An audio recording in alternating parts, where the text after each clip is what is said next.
Okay, what the heck? Now it's totally gone.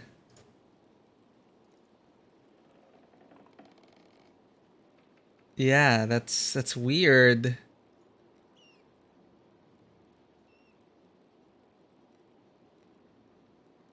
There we go. Jesus. All right. Sorry about that. It's like my USB slots are failing. Whether it's for the headset or for the webcam. Oh well. Ah, yes, I need that hydrate. Oh, I also noticed it was tied to our controller, which just mysteriously shut off. I notice it happens whenever I play with the controller, and it'll suddenly shut off, and something will break. Whether that be Streamlabs or my webcam or some devices, it's a mystery. Probably a very niche problem to have. Anyway, we were just talking to Father Gurnot before my webcam froze. He wanted to give his side of the story. With the scriptorium closure, the taxes are necessary to make up for the lost income.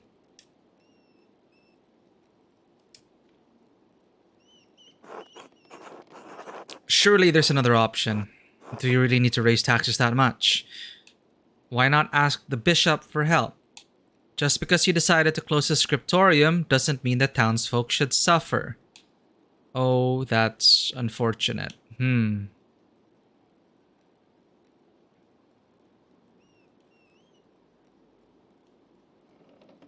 Surely there's another option.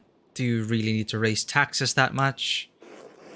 Brother Guy has gone over the Abbey's expenses carefully. Andreas, raising taxes is the best way to cover these costs.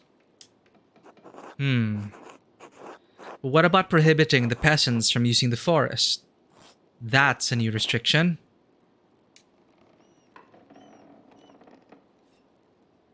That means and we're here eating pheasant hunted from the forest. The forest belongs to the abbey, and the peasants have no right to use it. Legally, it's theft.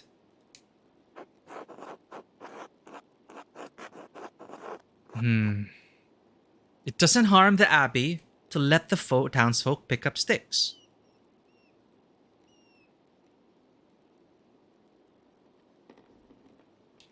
You're being a pedantic ass. Why bring the issue up with me then? You need to talk to the townsfolk, not me. I don't have a stake in this. I've tried talking with Otto, but the man won't budge. I asked you here for your opinion on the matter, since the peasants refuse to speak with me directly. I hear they will continue their disobedience by collecting herbs on St. John's Eve. The whole town knows I've forbidden it. The matter is grave, and I will excommunicate anyone who defies my order. Remain silent. That's insane. That certainly creates an ultimatum. You would condemn the town over something so petty. That is up to them. Eating the plum pudding. Remaining impartial will be impossible as long as you're in town. Support me in ending this foolish rebellion. You have a reputation in town, Andreas. You're a successful man. The townsfolk believe they are like you. I'd like you to convince the other townsfolk, the printer, for example, that this uprising is not in their best interests. The rest of the town will follow, and the peasants will have no chance to resist. We can end this peacefully. Damn your plan and damn you, Father. The peasants are right, Father. You have been too harsh on them. I won't help you. I want no part in this either way. I don't have a stake in this and I don't want to make enemies.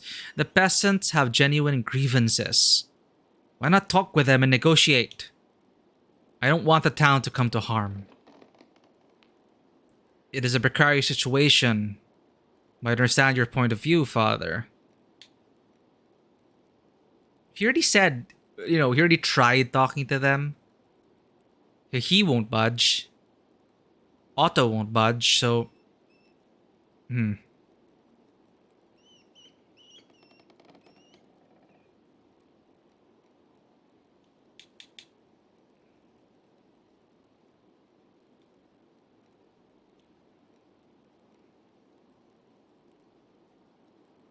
Hmm.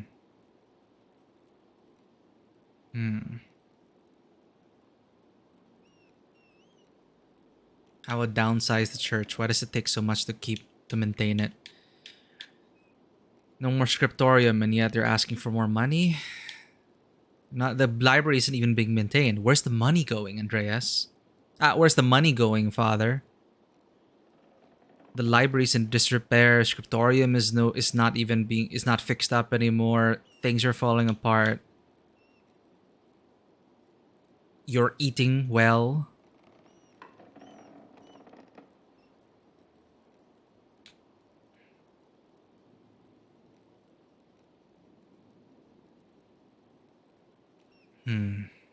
How do we diplomacy this?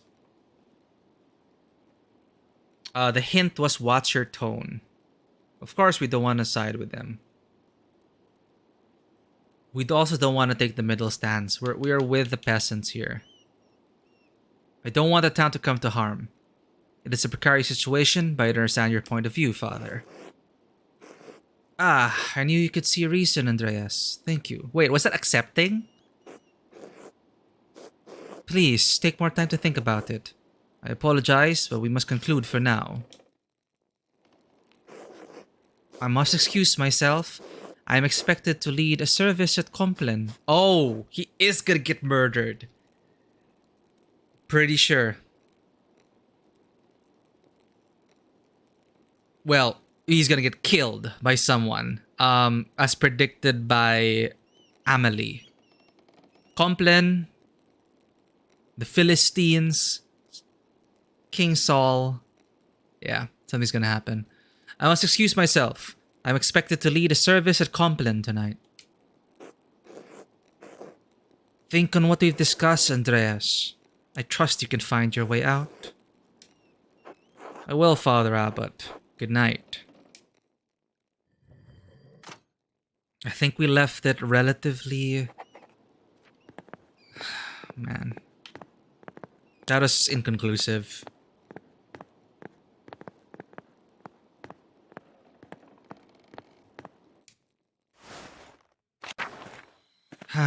Mirabilis.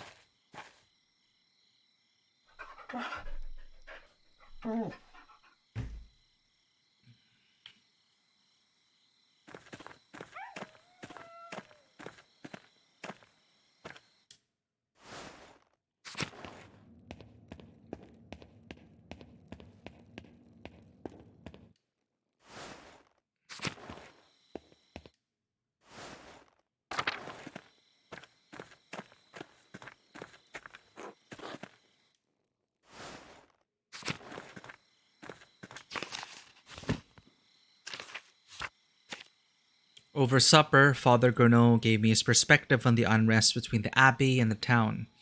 He wants me to use my influence with townsfolk like Klaus to drive a wedge between them and the peasants. Now that supper has ended, I should return to the commons to find Caspar.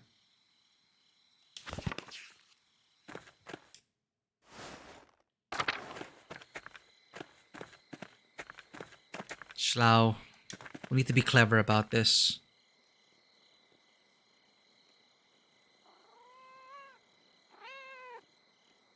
Thank you again for dropping by and hanging out, Theo. Have a good night. Take care. Great to have you on stream.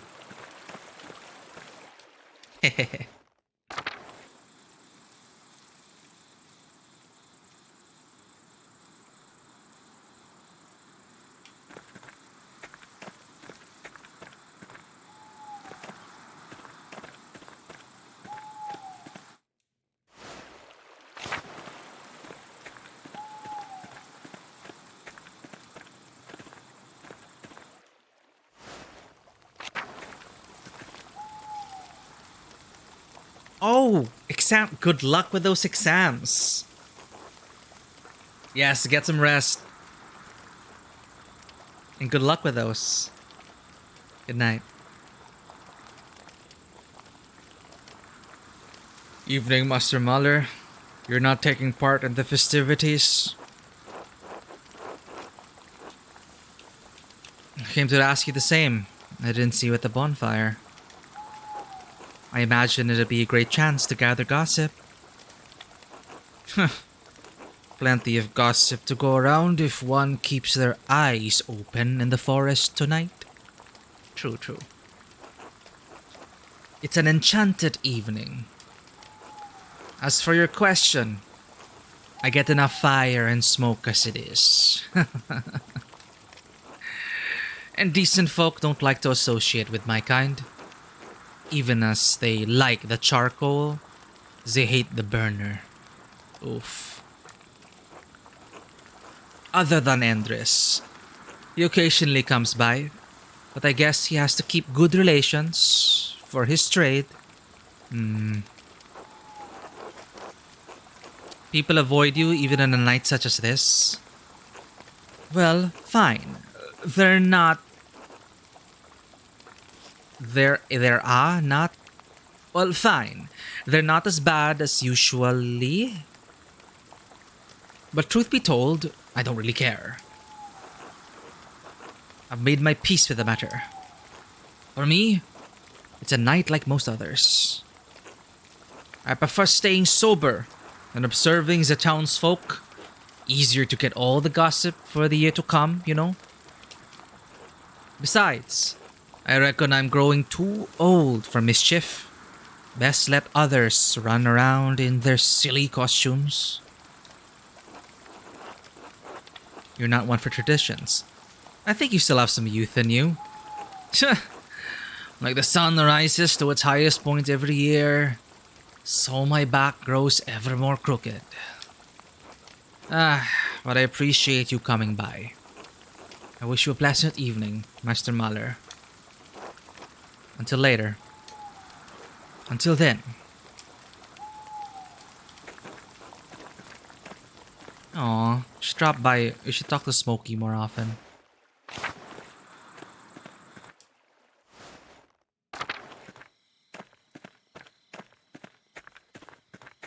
Alright, something's gonna happen in Compline. Abbott's gonna get murdered. I think.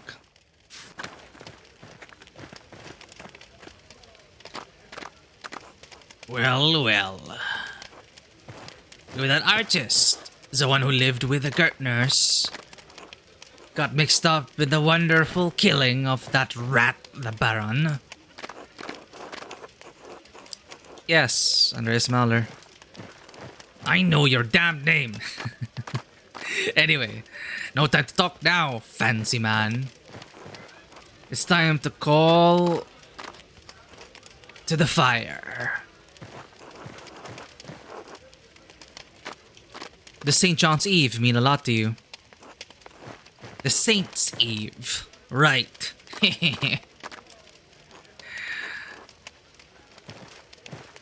Audaans, Mama Perkcha.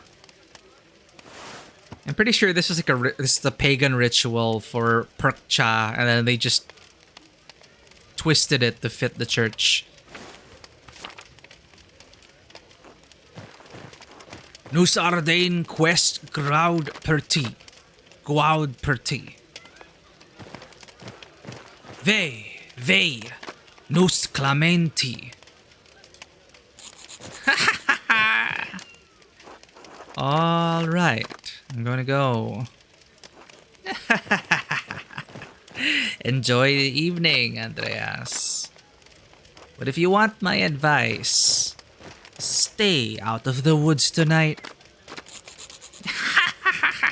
Cackle, cackle, cackle.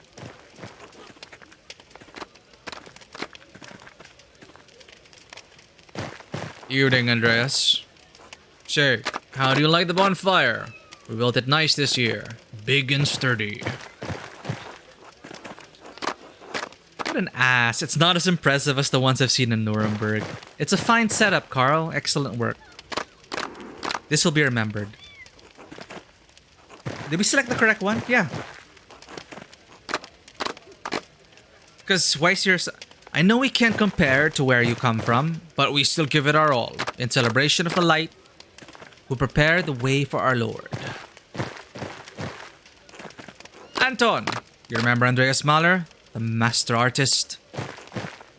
Yeah, I've seen him around town. Son, be polite. Ugh. Hello, Master Mahler. How are you?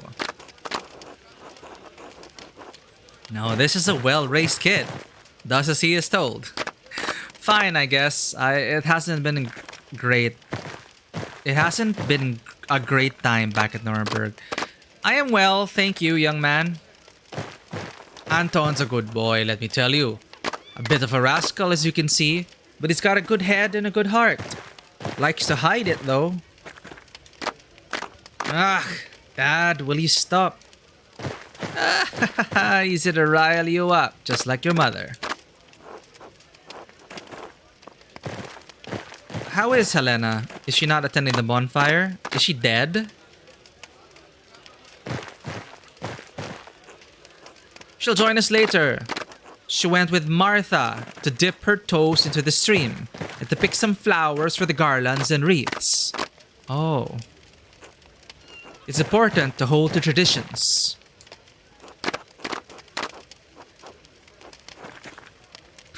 Wreaths dipping into the stream. Aren't these more pagan customs? Obviously. You are right, especially with the times we're having. Besides, maybe Martha and Helena will come across the blossom of a fern. Blossom of a fern out there. Haha! What's so funny about that? Ferns don't flower. That means no power to speak with animals for you, boy.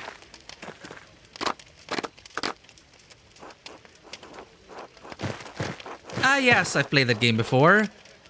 In the forest with a maiden, seeking the fern that flowers. Don't worry, Anton. You can always get a garland with St. John's wort to ward off any demons and evil spirits. Yeah, got that, Anton? Make sure to keep your eyes open for those spirits walking the earth tonight.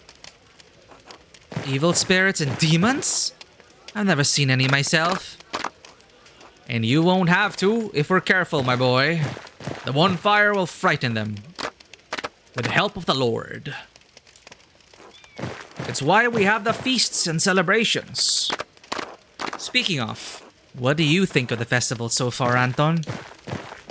It's fine, I guess. I like the fires when they are lit. The mountains get to twinkle like the stars. I don't like when people get drunk and rowdy as the night goes on. They get into fights and all. So, everybody likes to let loose sometimes. It's good for the body. But your dad keeps the trouble away, yes? Oh, anyone in particular? No. But your dad keeps the trouble away, yes? Yeah.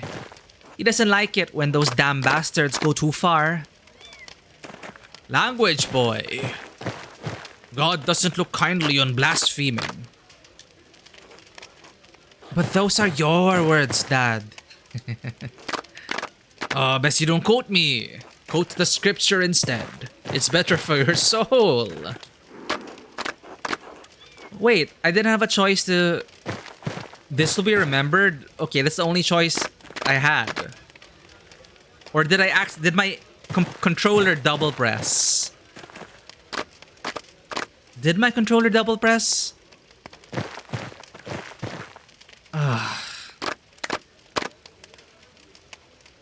You listen to your father, Anton. I do. Jesus. Was that my only option, or did my controller double press? Damn it. Hey, what did I just say? Don't let your mother cut you with that mouth. Haha. Well, I'll let you get back to the festivities now. It was a pleasure. Until later, Andreas. Bye. so we can talk to everyone. Why, Martin, look who it is. Good evening, Andreas. Andreas, you're staying for the festival, I hope? Of course he's staying. Who would miss this? Especially after you burly boys built such a beautiful bonfire. A burly boy like me would do anything for you, Dove. Couldn't help myself. Stare at them blankly. Brigitta, Martin, you're both feeling very festive, I see. The food, the fires, the dancing. It really is a night to enjoy. It's to honor the anniversary of the birth of Blessed John, a vigil for he who prepared the way. Yes, and he'd have liked everyone to have a good mood in their hearts, and good food in their bellies. As a hermit who wandered in the desert, living off locusts and wild honey, he probably wouldn't agree. I'd like to live off some wild honey myself, if you catch my meaning. Who wouldn't? Now I can't stop thinking about it. Sorry, going to heed Otto's call and go into the forest? Snort. Who wouldn't? Now I can't stop thinking about it. Andreas! You're an ordinary man after all. Blush. I get carried away. Don't mind me. Are you two, going to heed Otto's call and go into the forest? No. I'm really not looking for trouble. There's enough of that going around. Even though he supported him earlier during his speech. And you, Brigitta? Not gathering any herbs? My place is by Martin's side. The word of the abbot is the word of the church. It's improper to go against the word of the church. Only slightly less improper than all the time you spend with Veronica?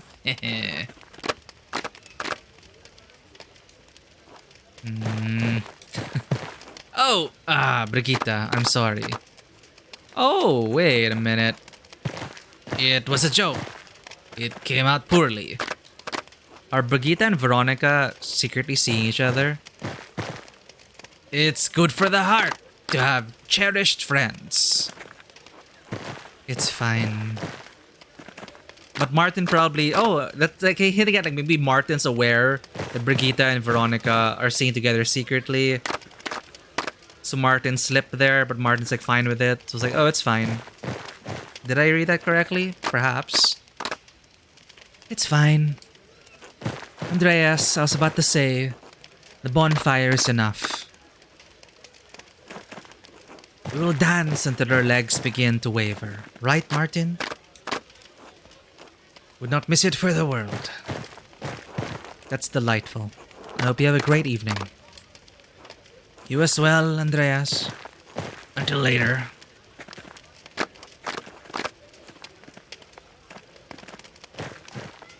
Till. Hello, Master Muller. Evening, Till. Enjoying the festival?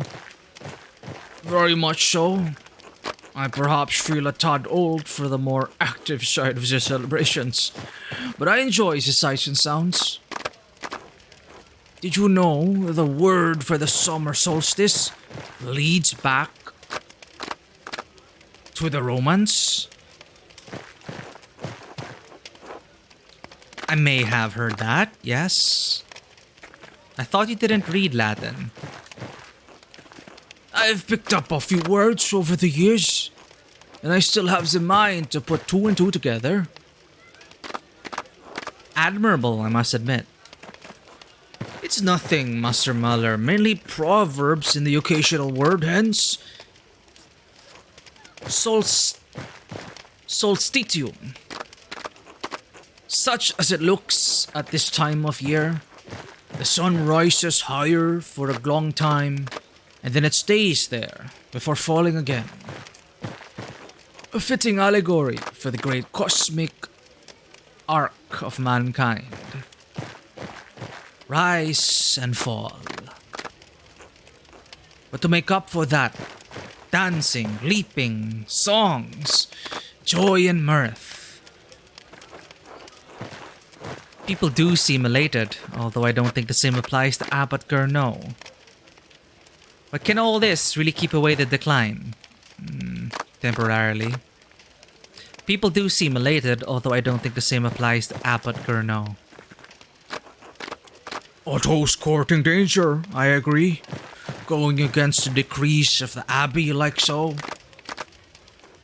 The festival has always had a rebellious streak of jest and mockery. I don't see it as sacred as some. The church would disagree. We are to honor a major saint. It has to be sacred enough for the church not to condemn it as heretical. And what are we mocking?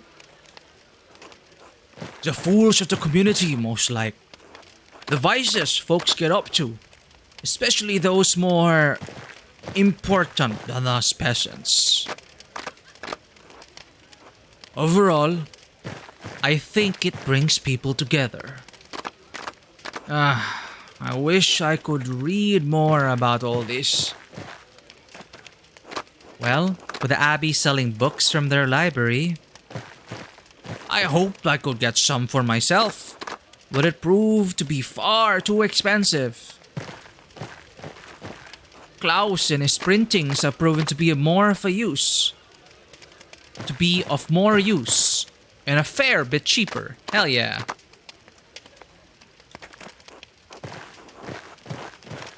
This is me, you read the 12 articles. Have you come across any interesting tales? I have indeed, Master Muller. Or, I didn't quite understand everything. The text was in Latin. It was by a Roman named Strabo, and it was about geography. That's why I noticed it. I don't believe I've had the chance to read anything by him. It was a fairly complicated read, I must admit. The book was about many kinds of barbarians, which also included the Reti tribe I read about years ago. The people who used to live on this very land before the Romans arrived. He called this place Ration and described it as a cluster of daub huts, and its people hostile and warlike, only interested in hunting and fighting. There was something about Manus and his sons, but I couldn't understand a lot of it. In any case, when the Romans came, most of these locals were driven out, but some were captured to work in the fields and the mines. They were mining salt, I think. What happened to the locals who were forced out? No idea. I would imagine that after the Romans were driven off, when their empire started falling apart, maybe the barbarians came back. But were they really the same people? Or nomads from elsewhere? I guess we may never know. Thank you for the quick history. I'll let you get back to the festivities. Enjoy yourself tonight, Master Muller. Until later. Oh, it's nice talking to Till. Il Peter. Good evening, Andreas. Nice to see you here. Grandpa, look who it is. Eh? Oh, the Arches. They're still around. I thought to stay and enjoy the festivities. Ah, you call this a festival? Cough, cough, cough. We haven't seen nothing yet. You're not going to tell the story again, are you? You kids need to learn it by heart, else Perkcha will run you down. Ah, this is about the wild hunt. Yes, it draws near. Heed my warning. Grandpa, you're getting agitated again. It's not good for your health. Nonsense. I can outlive any bastard out there. So, where was I? The Wild Hunt? Yes, yes. Did you bring your mask? I didn't realize I was supposed to bring one. Ha! The fools I have to suffer. The masks are to protect us as we banish the witches and spirits into Perkcha's path. Oh. She punishes all humans she finds in the woods on St. John's Eve, since only witches are out in the wilderness. Really? Okay. Uh-oh, that's another ill omen. Anyone caught will be turned into animals. No one but a priest can then turn you back. Oh no, to be brought low to a mere beastly existence. Is this sarcasm? Or is Andreas being serious about it? Well, I guess I can imagine a worse punishment. This sounds like sarcasm. Oh no, to be brought low to a mere beastly existence. Well, I guess I can imagine a worse punishment. Yeah. Well, I guess I can imagine a worse punishment. You joke, artist, but you won't be laughing when Perkcha finds you. Stay indoors tonight. If you want to come outside, stay within the light of St. John's fire. At least Saint Satya blesses the herbs in the forest this night. And the women will gather the herbs, regardless of that bastard abbot.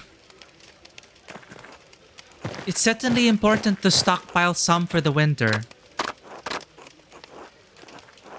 Thank you for teaching me about more local traditions.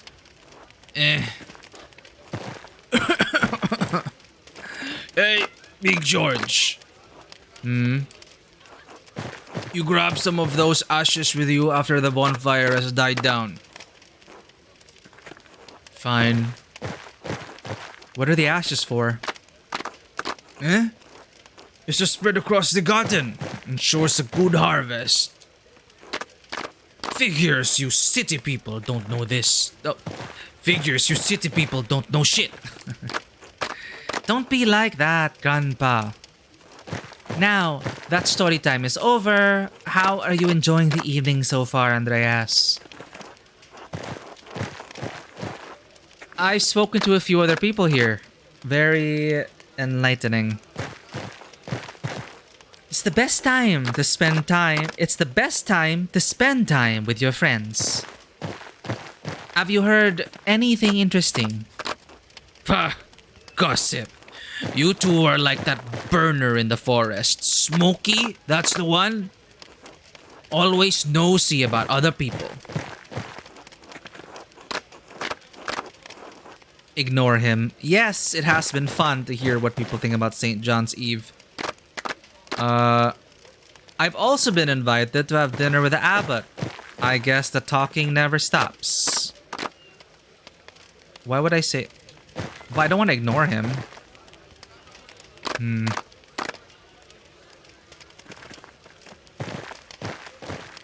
We already had dinner with the abbot. Yes, it has been fun to hear what people think about St. John's Eve.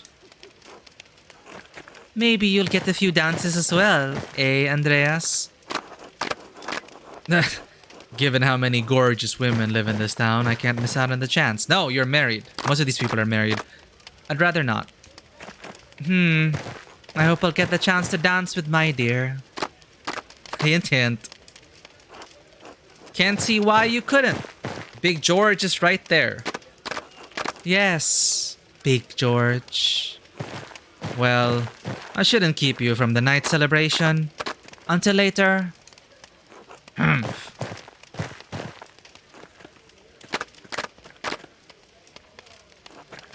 Andreas. Salutations, Andreas. Most wonderful to see you here. I see you two have met. What do you want with an inventor? I make all manners of mechanical contraptions filled with gears and levers and other such delights. Andreas here is a man of the mind. Why shouldn't he find interest in my work? For all the use it is. The mind of the inventor exists to create, to build, to go one step further. One step further toward the garbage heap. It makes sense you'd also be rude to your friends, Werner. A very inspiring thought about us. Why, I thank you, Master Artist. Speaking of, have you had the chance to look around the town tonight? I imagine the sights could also be inspiring to your artistic mind. Tasting certainly looks cheerful with the decorations and bonfire.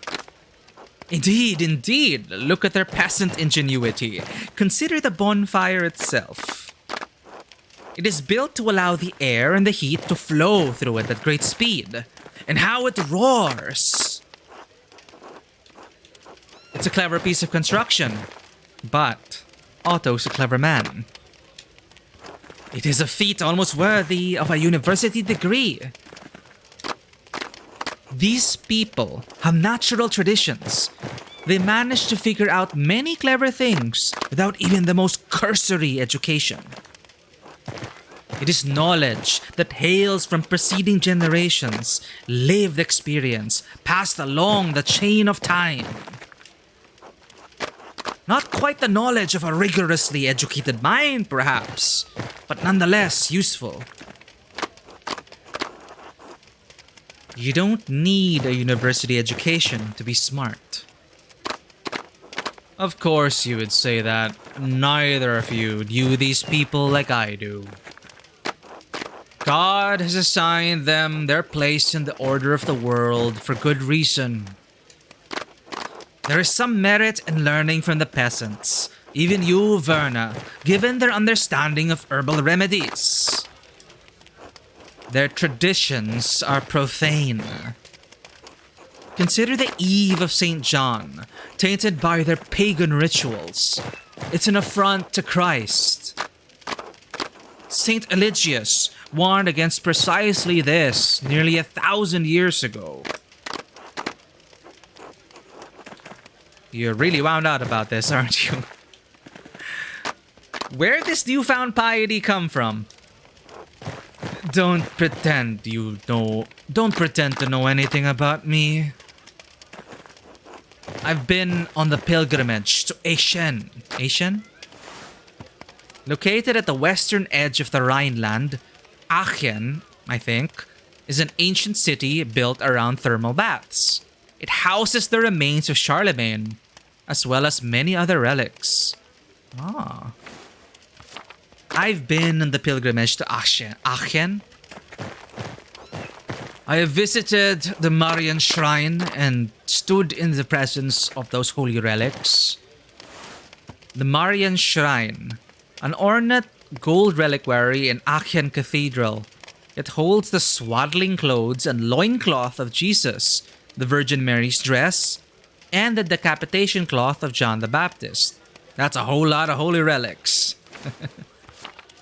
Mary Shrine? Is that what Marian Shrine is? I visited the Marian Shrine and stood in the presence of these holy relics. To be in the presence of St. John the Baptist's beheading cloth was an experience I will never forget. I'm familiar, thank you. I'm glad you've had an experience. Your family must be proud. That sounds sarcastic.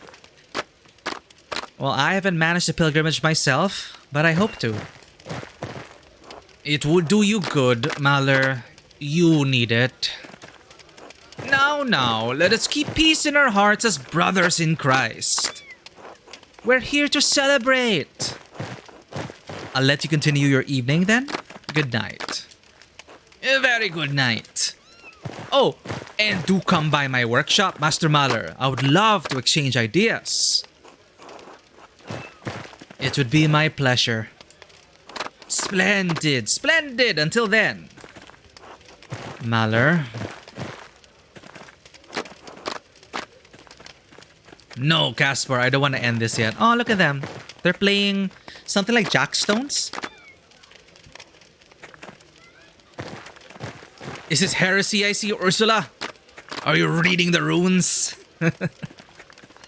Tossing the runes?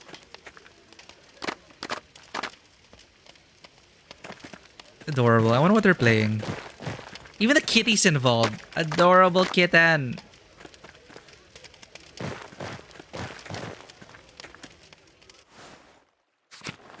Alright, so things are happening in the evening. I think that's a clue to go to the forest.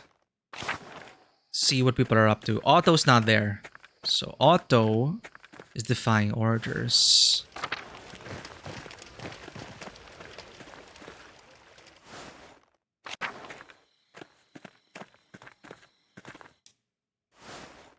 Anyone hiding here? No.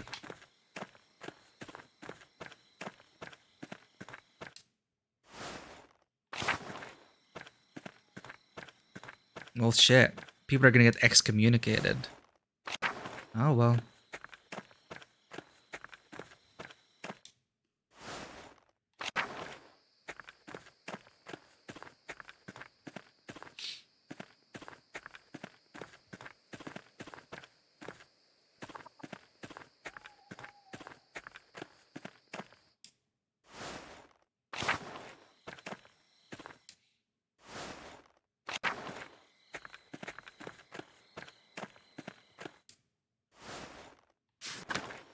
No hanky-panky in the ruins.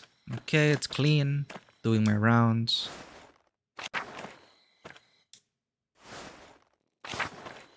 Pet the cat. Go to the forest. Good Schlau. Good Schlau.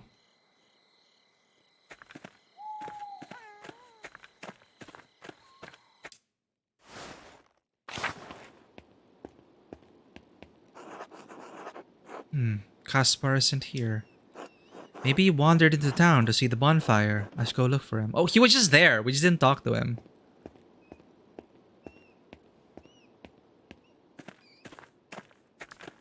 So foreboding. Hello, Andreas. Polishing his sword.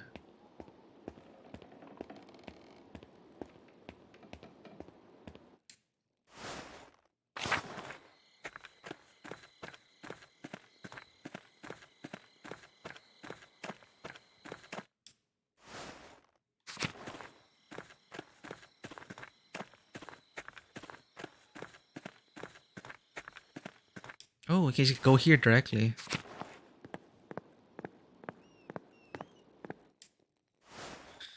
Well, where are the priests? At this hour.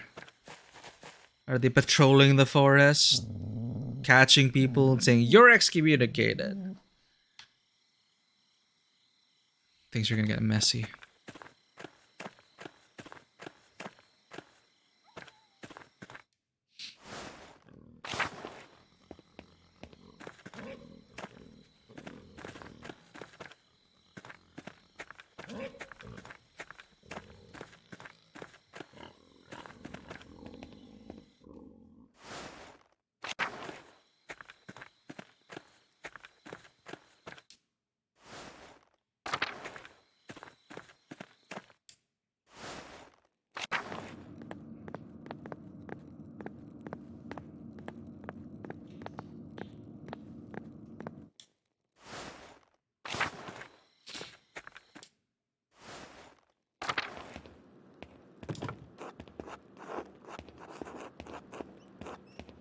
Whoa, we could go into the library at this time? Okay. Is anyone even here?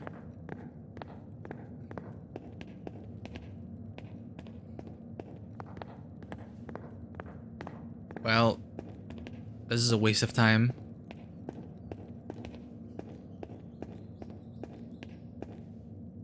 You just like to be thorough. Doesn't always lead to good rewards.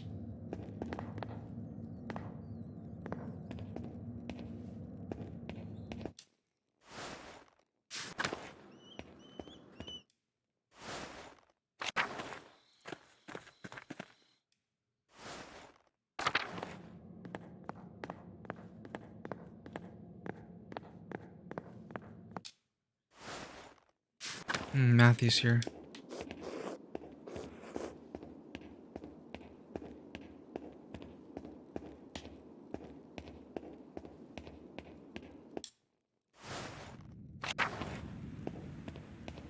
Nothing suspicious happening here.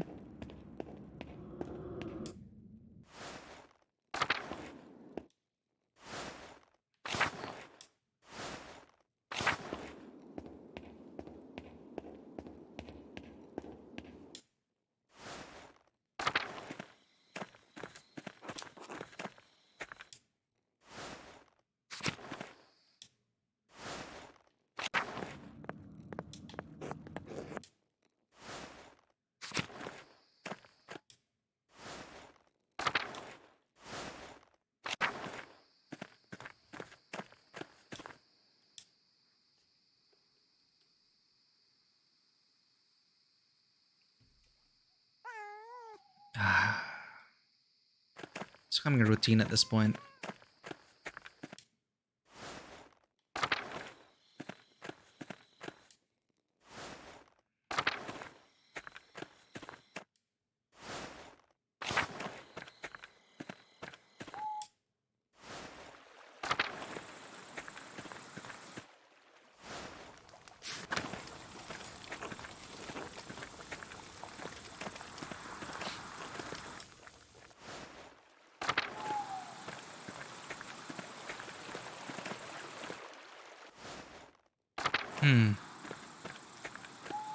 No one around the shrine.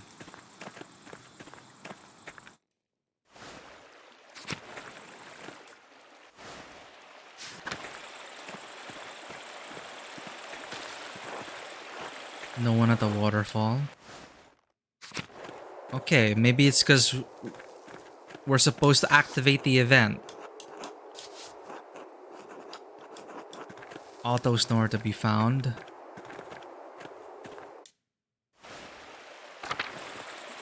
So we have to talk to Kaspar.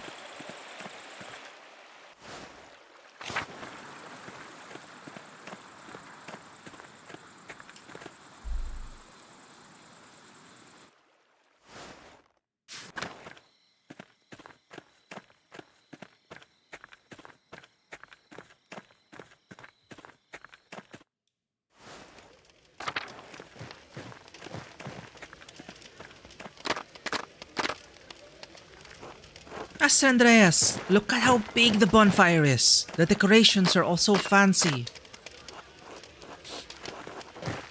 The festivals in Nuremberg are much bigger. Tassing's is quite lame comparatively. The St. John's Eve Festival is a big event for Tassing. I missed it last time I was here.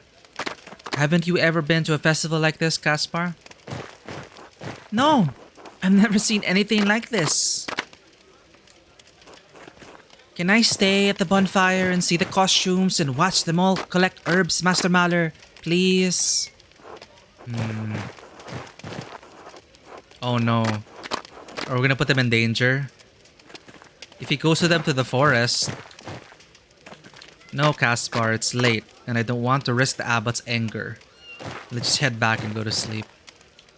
Alright, but follow along and don't get in their way. I'm too tired for the festival. I think I'll just turn in for the night. Something's gonna happen. No, I'm calling it. Abbott's gonna get murdered. Yes! I promise I won't make trouble. I'll see you tomorrow, Master. Good luck, Kaspar. I'll be home later, Master Andreas. He's old enough, right? To take care of himself. I trust a lot of these townsfolk as well. My headcanon is I tell the gardeners, like, please take care of Kaspar.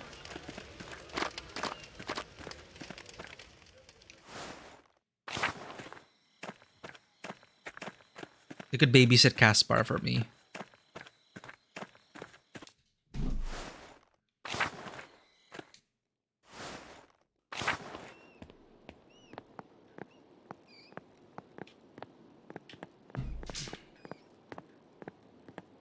What a day.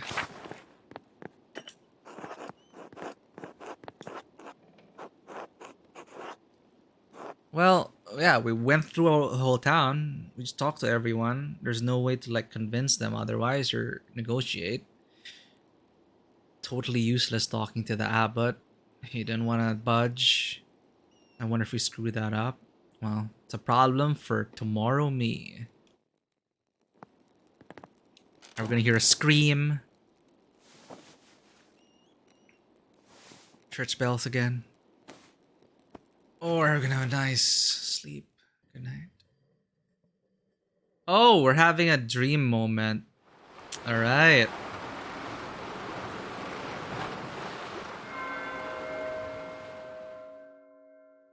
Let us reflect on the games, on our actions so far. Essentially, what this is. I noticed this is also the same motif we saw in the church, the labyrinth.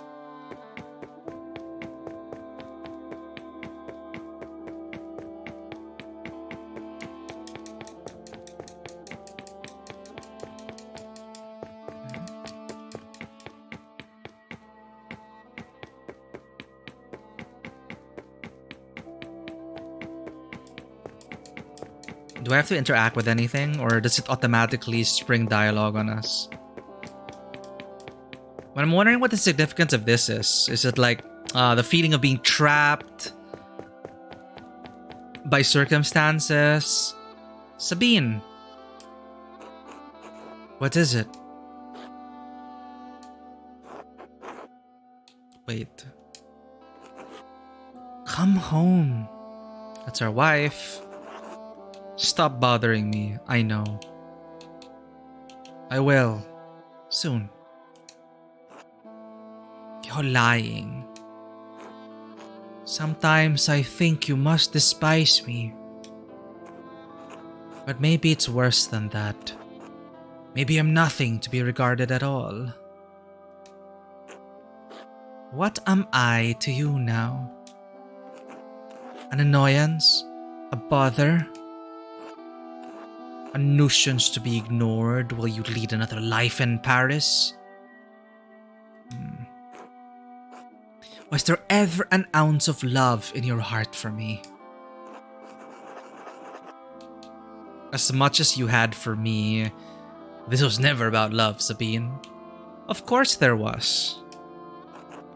But no longer. I hate talking to you when you're like this. Say nothing. Fine. Hedonistic. What? Is it because we chose too many hedonist actions? What is this? We were faithful. Go back to your horse. The women who make you happy. This house is so lonely without him. Stop. Your presence would only amplify the grief. Who? Stop! Leave me alone. Leave me alone with the memory of him. Stop! Huh? Just leave me alone. Just for one night. One night where I don't have to dream about him. Did he have a miscarriage? Please. Thank you.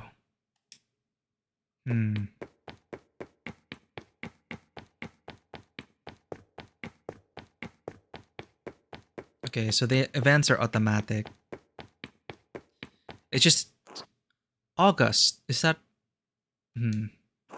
Oh, okay. We lost him. Hello, August.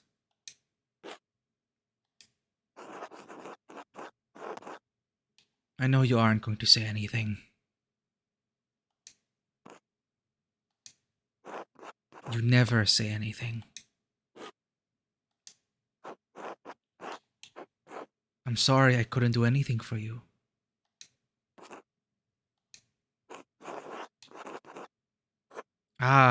I suppose there's not much one can do against the plague.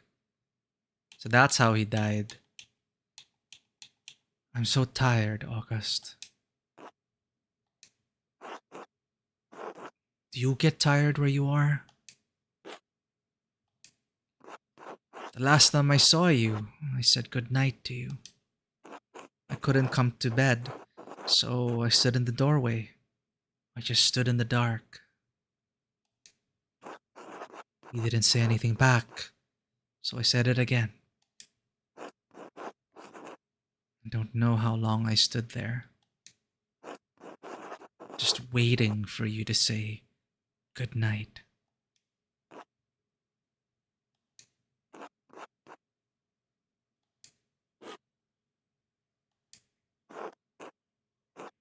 You still look the same age to me. I wonder if I'll ever forget your face. Do I remember your mother as she is? Or am I just thinking of some perversion of Daniel's portrait? No. I remember loving her.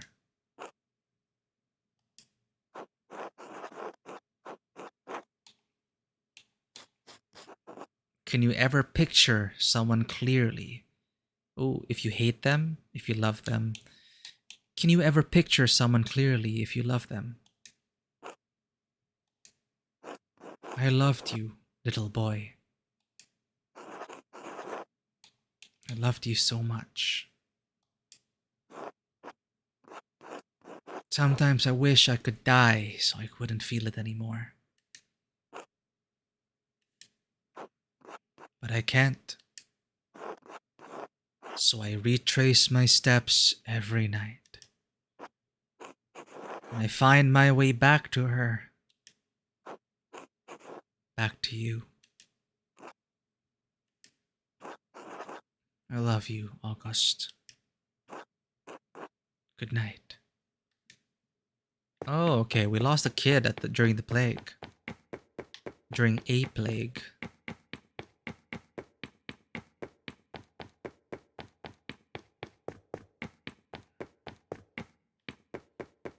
I need consultation. Oh dear. That's a new person. What happened to this place? Where is Prester John? Where are Socrates and Saint Grobian? Grobian wasn't on the ship of fools. Melancholia. Who is that? Won't you answer me? No thoughts for Beatrice? You are Beatrice, aren't you? Once, I was a voice of caution, of prudence. And now, more and less than caution. The ache of doubt that stiffens to paralysis. Paralysis that breeds despair. Melancholia. Googling that. Melancholia. Oh, Melancholia is a large 1514 engraving by the German Renaissance artist Albrecht Dürer. The print's central subject is an enigmatic and gloomy winged female figure thought to be a personification of melancholia, melancholy. Holding her head in her hand, she stares past the busy scene in front of her.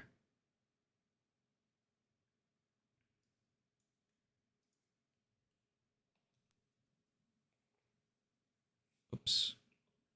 Apparently this is it. This is Melancholia. Artist Albert Dürer, year 1514.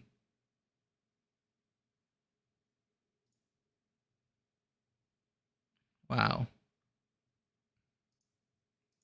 What, is this a reflection of my choices?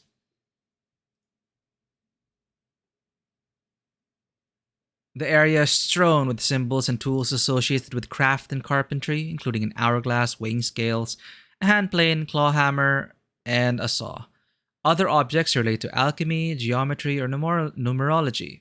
Behind the figure is a structure, Oh, it's not even the correct monitor. Sorry about that.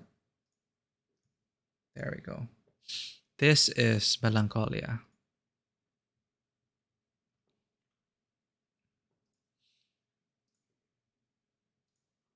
by Albrecht Dürer. Behind the figure is a structure with an embedded magic square and a ladder leading beyond the frame. The sky contains a rainbow, a comet or planet, and a bat like creature, bearing the text that has become the print's title. Durer's engraving is one of the most well known extant old master prints. But despite a vast art historical literature, it has resisted any definitive interpretation. Dürer may have associated melancholia with creative activity. The woman may be a representation of a muse, awaiting inspiration but fearful that it will not return. As such, Dürer may have intended the print as a veiled self portrait. Other art historians see the figure as pondering the nature of beauty or the value of artistic creativity in light of rationalism, or as a purposely obscure work that highlights the limitations of allegorical or symbolic art.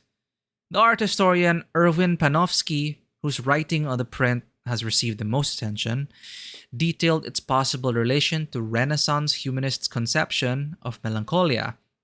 Summarizing its art historical legacy, he wrote that the influence of Durer's Melancholia the first representation in which the concept of melancholy was transplanted from the plane of scientific and pseudoscientific folklore to the level of art, extended all over the European continent and lasted for more than 3 centuries. Huh. Okay. Melancholia has been a subject of more scholarship than probably any print. As the art historian Campbell Dodgson wrote in 1926, the literature in Melancholia is more extensive than that of any engravings by Dürer. That statement would probably remain true if the last two words were omitted. Panofsky studies in German and English. Da, da, da. Interesting.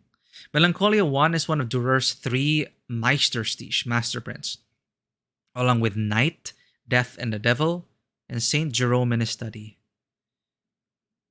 Hmm.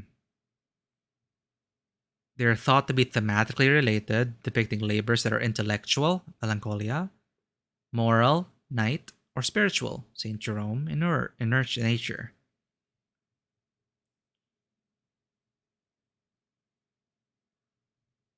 Anyway, that's pretty fascinating. Yeah, wow. The magic circle, what's the relevance of that as well in the back? Huh.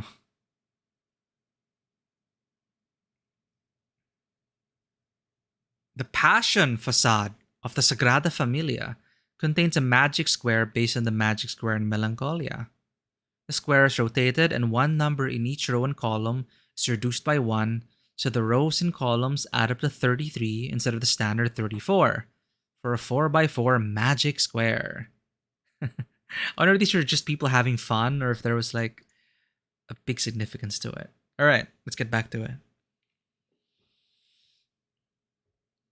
Beatrice is now Melancholia. What happened to you? If this is a reflection of his mind state, yeah, he wants to die, he's depressed, he lost his son. What happened to you? What happens to you happens to us. The foundations of this city are still moored with the ocean of your mind.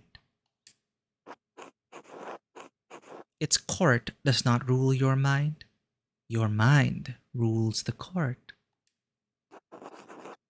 Once reason, curiosity, and the foolishness of youth dwelt under the aegis of your intellect. I am all that remains, the melancholy of life's autumn. But it is only June.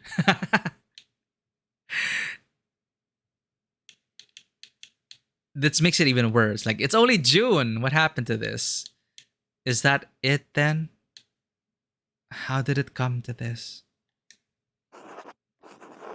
You have turned your gaze to your own dark center. You know the courses of your own life. You know how the choices you've made have brought you here.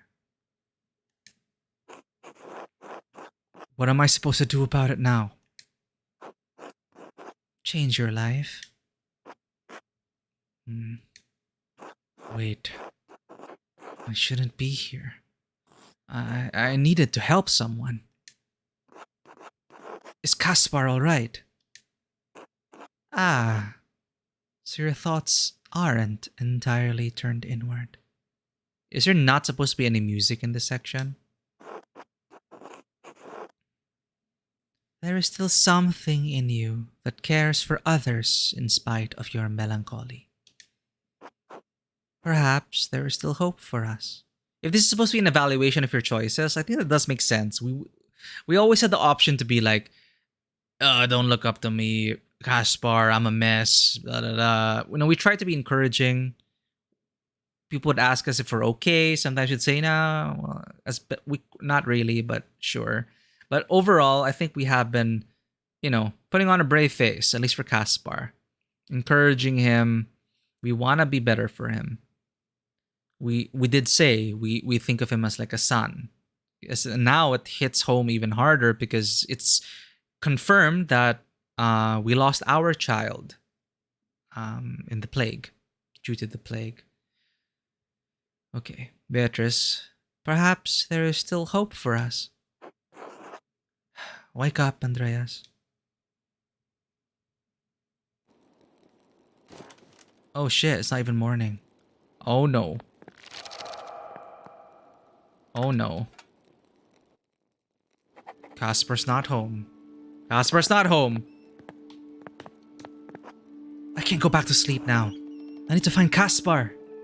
Caspar's missing. Is Caspar gonna be the one murdered? Oh no. Did not expect that. Wait, no.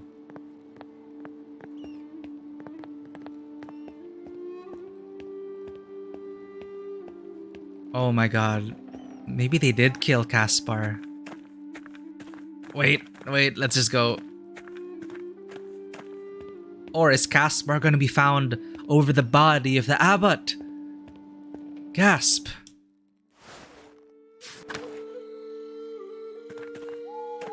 Oh shit.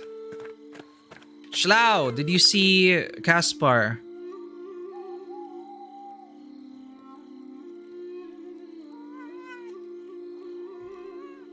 Wow, we're gonna lose another child.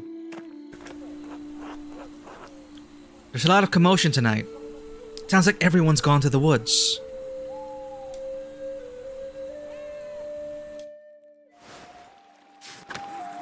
Oh my god. Pretty cool though.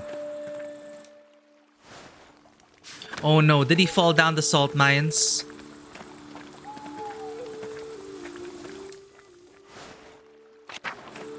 Caspar! Caspar! They're all masked too. Oh, Caspar's there. He ran. Why?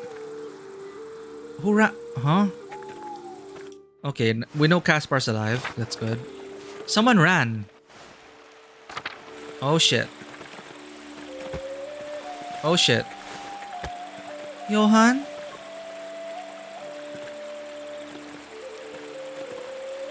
Whoa. Oh shit!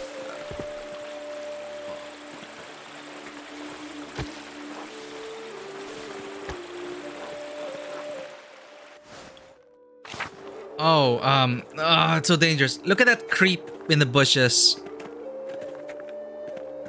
I have a feeling I know who those two are. I'm so worried. They're gonna fall. They could fall into the... man. Danger. This one's out of it. I can see out of this damn thing.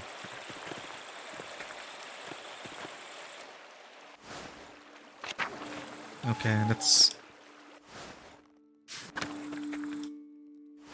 No, now I'm curious about the town center.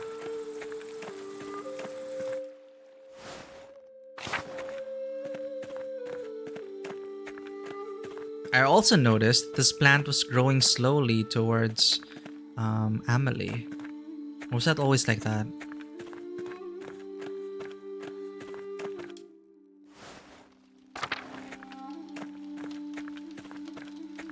Oh shit. Otto's here.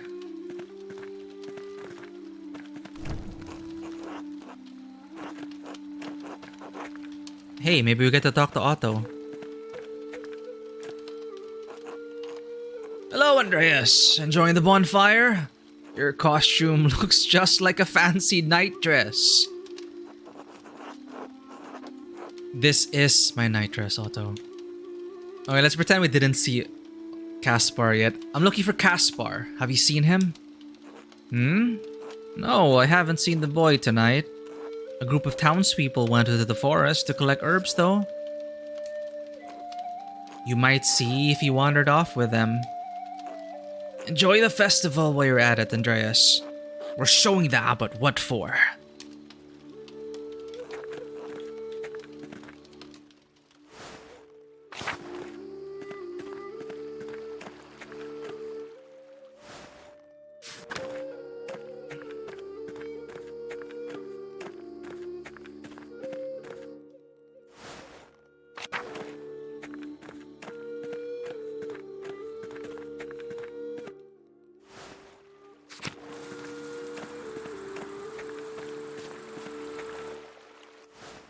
Alright, I'll use the bathroom first. Let's talk to Caspar.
You're right, back.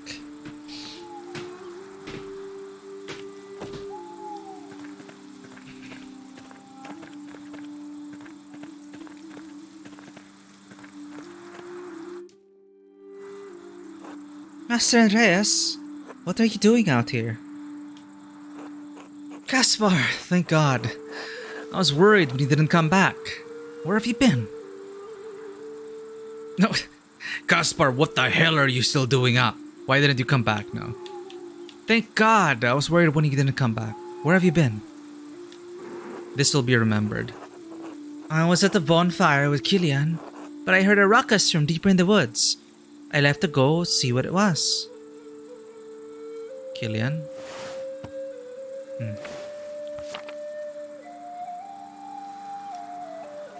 Oh my God, Abbot. Father Gano, what are you doing out here? I was chasing one of the townsfolk. I lost track of the costumed buffoon. Oh, the one who ran away. The forest is off limits. I'll figure out who's breaking the rules and excommunicate them myself. Oh shit. What was that? Someone is screaming in town. They're really taking this nonsense too far this year.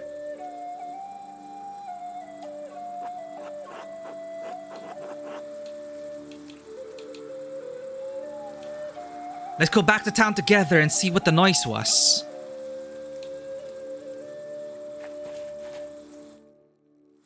Oh my god. Who got murdered this time?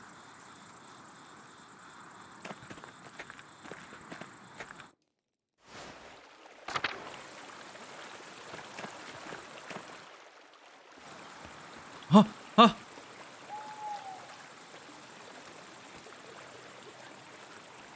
Dropped flowers? I've never seen these flowers before. I wonder where they found them. Who was that running off anyway? Good thinking for keeping the flower, Caspar. It's too hard to tell who's who in these stupid costumes. We can worry about that later. Let's check on the town first. Holy shit. Oh god, is that Otto? Werner, is he... Otto? We just talked to Otto. Yeah. And a lot of people have a motive to kill Otto. Okay, I totally forgot. I was also gonna say Otto's probably getting murdered this chapter. Werner, is she... dead? Yes, I'm afraid so. Someone released the rope. The platform crushed him. What? How did this happen?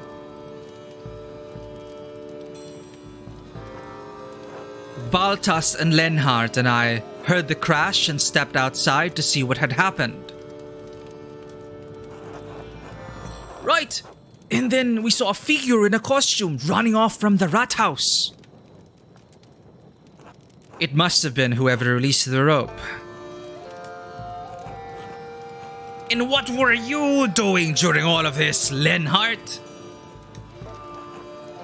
Enjoying a light meal with these gentlemen. Ah, what a shame. You can't blame me for this, Peter.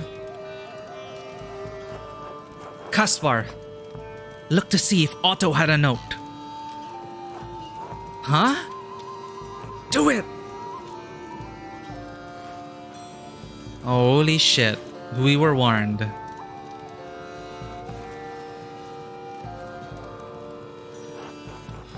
No, Master. There's nothing. Are you certain?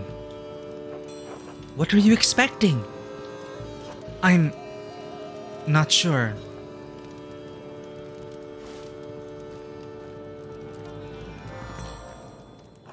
My god! Oh no, Eva. Otto. No, no. You. The abbot must have killed him. The bastard always had it out for Otto. We all know it. We need answers. How dare you? I won't just stand here and be accused of such a foul act by a peasant. Oh shit. Go after him! Wait, no! The abbot was with us! He's innocent! That's right. There's no way he could have killed Otto. But he could have had Otto killed. But he didn't do it. That's right. There's no way he could have killed Otto. Grab the artist and the boy too. We'll get to the bottom of this. Oh shit. Wait, we're gonna run? I guess we have no choice. Caspar, run! Why did we run? Oh shit! Can we get caught? What if I just stand? What if I just stand still? What'll happen? What will happen? What'll happen? I'm slowing down. I'm slowing down. Okay, we can. It's an autopilot. Oh my god. Brothers! To the library now! Oh my god, it's gonna be a siege of Kirso, Abby. They run through the church! This way! Why did we run?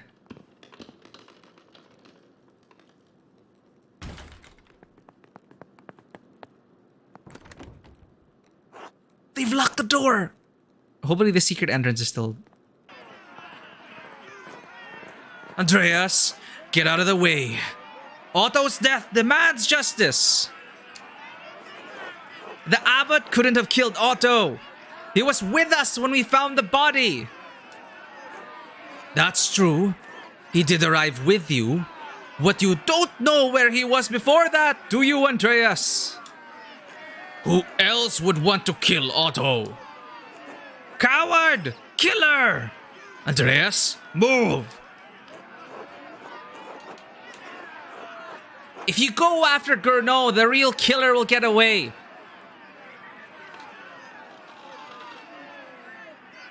I don't think it's the right time, right? You have to choose the forum, right? But to say like, I don't like his stance any more than you, but violence is not the answer, Peter. No, these people are pissed off, they're angry, they're ready to burn down everything. So, if you go after Gurnot, the real killer will get away. No mercy! Face us! He's a monster! If those monks don't come out, we'll set fire to the whole place and cook them! You've all gone mad!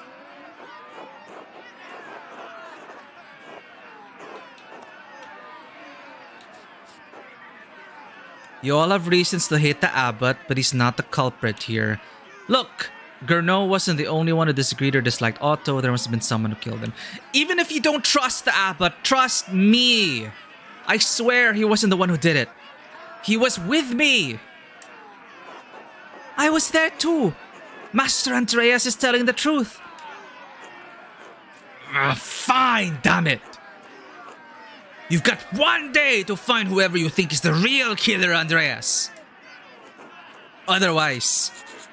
we will come back for the abbot. Andreas, all I want is justice for my husband. Please, you must find the murderer.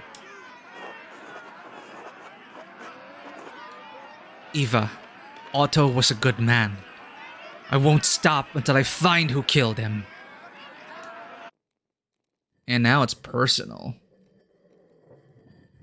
Well, both are personal. We wanted to save Piero as well. This thread puller, man. The peasants are really convinced that Gurnot killed Otto, but it was impossible. Peter's temper got in the way. The abbot is an easy target because he was at odds with Otto and his cause. I don't wish death on the man, but the abbot is an ass. I can just be dismissive like that. There's no secret that Gurnot and Otto are at odds. Okay, Peter's temper got in the way. The abbot is an easy target because he was at odds with Otto and his cause. He could be the thread puller, right? But we got to get to the bottom of it. Master, Peter was furious. He's only giving you a day to find the murderer. Why do you even agree to find who really killed Otto anyway? It didn't turn out well last time, did it? Why do it again? Oh. Honestly, anything to keep me from going back to Nuremberg. But now we know why. He doesn't want to return to Nuremberg. The death of their child probably really ruined... well, probably ruined the marriage for them.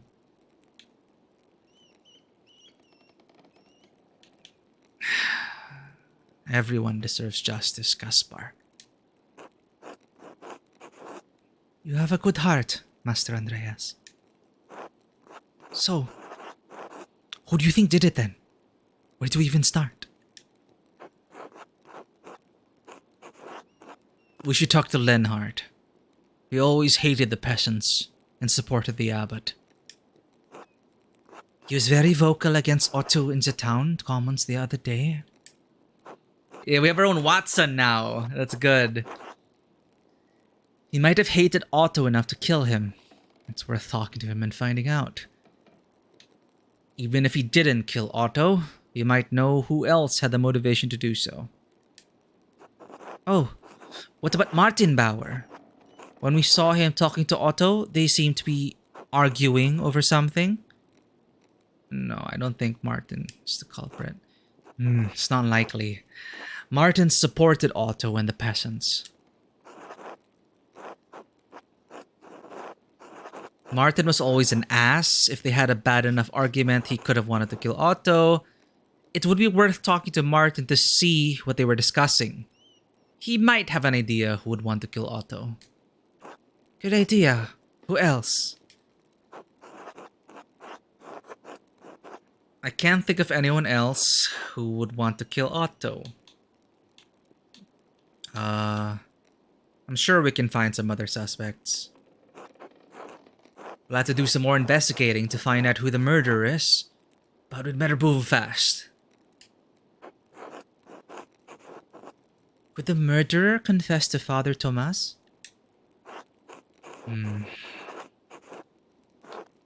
Well, maybe. Even if the murderer did, Father Tomas is bound by the seal of confession. He won't tell us. However, we could eavesdrop on confessions. Since St. John's Eve just happened, the townsfolk will all come in to confess. Oh, yeah. One of the townsfolk might have heard something anyway. It's a good place to start. We could also ask around at the Golden Hand. A pint or two might loosen some tongues. The travelers might have seen or heard something useful. People will tell outsiders anything. They might have heard something we missed. A pint or two might loosen some tongues. What about the person who ran by us in the forest? They were wearing... I was about to ask this of Caspar. They were wearing these flowers. I've never seen them before. Hey, Vanua, we have our second murder victim. Could be the thread puller's doing. Probably the thread puller's doing. Otto was just murdered during St. John's Eve, during the festival. Now, the abbot was with us when we discovered the body. Obviously, the whole townspeople are blaming the abbot, so they were about ready to burn down the monastery, blaming the abbot. But we were there. Obviously, he didn't kill Otto. So they're giving us a chance one day to find the real killer. The thread puller was not joking around. Who the hell sent these? So it's really like a Phantom of the Opera situation. It's like there's this presence in Tassing. It's mysterious presence that is making sure like the status quo is maintained or something. I don't know, but yeah, Otto was just murdered. We have a day to find out who the real killer is. Yep, very tight. One day. Multiple leads. But this is the closest one we got. What about the person who ran by us in the forest? They were wearing these flowers, and I've never seen them before. Yep, I think this is the most promising lead we have. Right. We have to find the source of those flowers in the woods. That might give us some sort of connection to the killer. We have a lot of good places to start. Even though time is short, we have a good chance of finding the killer. The flower might have a medicinal use. Someone with medical knowledge in Tassing might know where it grows. Hell yeah. We should ask them. But who would have that knowledge? Sister Gertrude. Those that I know with such a background are Brother Florian, Sister Gertrude, Agnes Stauren, or Werner Stolz. I think I would go with Sister Gertrude. We already talked to Florian, who helped us out in the previous case. I think it's time for Sister Gertrude to shine. Because we already encountered Sister Gertrude out in the forest harvesting herbs. So I think it makes sense to go to Sister Gertrude.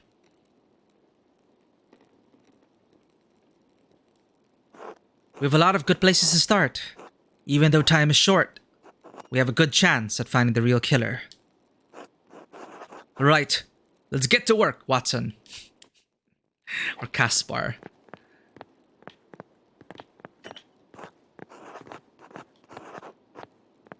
A yellow flower? Okay, we have a whole lot of shit to do.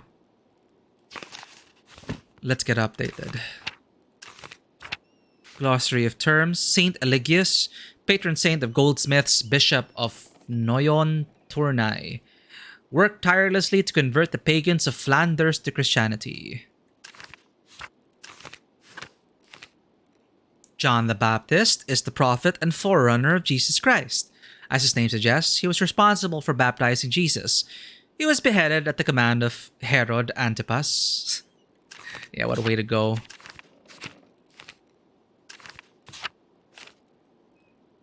Another murder, known as Hour 13.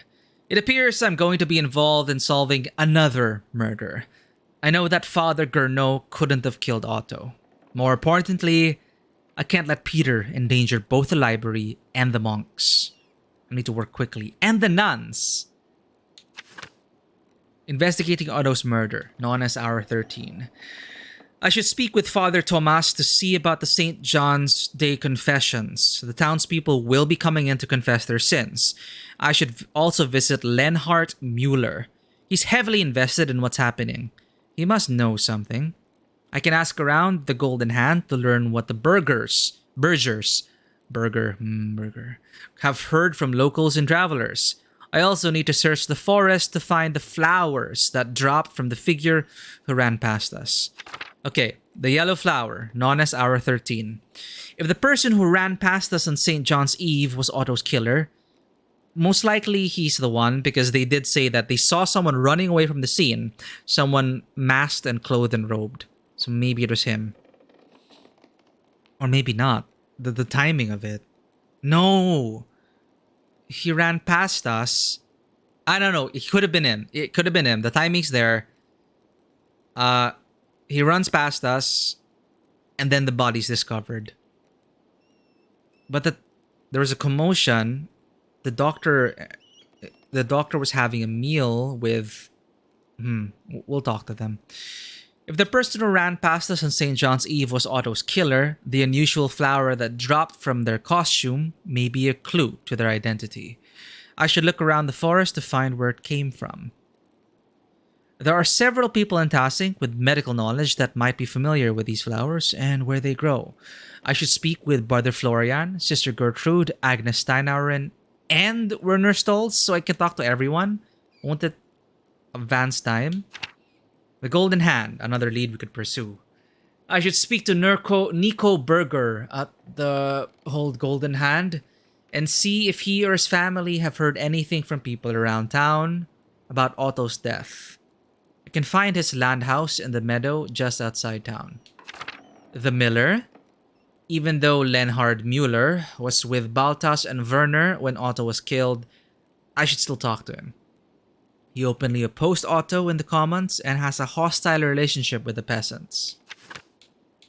St. John's Eve. I found Caspar at the bonfire, but he asked to stay and watch the festivities. I didn't see any issue with it, so I just told him to come back before it got too late. This is from yesterday. I should turn in for the evening and let the locals enjoy their celebration. I had another dream where I traveled to the ideal city. So that's what you call it, the ideal city. I had conversations with Sabine and August again. We also found out, by the way, that we had a child, August, who died in the plague, which is why we don't want to... It's just why we're delaying our return to Nuremberg, because it strained our marriage with Sabine. We had a child, August, died in the plague. I found the court almost abandoned, occupied only by listless fools and the towering presence of melancholia. She gave me a warning about my life. and I awoke to find that Caspar was not in his bed. I need to go find him in case he's become too caught up in the St. John's Eve celebrations. I found Caspar safe and sound at St. Satya's shrine, but Father Gourneau arrived shortly after to denounce the townsfolk for entering the forest. The abbot's ranting was interrupted by a scream that sounded like it came from town. We're going to investigate. On our way to investigate the scream, someone in costume ran past us. They headed back toward the shrine we just left. Caspar picked up an interesting yellow flower that fell from the costume as they ran past. Who were they running from? Yeah, who were they and what were they running from? Alright, let's go. Talk to Gertrude.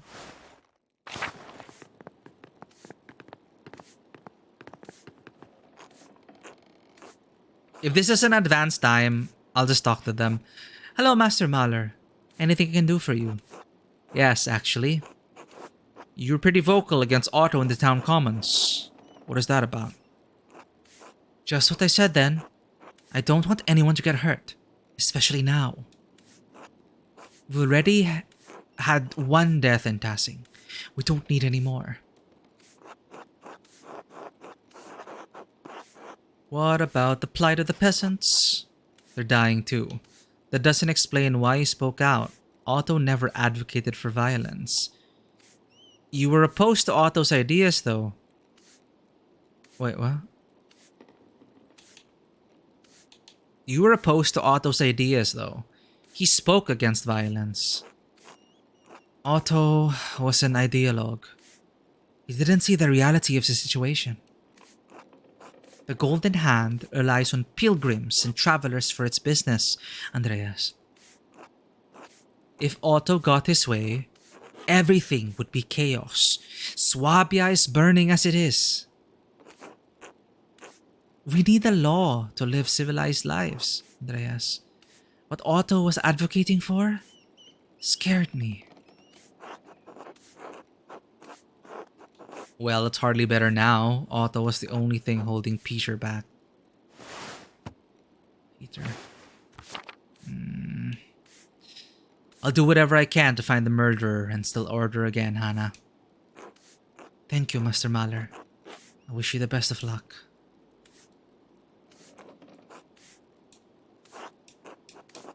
Okay.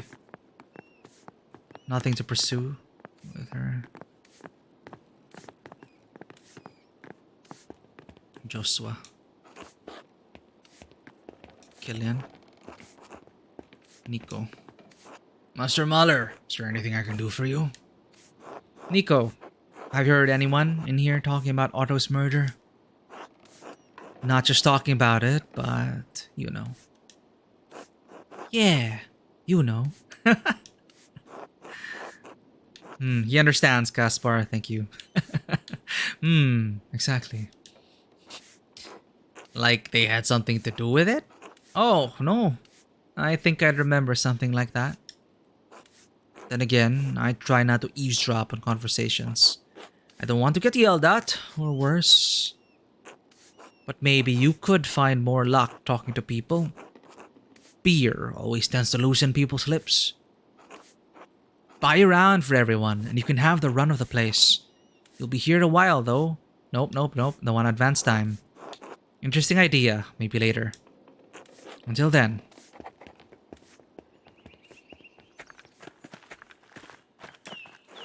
Hello, Andreas. Okay, drinks on me. That's one lead. Nico couldn't tell me anything specific about Otto's death, but he suggested a few drinks might loosen his customers' lips.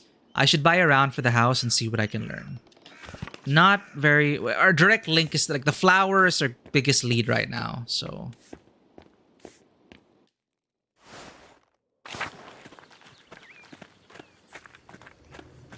I need your blessing, Schlau. We need to be clever, like you.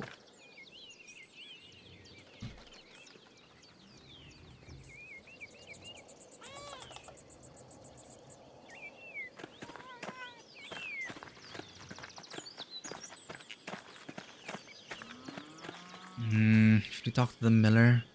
No. Gertrude.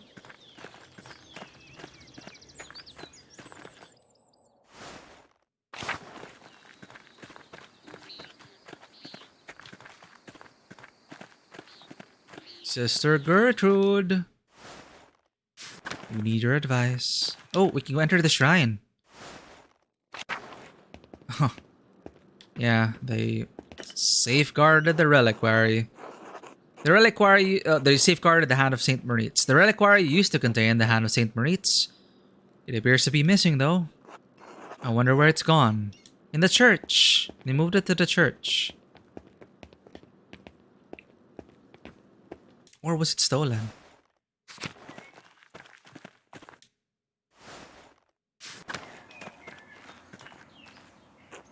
God bless you, Master Mahler. Hello, Sister Marguerite. Sister Gertrude said one of the townsfolk was killed. What happened? Otto Zimmermann, the town carpenter, was crushed by part of the construction at the rat house. How ironic is that? Is that the word for it?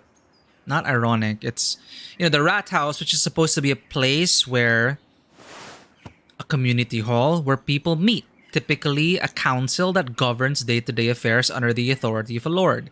To die there. Someone wanted to send a message. Oh no. I heard some of the sisters saying it was a murder, and the peasants chased the monks into the library. Sister Zedena even said they're accusing Father Abbot. Is that true, Master Mahler? Lie. I'm sure it was just an accident.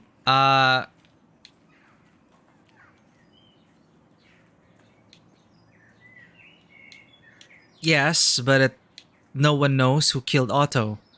I'm trying to find the truth. I pray you do, Master Mahler. Everyone's getting scared. I heard Sister Sophie last night crying. Mother Illuminata says God will preserve us, but everything just keeps getting worse. Maybe the Lord is punishing the Abbey. With everything happening in Swabia, With everything happening in Swabia, I don't think God needs to punish Kiersau specifically. Why would God want to punish Kiersau, sister? I don't think the abbot should treat the peasants so harshly, but I don't know what to think anymore. I'm sure you'll be safe in the convent's walls, whatever happens. Has anything else happened in the convent recently? Times are difficult. Strange happenings around and passing right now. Has anything else happened in the convent recently? Well, a man ran into me when I was washing lettuce in the herb. But a few days ago. Oh, but she's blind, so she can't see him. Well, a man ran into me when I was washing lettuce in the herb. In the herb? Herb hut. What? Why would they run into the herb hut? Okay, well, a man ran into me when I was washing lettuce in the herb hut, but a few days ago. Marguerite gets involved. She smelled the last person delivering the letters, and now one of the suspects just runs into her washing lettuce. Is that so strange? Yes! Even in a joint monastery, the sisters and brothers' quarters are separated. He should have been in the church, since it was almost Vespers. Time for prayer. Major prayer hours followed by supper. Who was it, sister? Can you describe him? Strange indeed. Do you remember anything about him? And you couldn't even see who it was, just our luck. Strange indeed. Do you remember anything about him? I can do my best, even though the hut was dark. I knew it was a man because his figure was taller than any of the sisters, and he grunted when he bumped me. Could it be one of our suspects, Master? Perhaps. Did you recognize his voice? No, he didn't say anything. But I felt the texture of one of the habits when he bumped into me. His skin was softer too, and he was knocked back when we collided. He grabbed me and moved me out of the way. No beard either.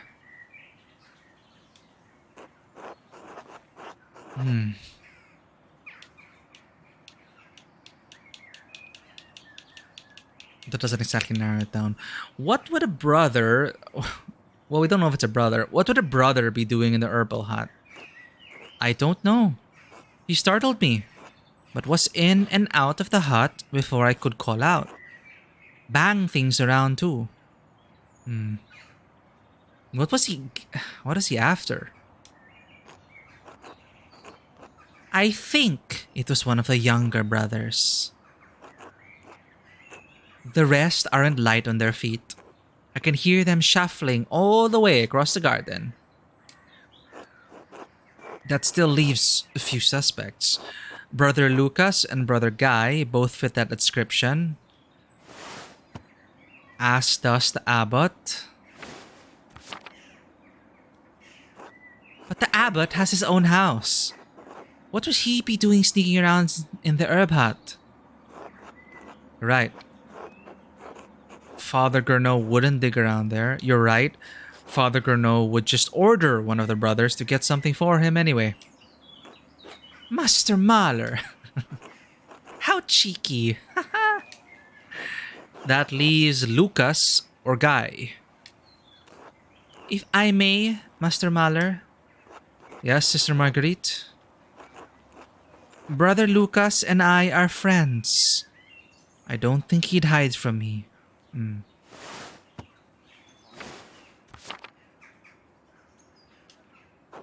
That leaves Brother Guy. And who does Brother Guy serve the most? Abbott. Guy is young and fast enough to be in and out in a flash. But Sister Marguerite, what was he doing here? You know, maybe it was Guy. Maybe it was Guy because, you know, he's number one fan of the Abbot. He didn't like what is happening. So he took out the opposition. But Sister Marguerite, what was he doing here? I don't know, Master Mahler. I couldn't tell what he was doing or if he took anything. By the time I realized what happened, Sister Sophie came and got me for supper.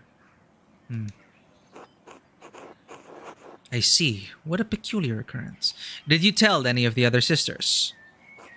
I told Sister Gertrude about it, and she agreed it was very odd, since whoever it was should have been at supper. I might be able to help you identify which herb jars he grabbed. Wow. She's amazing. We should get her blessing first, though. She's a stickler about her herbs. Would you help me find her? We were going to find Gertrude anyway. Of course, sister. Oh, already?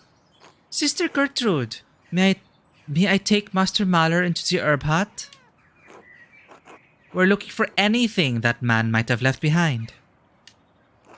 Ah, you're a mystery intruder. Why are you so interested, Andreas? We think Brother Guy was rooting around. He may have left something. We'd like to double check. I'd like to see if whoever it was left anything behind that may be connected to Otto's murder. A long shot, I know, but...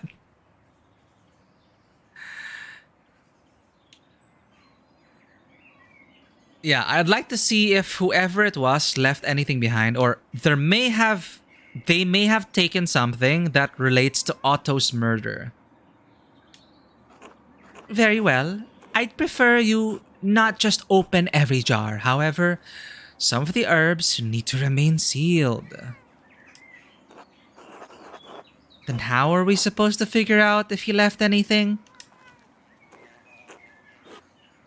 I know the jars by sound. What? Sister Margaret is OP.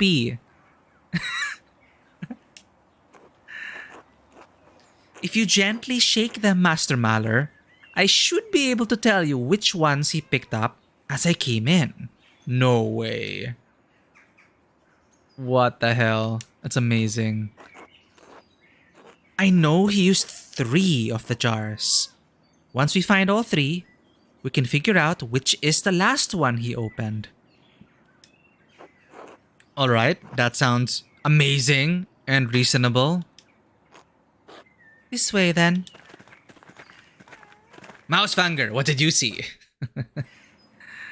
Oh my god. Okay, let's shake something. Mandragora.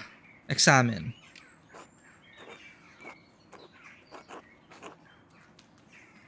Some choose to use the mandrake for evil arts, but these have all been cleansed. Okay, so not for poison. Only Sister Gertrude handles the mandrakes. And with good reason too. I only use them for pains that can't be rid of any other way.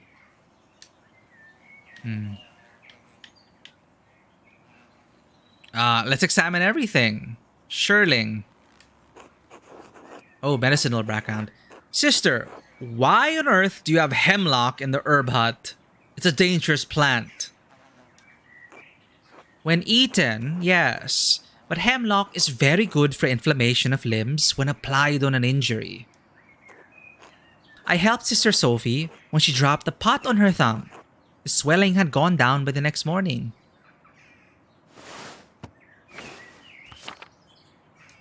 Amazing. Ah yes, lungwort, a very useful herb. Sister Lisbeth once came down with humor so terrible she could barely breathe. When Sister Gertrude gave her wine with lungwort, her coughing got better. Praise God. Praise Gertrude. I can smell that one from here. Oh, that's the licorice root. Sometimes it overpowers the other herbs nearby, and I can't identify them by scent. Psyllium. What about this one? Oh, psyllium. We don't use that often, save for terrible fevers. Wasn't psyllium... I remember one of these things was in the Forgotten City. Brachworts. Oh yes, that reminds me. I'll need to make some more Tithimal salve soon. I'm not familiar with this herb. Ha! I'm not surprised. You're a healthy man, Andreas. Tithimal is used for gout and arthritis and memory problems. Father Tomas comes to get some for Sister Amelie every now and then. Bathenia. Oh, Bethany. I'm surprised to see that herb among your jars, sister. You know its uses, Andreas? Only that it is dangerous herb in the wrong hands. Medicinal background. I know its medicinal uses, but I was always instructed to stay away from it. Occultic background. I've read of its abilities in darker matters. That's why I'm surprised to see it here. Now let's stay medicinal. I know its medicinal uses, but I was always instructed to stay away from it. And with good reason. Bethany can be used for terrible invocations and spells. Whoa. I keep a jar because it can be a good remedy against such magic when used correctly. Oh. Woad. You like this one, Andreas. It's woad. Oh, that creates the most exquisite blue ink. I didn't realize you grew it here. We have a small supply. Not for ink, though. Brother Adok can't hold the quill as steadily as he once could. I make an ointment with woad that helps his palsy. Bertram. Oh, you should take some of this before you go into the cities, Andreas. Why? It's feverfew. It clears the phlegm of the head quite effectively. Ugh, that stuff. It's gross. But Sister Gertrude makes everyone at Kearsarge eat it. And you've been well because of it. Honestly, I think we could do with a bit of more of it in our meals. Dorth. Oh yes, I need to take that jar up to the Abbey. What is it? An ointment for the abbot made with Dorth. Oh, that one! It's for his scabies. I'm always making it. He uses a lot of it. Scabies, huh? Ringula. You have so much of that one. We need a lot of calendula to tend to so many people. Its juices can expel most bad humors. Pounding the juices makes my hands sticky. Stickiness can be washed away, Sister Marguerite. Wundwurts. Wundwort. I remember the physician laying these leaves on my brother when he had smallpox. Yes, that's one of the more common uses for Wundwort. It drives the humors back into the body, no matter how they arrive on the skin. There's so many things here. Dill. What's in that one? Dill. Very good when the cows are ill, but a bit much for us, unless cooked. Hydromel. Don't spill that one. I just made a new batch of hydromel, so it's very full. We use it as a base for many remedies, so I'm always making more. It's fun to drink too. Much nicer than the wine we have at supper. Really. Almost there. Beepos. Mugwort. Brother Matthew has a soft stomach, so we make quite a bit of it into cakes for him. Cinquefoil. Oh, cinquefoil. 5-leafed. Yes, that's how the plant gets its name. I keep it as a paste with flour and oil to break fevers. Interesting. Urtica. Careful not to open the nettle, Andreas. Nettle? That stuff stings. Why keep a jar of it? I wouldn't be surprised if you've eaten it yourself, Kaspar. The dried leaves lose their sting. Whenever the horses are unwell, we mix nettle with lovage, and they're right as rain the next day. You know so much, Sister Gertrude. Papaver. That one's so small.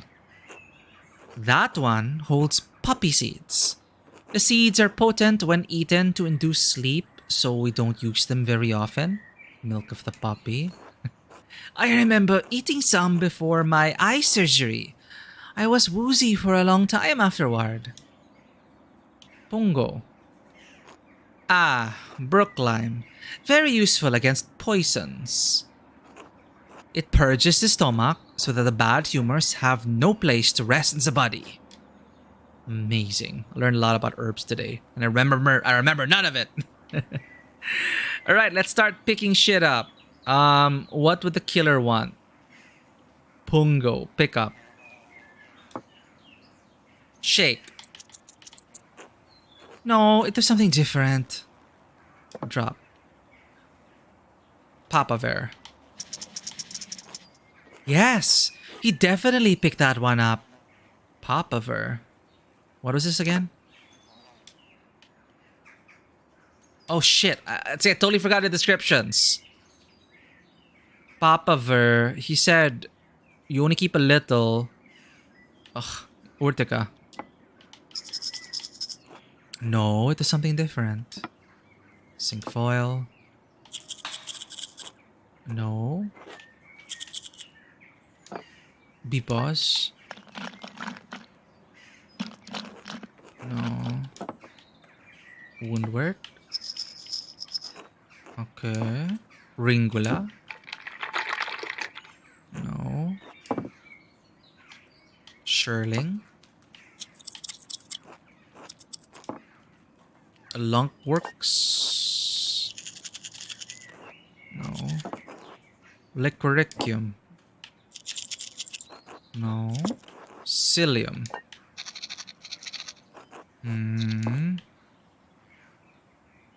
Dorth.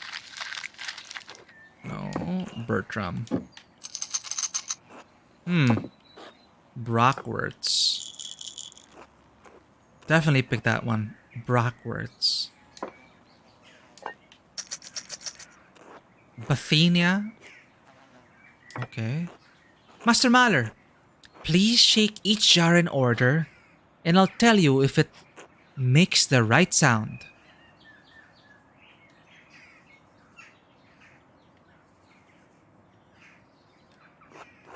Okay, what did he pick up? Bethany. I'm surprised to see that herb among your jars. You know its uses? Ah, okay. Dangerous herb in the wrong hands. And then about the spells, right? I've heard of its abilities in darker matters. That's why I'm surprised to see it here. Let's choose this one. Better safe in the convent here, rather than have Agnes try to use it without holy water nearby. I keep a jar because it can be a good remedy against such magic when used correctly. Brackworts? What is that? Some more Tithimal salve. Right, Tithimal. Tithimal is used for gout and arthritis and memory problems. Father Tomas comes to get some for Sister Amelie every now and then. Papaver. This one was small because it holds poppy seeds. Aha. So poppy seeds. Herbs for the dark arts. And Brockworts. For memory, gout, and arthritis. Huh. Okay.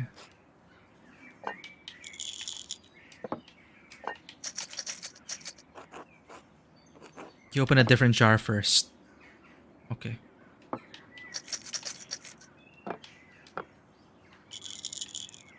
For Sister to remember this, it's freaking amazing.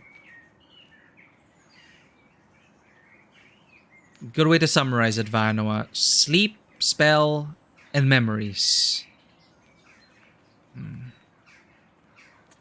Sounds like something for Sister Amelie.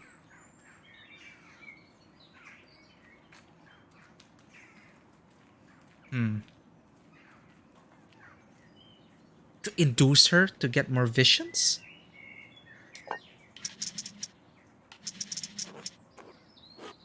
Okay. You're rooted through poppy seeds first.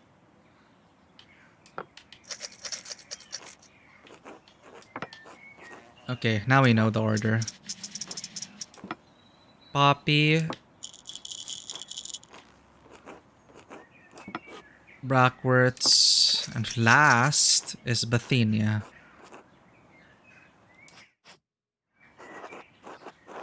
Wonderful. It seems like it's still sealed. Ah, finally. Wonderful. It seems like it's still sealed. Let's see what's inside. Huh? Huh? Oh my! What is it? Coins. That's a lot of money. Someone was paid off. Brother Guy was hiding all this in the herb hut? But why? Wait, doesn't that mean that the sound would have changed for Sister Marguerite? Or was it always money in there and that's what she's heard? But doesn't Sister Gertrude also look into the... Huh? Oh, okay, maybe he replaced it. But then it would have sounded different to Sister Marguerite. Anyway, Brother Guy was hiding all this in the herb hut? But why? Brother Guy? He's in charge of the treasury. Why would he need to put all this here? True, why? Look at Mousefanger, part of the investigation. I'm not sure, but it's definitely suspicious. I should do some more investigating. Anyway, thank you both for your help. What the hell? Doesn't make sense. I found a jar in the herb hut at the convent containing gulden, rings, and other jewels. Sister Marguerite identified Brother Guy as the monk who hid them there. I wonder why. Sister Matilda of Kempten is a cellarer for the nuns of Curacao Araby, works often in the convent garden. Sister Sophie of Birgitz is quiet, dutiful kitchener for the nuns.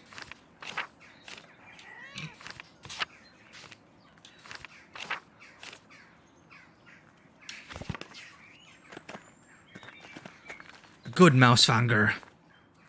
You totally helped with the investigation, Mousefanger. Mousefanger. Fanger? God bless you, Andreas. Now to ask her about the flower.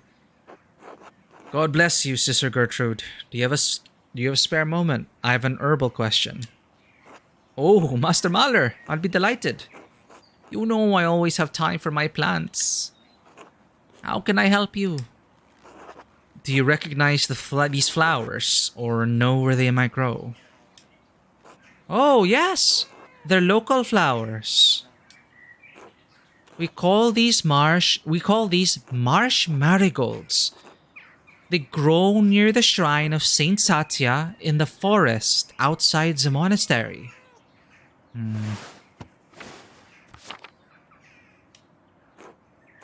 Their petals are wonderful for all sorts of aches and pains. But these look so dry already. Sorry, Sister Gertrude, but we really must be off. Thank you for your help. Of course. God bless you, Andreas. Okay, plants at the Shrine of Satya.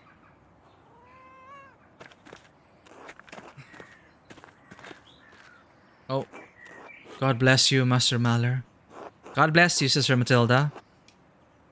I wanted to thank you, Master Mahler.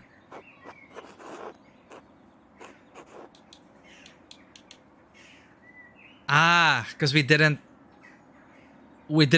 mention her name in the trial. Should have done the same for Lucky, but crap, we couldn't back out of that.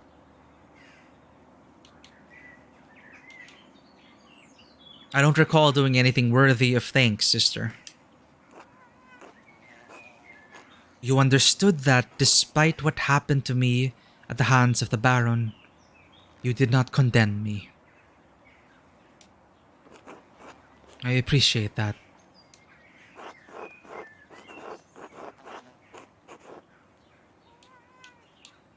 The Archdeacon surveyed the evidence. I merely spoke the truth as I saw it.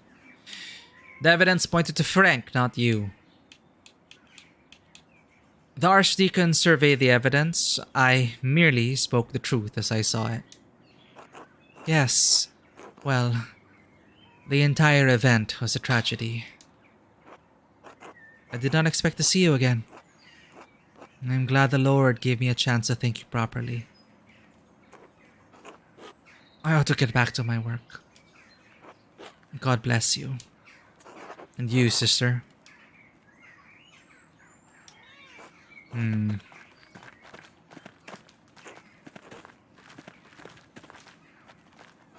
God bless you, Master Mahler. God bless you, Sister Sophie. It's good to see you again.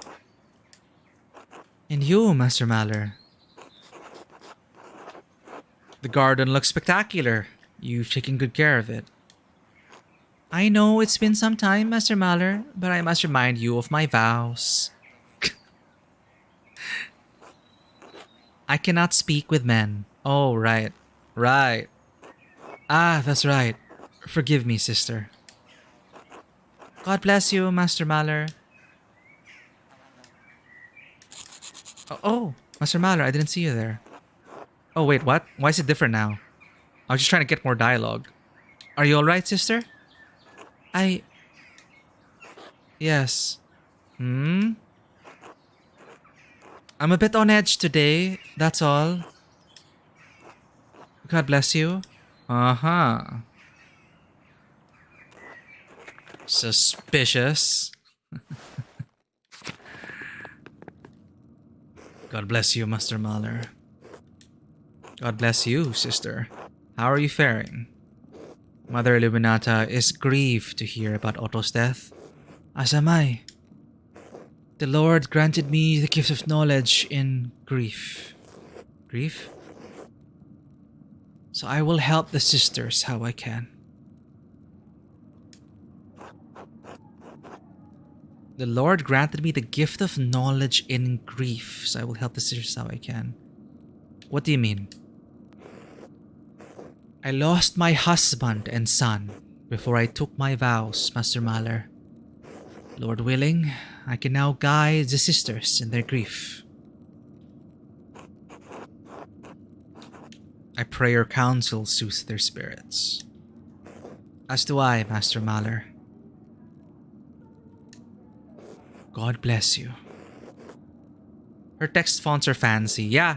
The nuns and the monks, they have this religious font, quote unquote. And you, sister.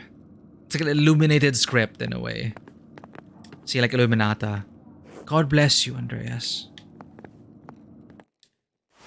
So it's like the religious script. Alright. That's everything from the convent investigation. Oh! Who this? Why is it why is Zdena there?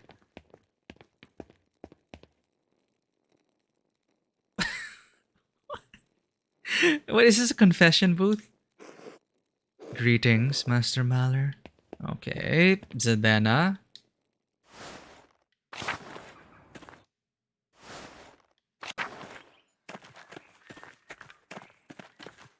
Let's talk to the brothers.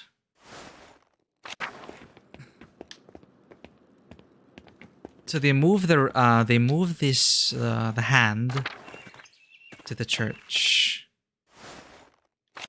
Hey, it's broken. Oh right, and muddy because the townsfolk stormed in. Mob. Okay, Carl. Peters ordered everyone to keep out of the library, including you, Andreas. Damn, they're just keeping them in the library. They locked them in the library. Can I sneak in via the crypt? Oh shit. Oh my god, the townsfolk have made a mess of the place. Not even the crypt was spared from the looting. Holy shit, they started looting the place.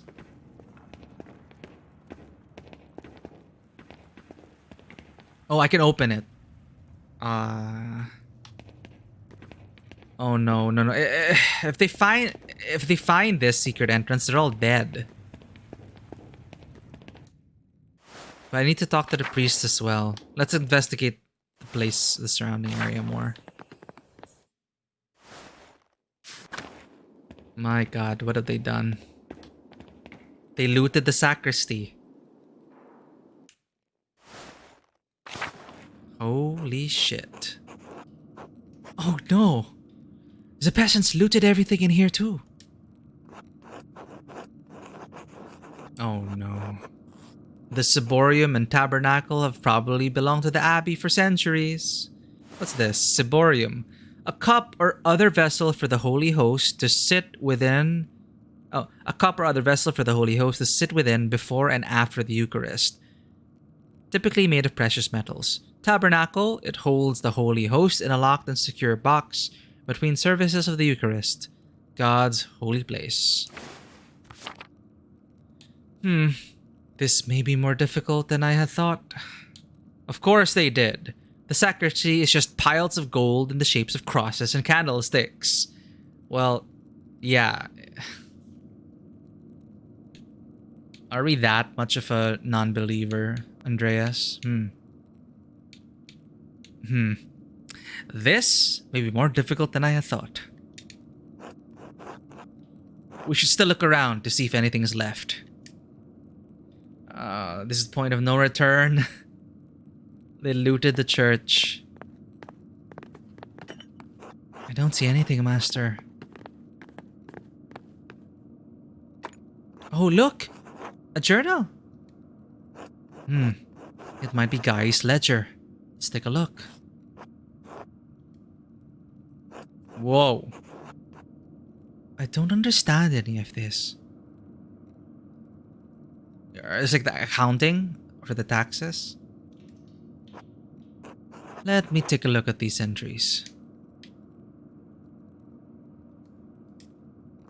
The Abbey's income, mostly donations from pilgrims. It's not much.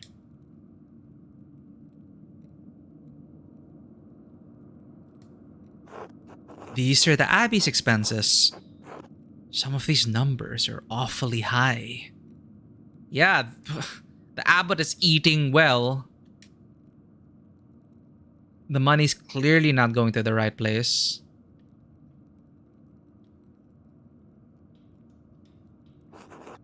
Wait a minute. I think I see now.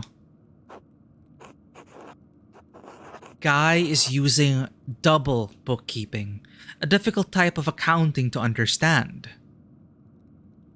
I don't know any accounting, so this is all gibberish to me. The Abbey is struggling to make ends meet, but the accounts seem to balance out. What could that imply?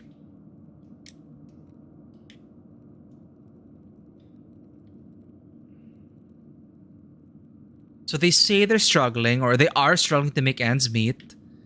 Oh, Father Guy is stealing funds from the church. Oh, that's why Father Guy is hiding the money in the jar. This might not be related to Otto's murder. Fuck. Okay. So wow, Father Guy. Okay, wait, let's not jump to conclusions, but it looks like, yeah, he's making it hard to understand. He's, of course, making people think that, oh, look, balance is out, but oh no, we're having such a hard time. Now we know where the funds are going, chat. Guy is stealing.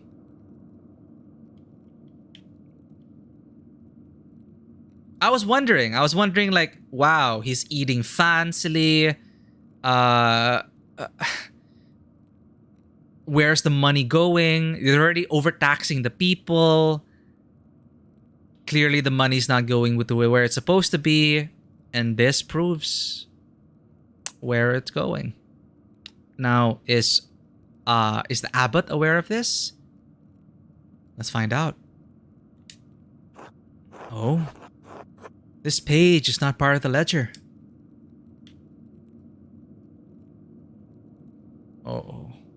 Donum ultimum o familia melser abset scribebo est iterum merces tardea familis Gertner Kreutzers et Hubners tributa tarda a familis Gertners et Kreutzers and Martino Bauer Johann Bauer Sumptus Vini. Do I understand Latin?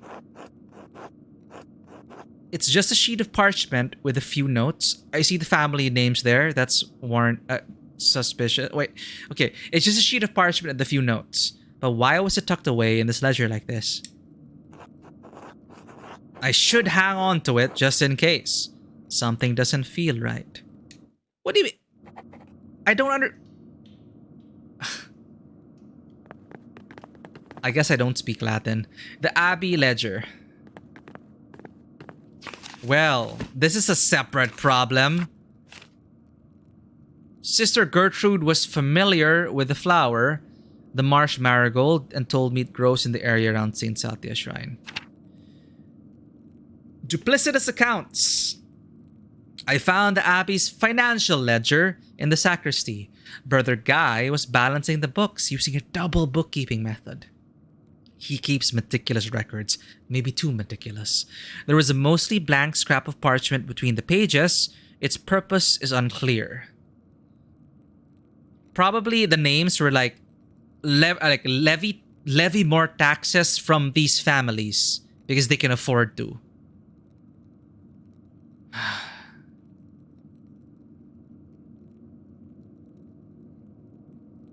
Okay, but this doesn't mean Brother Guy is the killer. No, but we could still bring his actions to light.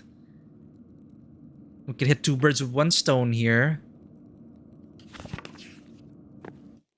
But this is not gonna end well.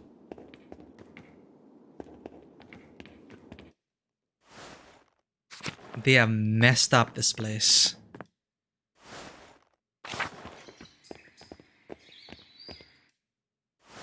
Let's see. Let's take what else what other damage there is.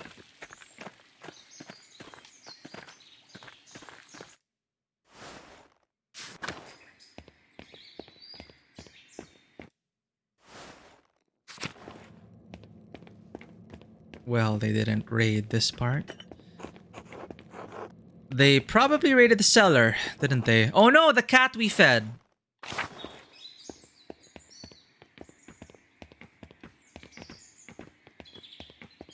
Where is it again?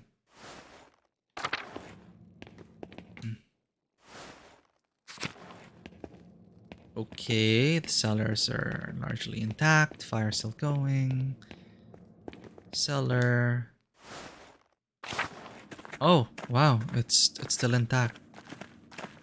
Kitty. I don't know what, like, there was a cutscene here showing the cat chasing a rat, but it let the rat go. And then it allowed us to feed the cat. But I don't know, like, why.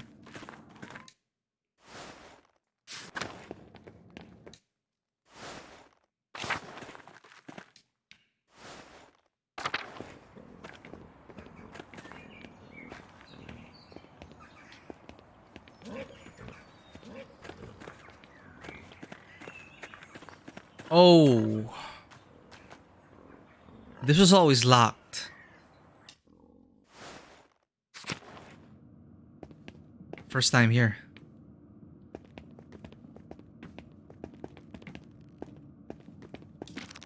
A book. Why would there be a book left out here?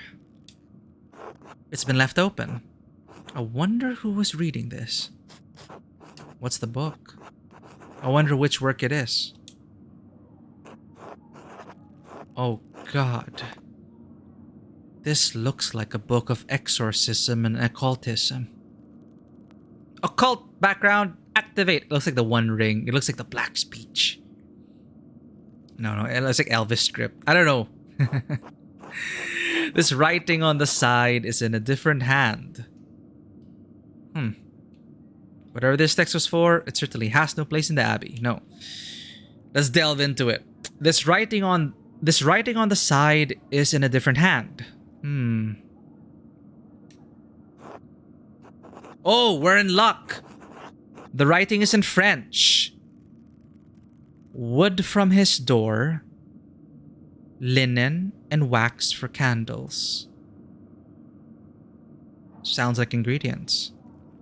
Wood from his door. The only person I know who speaks Burgundian French in the Abbey is Brother Guy.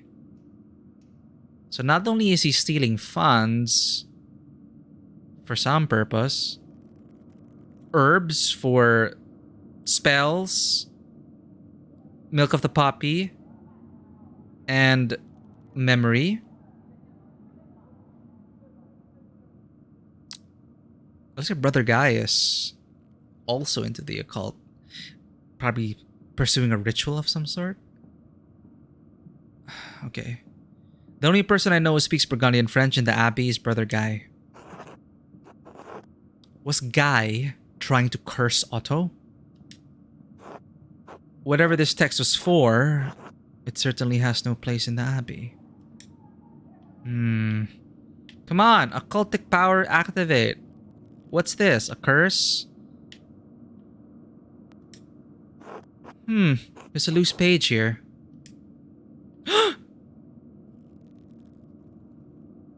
Miriel and Otto.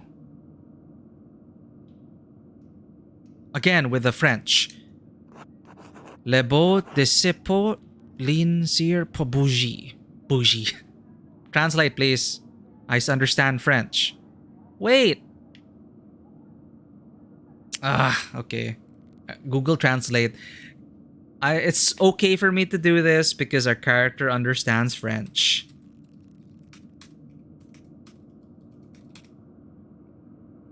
Alright. Le boson de son Louis Lin ser pour bougie. The blossom of his Louis Lin ser for candle?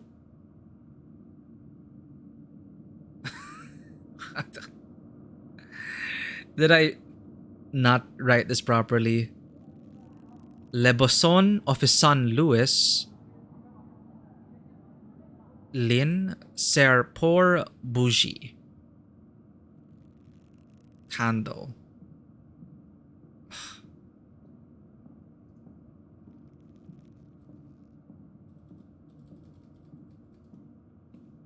Damn it. Astaroth.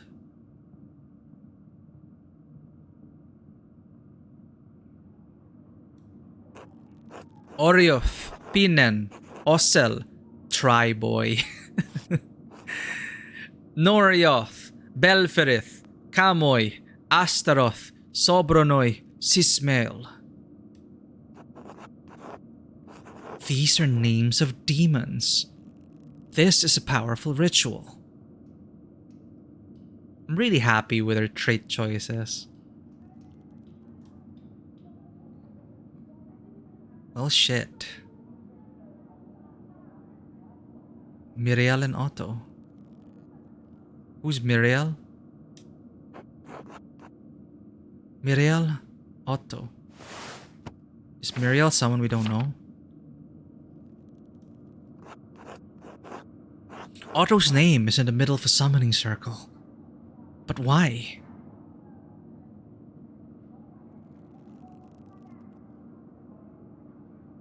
Could this all be what the thread puller wants? Like sacrifices to bring about...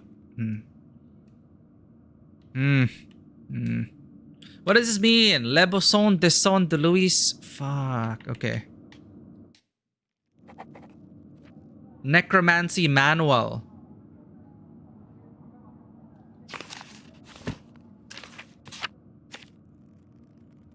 Some of the handwritten notes in Necromancy book use Burgundian terms. Brother Guy is the only person at Kierso from Burgundy. He must have been the one who wrote it.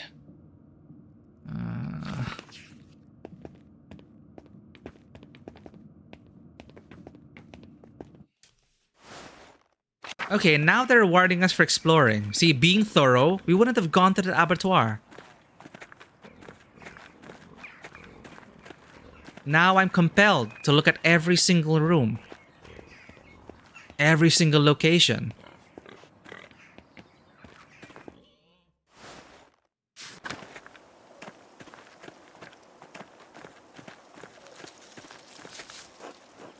Brother Piero. Rest in peace. This is Mother Cecilia.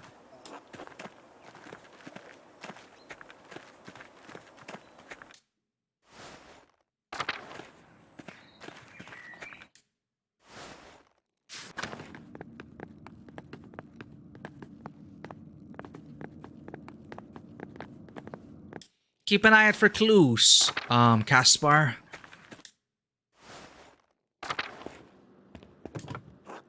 It's Brother Guy's old desk. Why are there still supplies here? Again, more pointing at Guy. It's a bit too easy. I don't know, I mean, like, not murder. He probably didn't murder Otto, but he's doing stuff. Mostly writing tools and parchment inside, except... But wait, what's this? Are those lemons? And a pen knife. Lemon juice can be used as disappearing ink. I wonder if Guy's hidden anything on that bit of parchment we found in the ledger. Ah. I'll use the candle on his desk to check. If we hold the page above the fire, we might find something. Okay.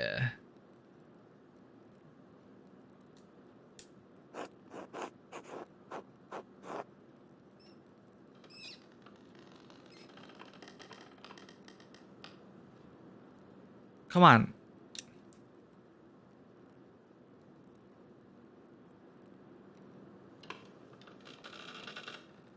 Come on. How do I...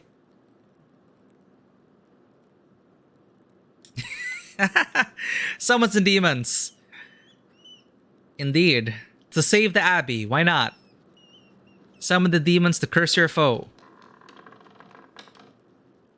Hey, how do I...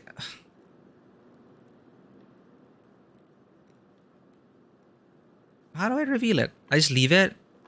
Oh my god! It's burning!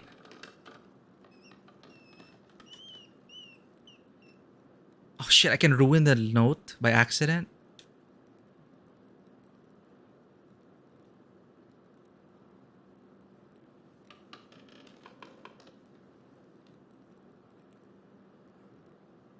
This is so...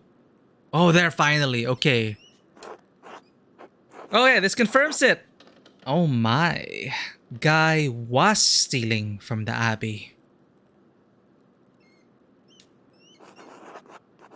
In March alone, he stole almost 7 florins worth of funds. And if the abbot wasn't even aware of this, it's all Guy's fault. No wonder the abbey is in such a terrible state. Which is making the abbot do terrible things, yes. But, holy crap.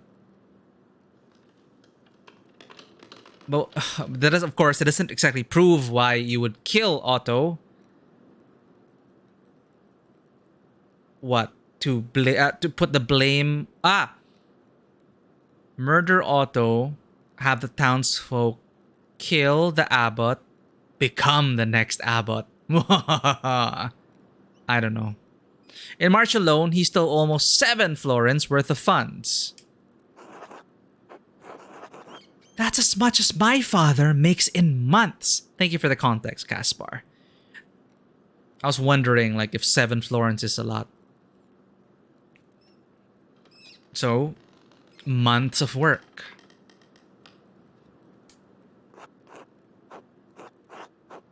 He's sending it to the account of an Augsburger man who's depositing it with the Fuggers. Fuggers, a prominent, extremely wealthy banking family in Augsburg.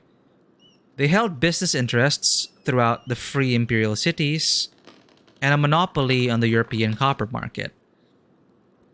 What? Why? Why would he deposit it with the Fuggers? Okay, so the Fuggers are... They're the bankers. They have his money.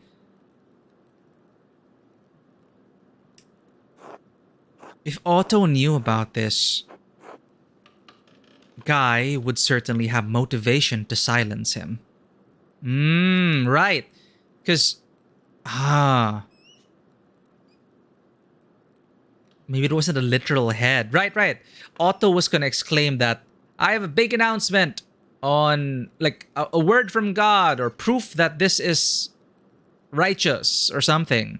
And he was going to say something or announce something during the festival. He never got a chance to. If Otto knew about this, Guy would certainly have motivation to silence him.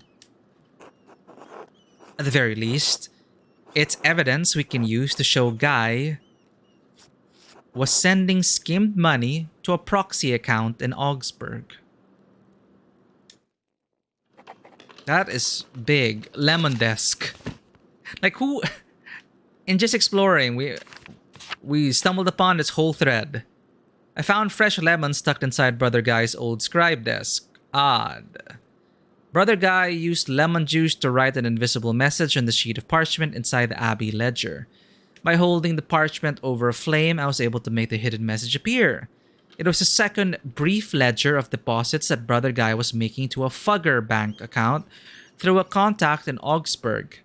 This is clear evidence that he's stealing from the Abbey. Well. Okay, how does this help us? The scriptorium fell into disrepair quickly after Father Gurno closed the library. I have a feeling the thread puller's playing with us. I think the thread puller's like handing out these victims, or like the people we're accusing now probably didn't actually... I don't know. It seems a bit too easy that it's Guy. You're free to wander, Andreas, but stay out of the library. Peter's orders. Sure. Fabian, go as you please, Andreas, but stay out of the library. Peter's orders. Wow.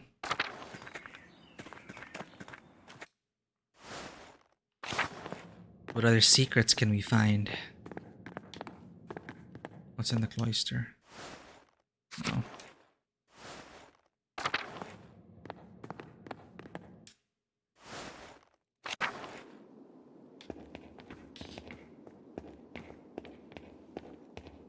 Should we use the secret entrance? Let's give it a shot.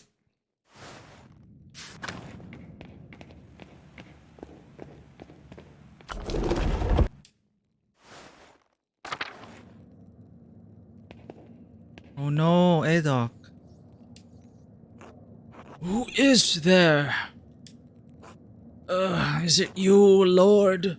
Come to claim my soul? It's Andreas, Brother Adok. Oh, Andreas. Dear boy. Oh no. Medicine background. Grayish pallor, shortness of breath, swollen fingers, sweating. You're not well, Brother Adok. You look serious. It's nothing. The escape was a bit much for my age. I feel aches, a heavy heart. It will pass if God wills it. Is he having like a stroke? I wanted to ask you of the presence you mentioned earlier. Oh no, he's gonna die and he knows who wrote the book, or he knows something's related to the book.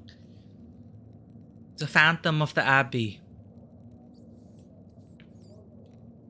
I hope you don't die here, Adok. It does not seem a fitting end. Could someone help you? Florian, or... Do not concern yourself with me, Andreas. The others. Make sure the others are well. They're fine. You're the one who might be dying. If the time has come, Andreas, then it has come. It is in the hands of the Lord.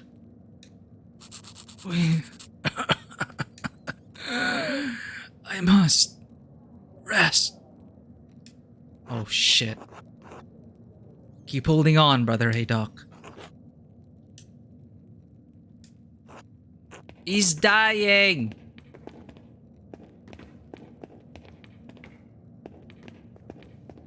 Scriptorium's locked. Okay, yeah. Let's talk to Florian. Let's confront Guy later on. Lastly. Florian started reading, so now his font has changed. Andreas Mahler. I am, as always, glad to see you. But surely you have put yourself at risk by sneaking in here. You cannot keep yourself out of danger and trouble, can you? It is trouble that finds me, not the opposite. So it may seem, but you ought to trust in Providence. It is your wits that we need once again, and so God has delivered you here. Still, I must ask, why have you come to the library? I wanted to see how you all are holding up. I really hope they don't discover the secret entrance, because then that would complicate things. I wanted to see how you all are holding up. We are not out of danger, if that is what you have in mind. The peasants are on edge, and we are stuck. You fear they truly want more violence. It's all for show. They wouldn't dare to go further, no. Such is the brutal nature of the rustic. Wow. You fear they truly want more violence. They may not be trained soldiers, but it does not take much military acumen to burn down a building full of books. If they hurt the abbot or damage the abbey, the Duke's armies will not show leniency.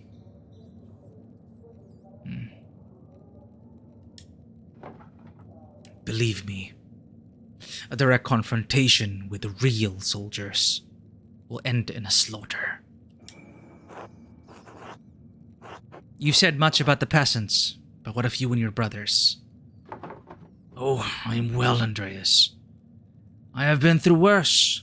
The Battle of Kosmin, the Siege of Dornek Castle. Death and suffering. He's the most interesting brother. He used to be a former Polish mercenary. Too much of that, perhaps, for a young mind. Long enough ago by now. Here, others who hold my attention. I worry about Volkbert and Rudiger. They are gentle people, not able to withstand this terror and violence. But I am especially worried about Adok. I tried talking to him. He didn't look good. He's old and frail, and his health has grown worse since we fled here. He remarks of pains of the chest. I am cut off from my tools, and were it not so, I am unsure of what might help against this affliction. Perhaps Salvia Salvatrix or Papaver Somniferum? I'm willing to do what I can to help. I wish I could help, but I have to solve Otto's murder. I can think of several options, but bloodletting would be best to balance the humors. Really? Okay. Well, I'll trust my medicinal background. I can think of several options, but bloodletting would be best to balance the humors. Adok is very weak, Andreas. I don't think he would withstand such an act. Asking Sister Gertrude might be most prudent in this case. She knows the plants best. Yes! Sister Gertrude to the rescue again! Be safe, Andreas. You as well, Brother Florian. Alright, let's save Adok. Priority 1. Ask Gertrude for help. We just talked to her about herbs.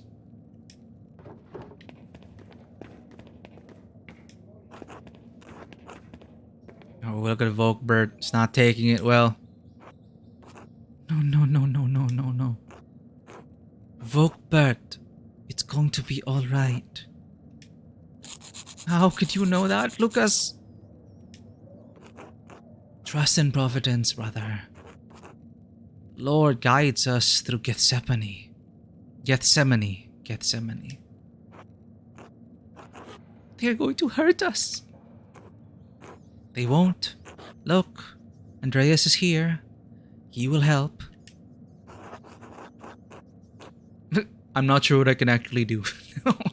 Lucas, Volkbert, yes, I will help any way I can. It's all looking better already, Volkbert. God has sent us a mediator, if you want to put it that way. I just don't want to die. You need to toughen up, Volkbert. You're not going to. We all will. No. Please. Volkbert, peace and calm. Think of the heavenly realms above us, where angels sing praise to our Lord every day. Will I join them? If I die? We all join the choir, one day. But you won't die here, Volkbert. Listen to Andreas. He will help us. Stay safe, brothers. I'll go try to solve this mess before anyone gets hurt. God bless you. God save us. Uh-oh. Oh no, these two... Washlav. Hello, Brother Washlav. Do you have a moment?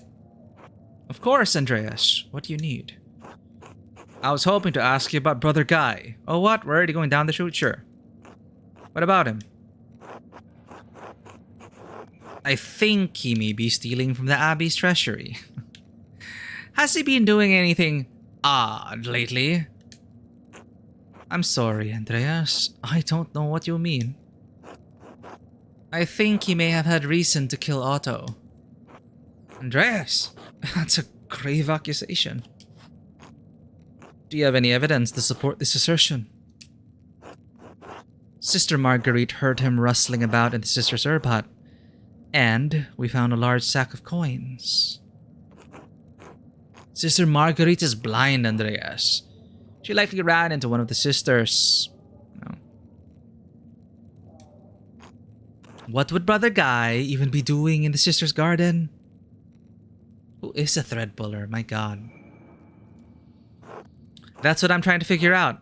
Sister Marguerite knew it was him, though. She recognized his voice. What? No, she said she didn't recognize his voice. This game is jumping to conclusions that we haven't made. But, okay, I'll trust Andreas. Maybe we were supposed to learn more about it? I don't know. He's hiding money in the sister's herb hut, but I don't know why. Several of the brothers were affronted when he demanded Father Gurnot... Several of the brothers were affronted when he demanded Father Gurnot reveal the Abbey's financial record. Wait, what? But Father Guy demanded Father Gurnot reveal the Abbey's financial record?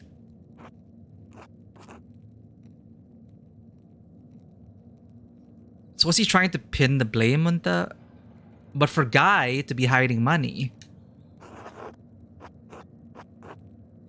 Oh, what? We have nothing.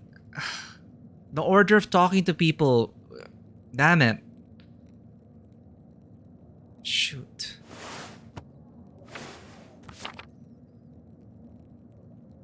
Damn it. So we lose this? Just tell me so I have something to tell Peter. So you could implicate one of the brothers in Otto's death? No, Andreas. Not for your convenience. Enough of this. God bless you, Andreas. Well, I guess we should be more aware of who we talk to first. And we have concrete evidence. Exactly.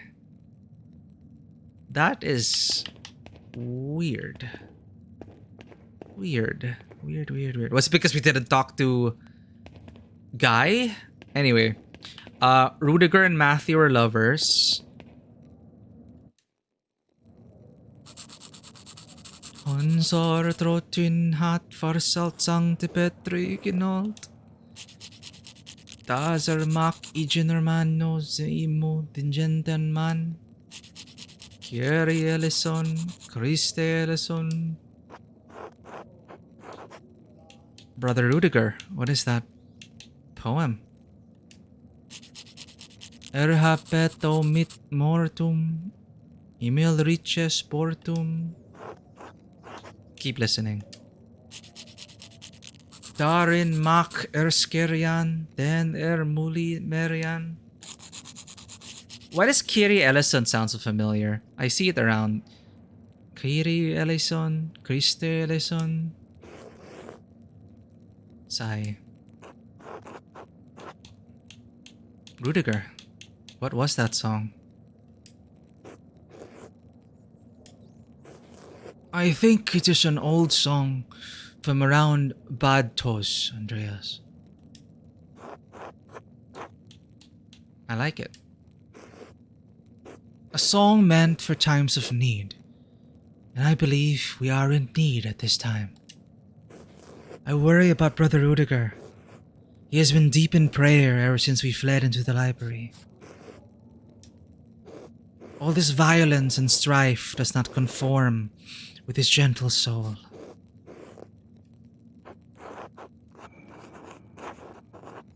Yeah, there should have been a situation to back out of it.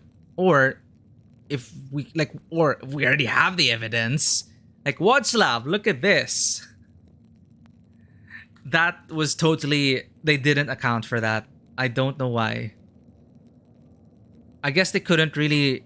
Like, I'm pretty sure something slipped. They couldn't really keep track of everything as the mystery expands. But as simple as... Do you have evidence of Brother Guy's embezzling? Yes. But apparently, we couldn't do anything for Władysław. And also... the sister said she didn't recognize the voice. And what does Andrea say? She recognized it as Brother Guy's voice. Like, who am I to believe? Was that just the assumption on Andreas? Was that speculation on Andreas' part? Or did I read it wrongly? I'm 100% sure, though, that the whole thing about shaking the bottle and all that, because sister, like, we had to even deduce it. We had to get rid of the possibilities, which only left Father Guy. Or maybe that's what he meant. She didn't recognize the voice, but we deduced that it was Father Guy. But it could have been anyone else. I don't know. Anyway.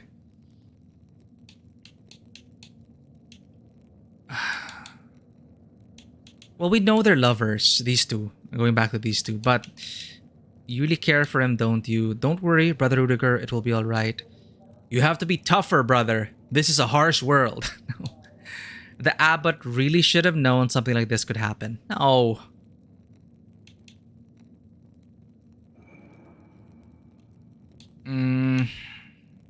This seems like I'm fishing for a reaction. So, that's the only thing I can really say. Don't worry, Brother Rudiger. It'll be alright. You'll find out who killed Otto, won't you? I have to. There's too much at stake. See? I told you.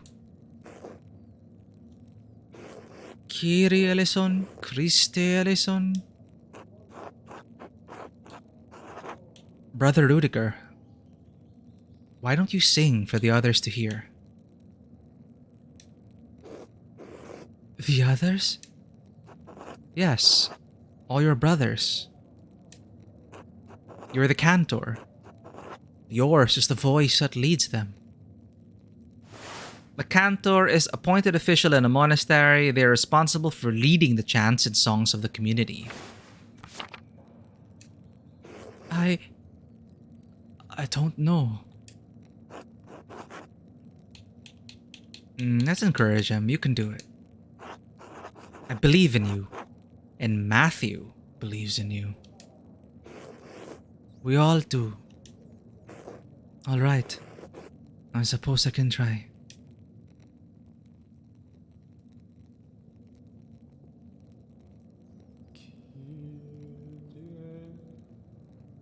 Oh.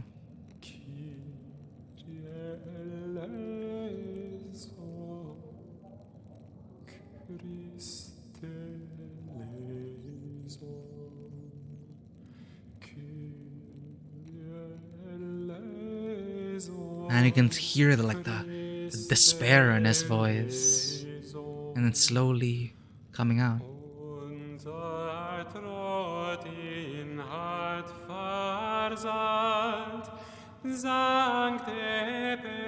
Wow.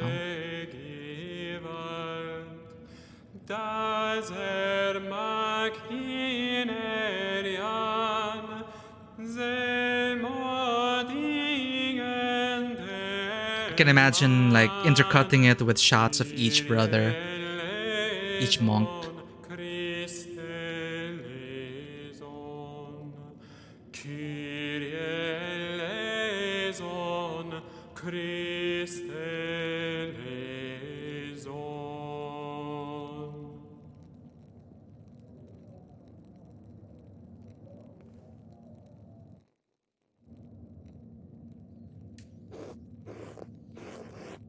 Das remak generayan zemimo hapet o mitorum milkes protum. Darin mak excarian den en urinarian. Spraying, I guess. Pitemes den gotes trut ala samant uparlut. Das fritanen gernudo ginanden. You're repeating it. Kyrie eleison. Christe eleison. Okay. God bless you, Andreas. Watch laugh! Take me seriously. I have evidence. Bye-bye.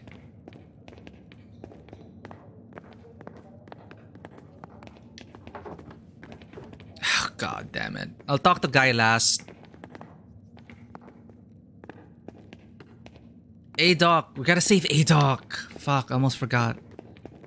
Talk to Gertrude, get the herbs, save A-Doc. Colonel. God bless you, Andreas.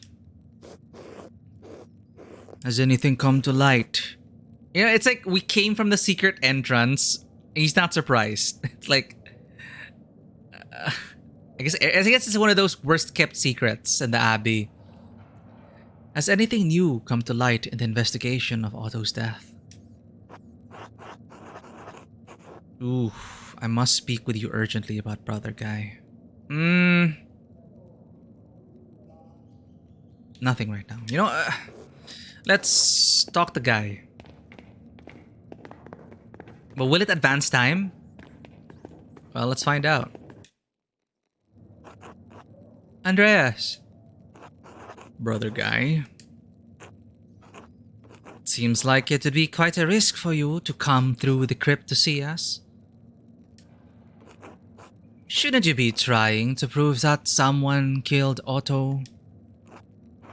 Someone who isn't the abbot? Well, now that you ask, that is exactly why I'm here. I need to talk to you.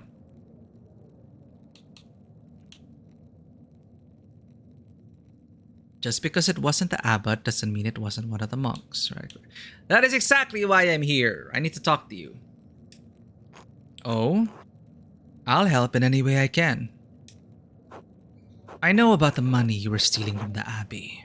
Yeah, I think it's good we talk to him first.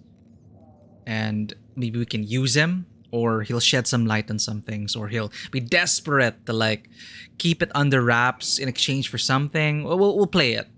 We'll play it by ear. I know about the money you were stealing from the Abbey. Keep your...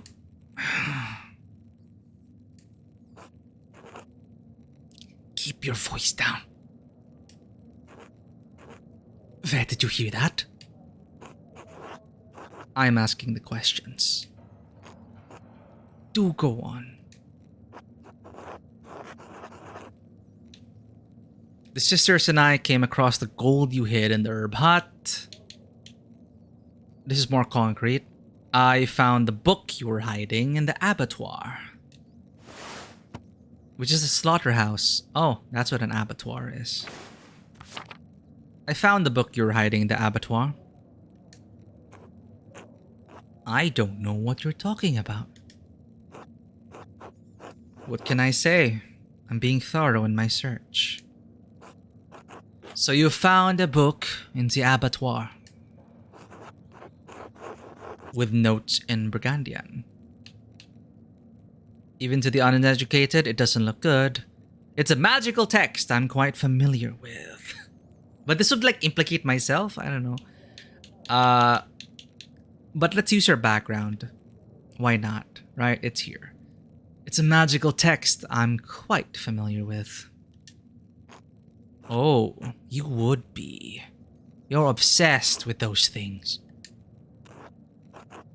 You're lucky the peasants haven't already burned you for witchcraft. Me? You're the one with the necromancy manual bookmarked to magical murder rituals. Oh, it is a magical murder ritual. Dementia, not murder. Oh, okay. Anyway, I didn't go through the ritual. If I had and it had worked, he'd be a drooling idiot, not dead. Okay, fair. That's it. That's all I know at the moment. The sisters and I came across the gold you hid in the herb hut. What? Why would I do such a thing? Covering your tracks? But like of all the places, like what? You think of hiding it in a jar of herbs that Gertrude always uses. Like that's Gertrude's domain, and you decide to hide your coins inside one of her herb jars. That doesn't seem very smart. Covering your tracks. And just because you found gold someplace, you assume I hid it there? You made the mistake of pushing Sister Marguerite out of the way. She described how you felt. What a cursed world. You can't even trust the blind to not be witnesses.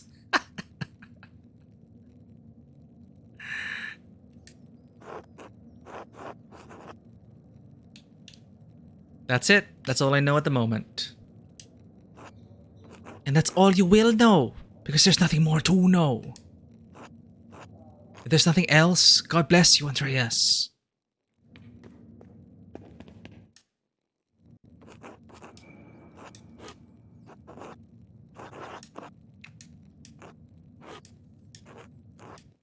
Maybe we should search more? Because if we talk to Ott... if we tell Gurno about it, what he did last time is like, Piero did it! Like, kill Piero! So it's done and over with. If we say like, hey, Guy might be involved in, and he's gonna be like, Guy, throw him to the peasants! Kill Guy! Kill Guy! Save us all! He might...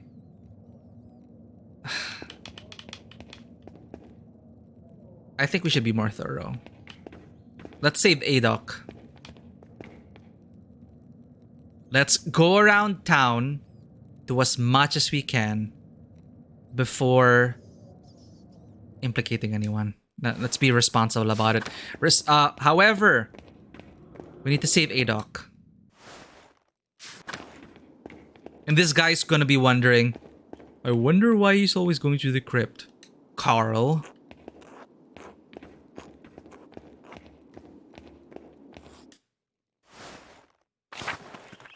Shit.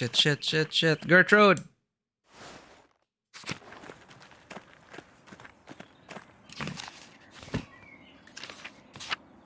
Okay. Adok's affliction.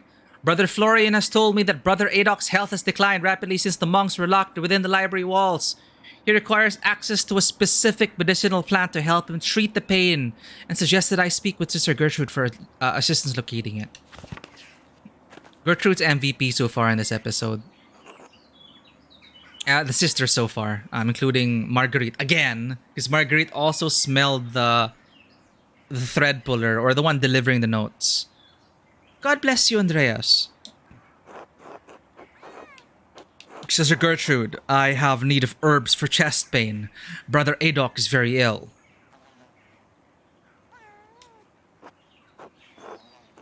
Yellow gentian, perhaps? Or fraxinella? Do you have any? Oh my, Master Mahler. Oh no. Unfortunately, we have none in the herb hut right now.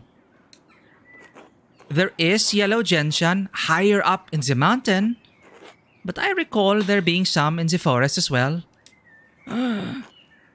If you can bring me some, I know of a broth that should be of help. Thank you, Sister Gertrude. I will set out with haste. May God shine upon Brother Adoc. Take care, Andreas. Alright, let's go. Find the yellow gentian.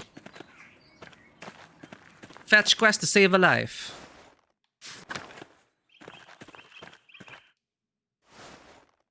I hope nobody stops us on the way. Okay, what's the journal say? I asked Sister Gertrude about a flower that would help Adoc's pain, and she informed me that yellow gentian would be the one to look for. I should be able to find it somewhere in the forest. Wait, isn't that the yellow flower?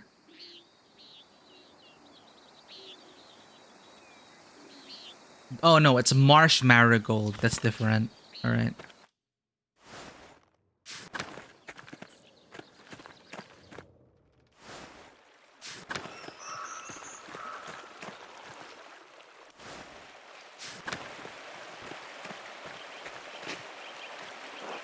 What about these, Master Andreas? No, these flowers are red. They don't match what you found. Oh, okay. Is this what we need for Adoc? A yellow plant with elliptical leaves? Elliptic leaves? This might be the one. Oh, and we got an achievement. Okay, that's for Adoc's affliction. Bring the gentian to Gertrude. Maybe while we're out here,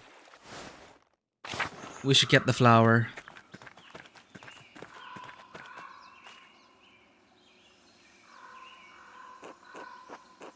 Master, I think I see an opening behind these trees that leads to a deeper area of the forest. Could this be where that mysterious costumed figure ran when Otto was murdered? We should see where it leads. It could take a while though. Oh, nope, nope, nope. We'll come back when we have more time.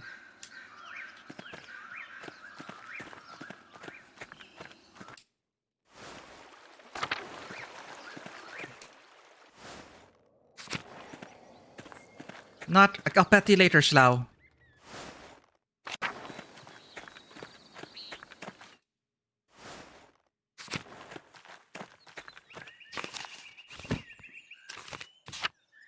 I've located some yellow gentian. I should bring the flowers back to Sister Gertrude so that she can create the medicine Brother Adoc requires.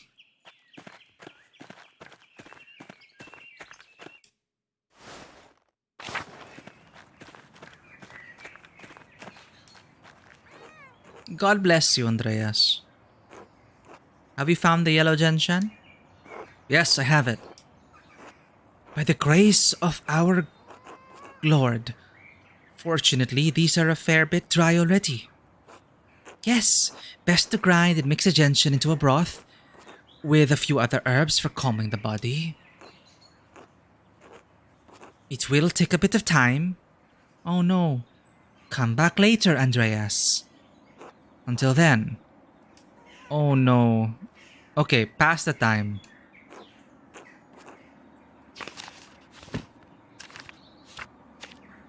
Sister Gertrude requires some time to grind the herbs together and make the medicine. I should return to my other tasks and check back with her later. Cool, cool. Let's investigate some more. So we talked to everyone.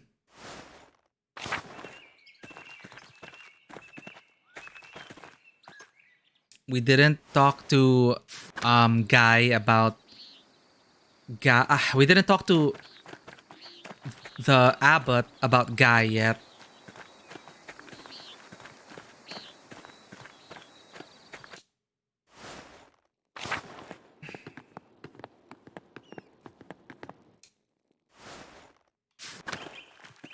Hope you're doing well, Mirabilis.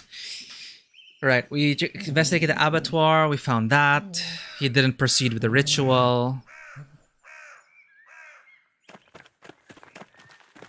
So no dementia.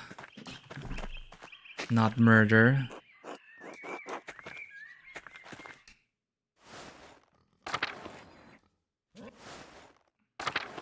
Alright, I think we already investigated all these grounds. Let's go to town. Kitchen and cellar, refectory, quarter laboratorium, monastery aquarium.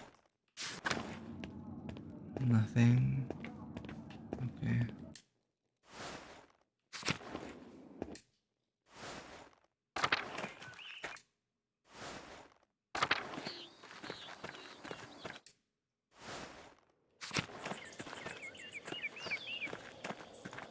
Okay, pet Schlau, for good luck.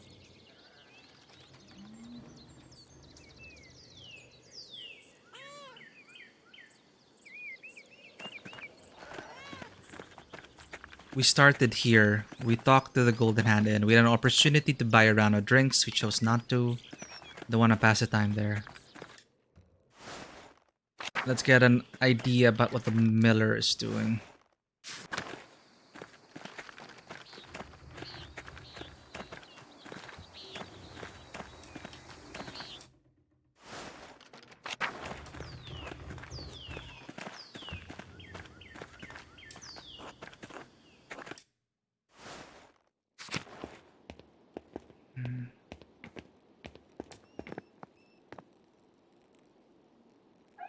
Staub.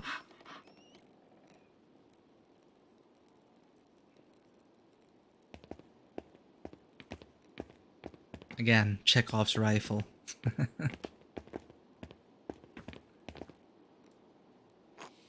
Ah, Andreas, it appears you're caught up in another murder again. Quite unfortunate timing for you. Quite fortunate for you, given your meal with Baltas and Dr. Stolz. No. If I can find the real killer and prevent more bloodshed, maybe it's a good thing I was here.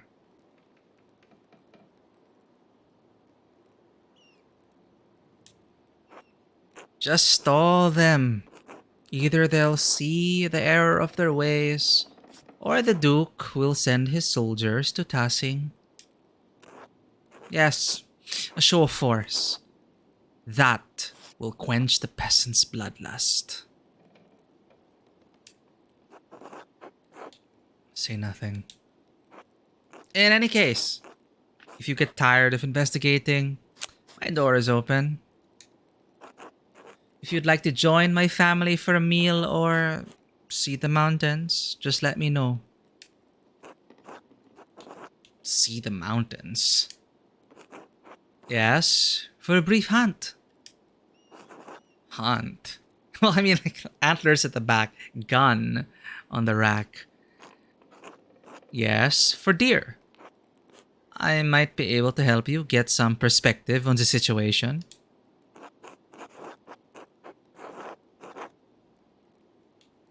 Oh, it's one of the things to pass the time.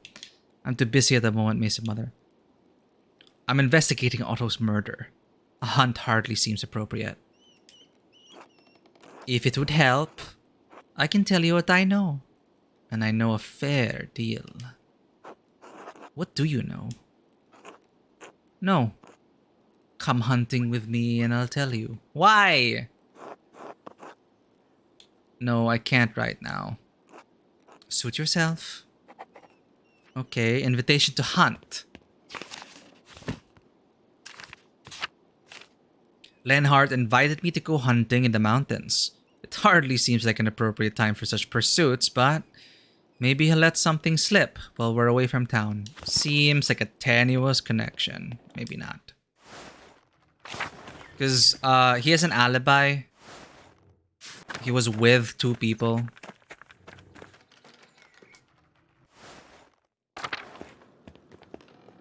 I'm thinking about the forest lead. That's what we're gonna pursue. We just want to talk to everyone in town first. See our options. Andreas, enjoy the bonfire. No, I'm not quite accustomed to these rural traditions, my god. Not as much as you did. Up until the murder, I suppose. They only seem to happen when you're here. What are you doing back here anyway? I don't need your permission to visit Tassing. I came to pay my respects to Brother Piero. Why? He can't hear you. He's gone. For my own sake, I suppose. Alright, I understand that. Stupid, but I understand it. Can't imagine why anyone would come to Tassing unless they were desperate. Do you work for Father Tomas? Work for? I'm his slave. I clean this damn church and keep his house so I have a roof over my head. Around the time the Baron was murdered, I lost my home. Wait, we already talked about this. That bastard, the abbot, took it from me. Now I have to rely on the charity of the church. I hate the church as much as the abbey. I wish there was a hell so I could send a lot of these holy men there. I'm surprised. Same thing. Repeated dialogue. I'm surprised Father Damas lets you stay here. He thinks he can save me. I let him keep believing that as long as he keeps room over my head. Okay, this is new. Do you know anything about Otto's murder? No. Why would I? And why do you care? I don't want to see Peter and the other peasants burn down the abbey. She'd love that. I'm just asking. You never know who might have seen or heard something. Well, I haven't. Are we done? Yes, until later. Fine. Okay, that's it. Oh. Oh, Andreas, what have you come back to? This is all awful. Just awful. I should never have allowed Klaus to publish the 12 articles. Oh, he allowed it. Okay. This is what happens when common people get agitated by reading nonsense. What's the alternative? Forbidding them from reading? Nonsense? Is that what you think of the 12 articles?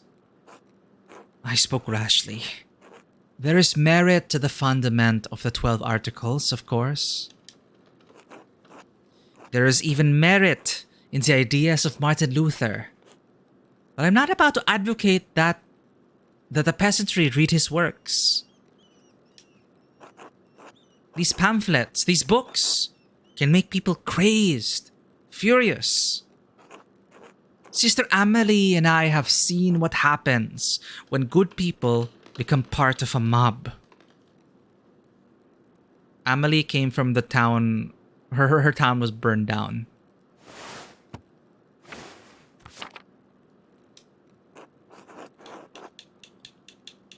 Let's hear more of the story. What do you mean? Before we came to Tassing, I was the priest at a town near a Benedictine convent.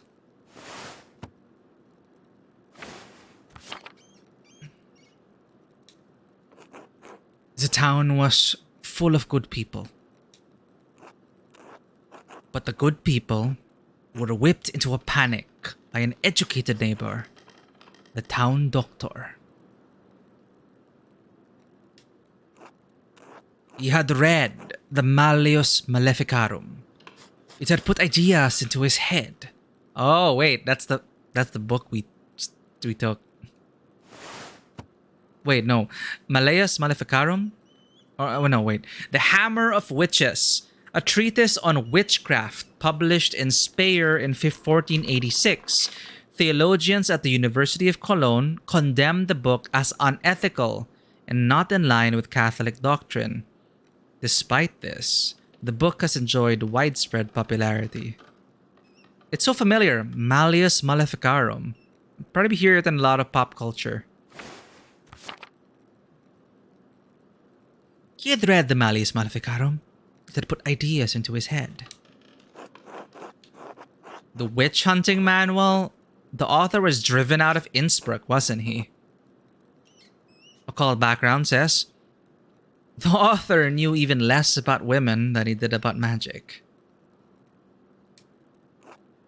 One thing the book's author and the doctor shared was a contempt for and hatred of women.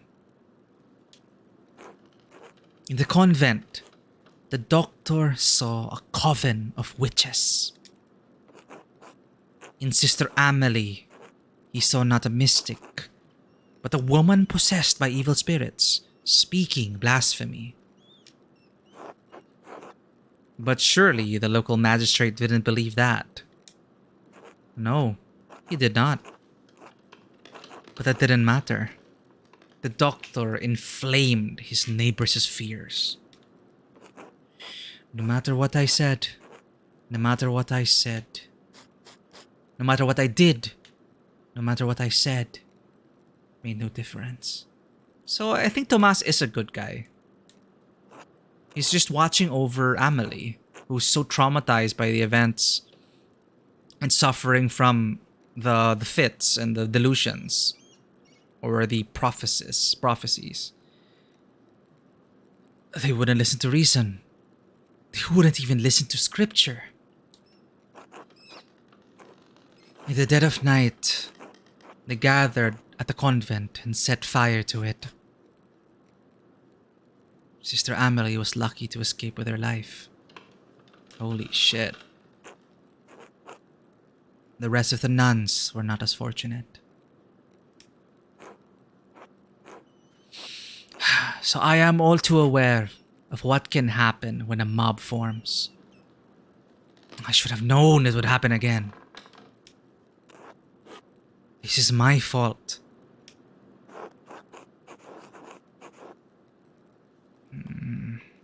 It is his flock, right? And he feels responsible because he's like, yeah, publish that. You know, I still appreciate that he allowed the publishing of the 12, that work. He didn't ban it. He allowed them to read it.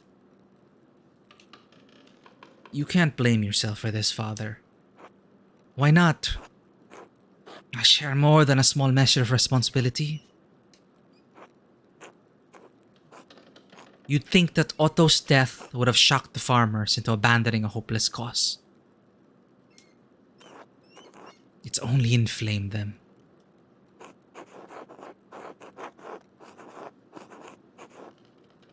Yeah, see, pretty progressive of him. And, you know, the way they were talking about, like, Amelie, and he was going to attend to her. Of course, you think of the worst, right? Because we do hear a lot of terrible stories coming out of, about priests, about the church and stuff. And I was really hoping he was a good guy, that it wasn't the typical, oh, he's actually a terrible human being and he's taking advantage of Amelie while she's, prophesying. But no, he is helping Amelie because they burned down her freaking convent. But yeah, he seems like a good guy overall.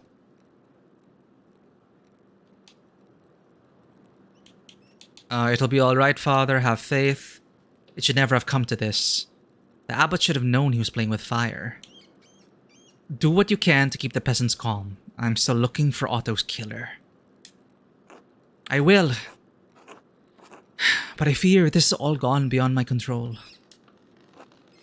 And for him to relive those moments, like, it's happening again.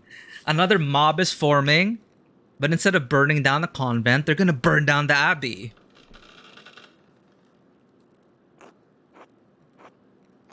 I suppose there's no good fretting about what's already happened. I have to minister the people of the town as best as I can, given the circumstances, and pray for the best. Speaking of which, I need to hear the confessions for the townsfolk. Ah, right.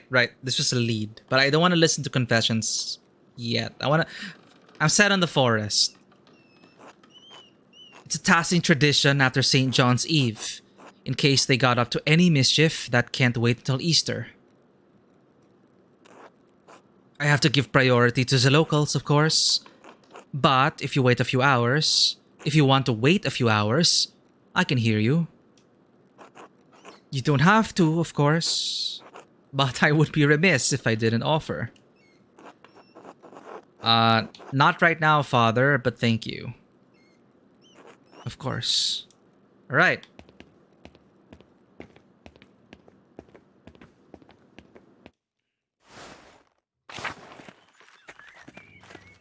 Okay, we talked to the bill, went to the... let's clear up the forest. No, wait. Martin Bauer and Widow Kemprin.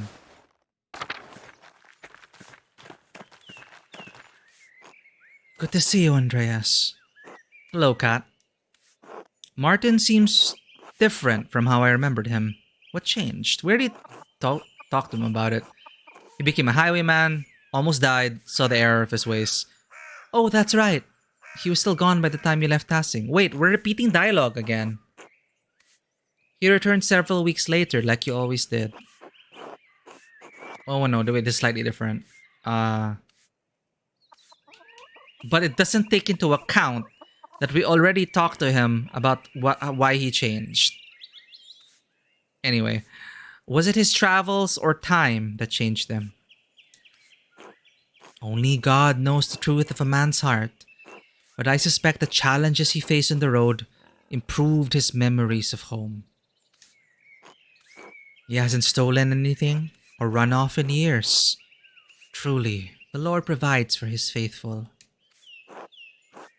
He and Otto were arguing the other day, though. Do you know why? That I don't remember. Were they? I'm sorry, Andreas, but I don't know anything about that. Martin supports Otto in his cause against the Abbot's taxes. They didn't have any cause to fight.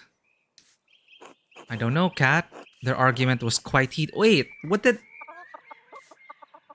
Did I miss something? Did I not notice that scene? Ah!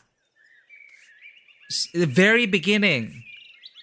When we first met Otto, he was kind of arguing with Martin, right? Yeah. Okay. I think he's talking about that. I don't know, Kat. Their argument was quite heated. Would Martin have any reason to hurt Otto? Of course not. They'd become close friends these past few years. Like brothers. Even brothers quarrel.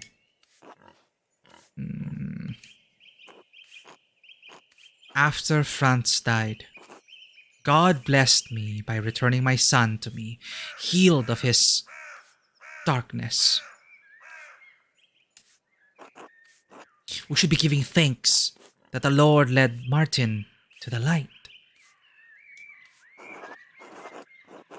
You weren't blind to his flaws before.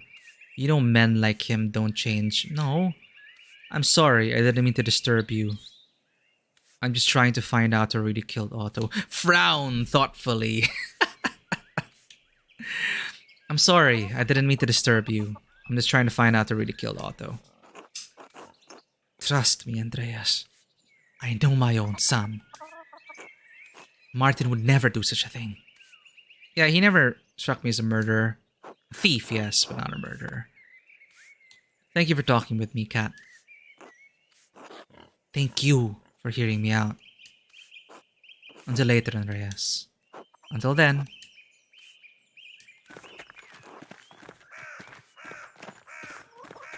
Wow, everyone has something to say. Hello, Andreas. Could you spare a moment, Brigitte? I suppose. What do you need?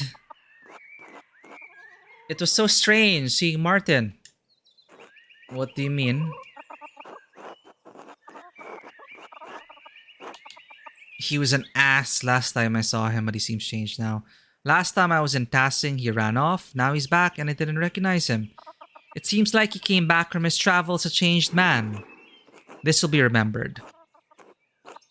For the better, yes. For all the grief he gave me, we're happy now. Is that so bad? No, of course not. He did get into an argument with Otto when I was coming into town, though. What happened there? Why all the questions about my husband, Andreas? I'm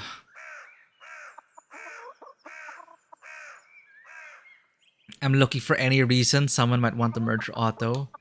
I'm trying to figure out who murdered Otto. Lie. I'm trying to catch up on everything that's changed in Tassing.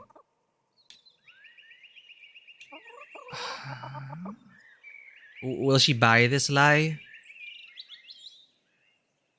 Well, obviously, if you go like, oh, we're investigating Otto's murder, she's gonna be like, no, of course my husband's not gonna do it. And they're just thankful Martin has seemingly turned over a new leaf. So of course they wouldn't wanna think that he was a murderer. Okay. I'm gonna try this. I'm gonna try lying. I'm trying to catch up on everything that's changed in Tassing.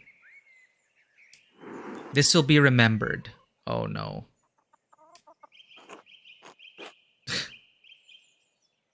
You're a poor liar, Andreas.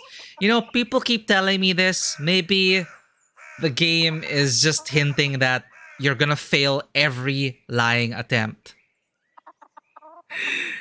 Everyone keeps telling me this. You're a poor liar, Andreas.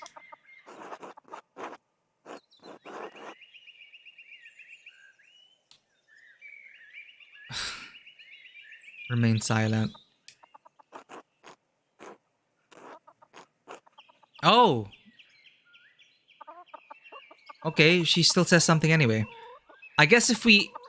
I think she would have clammed up if you said that we're investigating the murder, but... Otto was pressing Martin to support him in the town commons.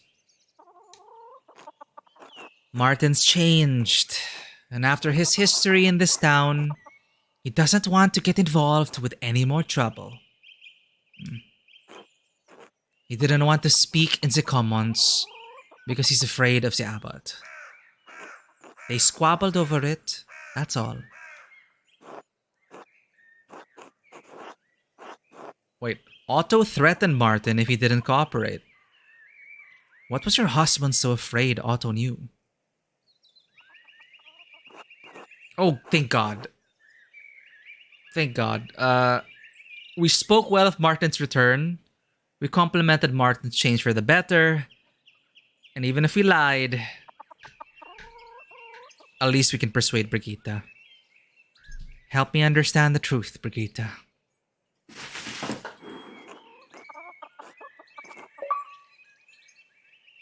Martin does have a secret. We got an achievement for that. I'll tell you. My Martin never came back. He died on the road. Huh?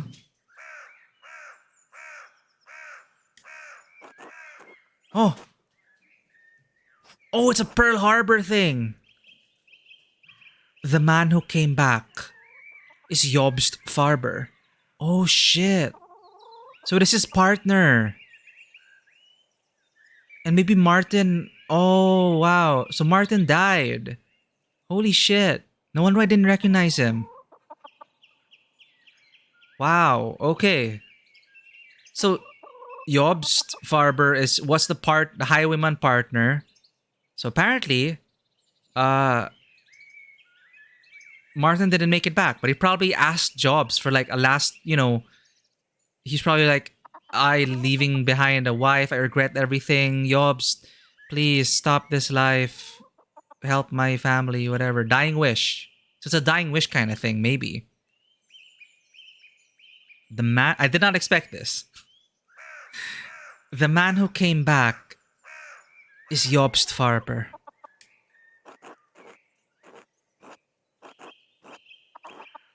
travel with my husband.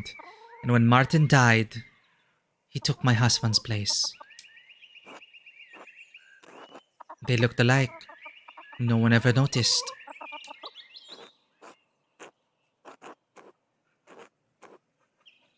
Jobst has been a better husband than Martin ever was. He had a rough past, but he's a changed man. Oh, okay, wait. Might not be a last wish kind of thing. We don't know what happened between Jobst and Martin. He saved the farm. And our family. He works hard and lets me spend as much time with Veronica as I want. Ah, there it is. So she and Veronica, well, they're really hinting at it. They slipped. They kind of slipped at during the festival, where Jobs was like, and spending too much time with Veronica. But he's open to it. He saved the farm and our family. He works hard and lets me spend as much time with Veronica as I want. Best girlfriends. They're just roommates. My god. They're just best friends. No. He's a miracle I never expected to have. I don't know how Otto found out, but I'm not surprised he held it over Jobst to get his way. Well, that's why Jobst did speak at the commons. Otto was like pressuring him. I'll tell them about you if you don't support me in the commons. So that's why he did say that. But at the festival itself, he's like, screw Otto. I'm not gonna go into the forest. I already did enough for him. Which is fine. At least Otto didn't like force him to go to the forest. He was just say something, Martin. Jobst. Yeah, that wasn't fair of Otto, but Jobst wouldn't kill Otto over it.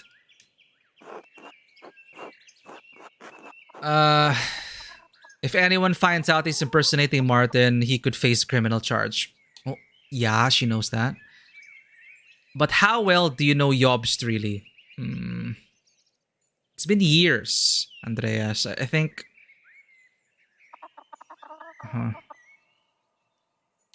But he has gotten into trouble before, hasn't he? But, well, he turned over a new leaf, right? What's the safest option to choose here? I don't like these two choices. But he has gotten himself into trouble before, hasn't he? It's like, no, people can change. But how well do you know Jobst, really? More than we do.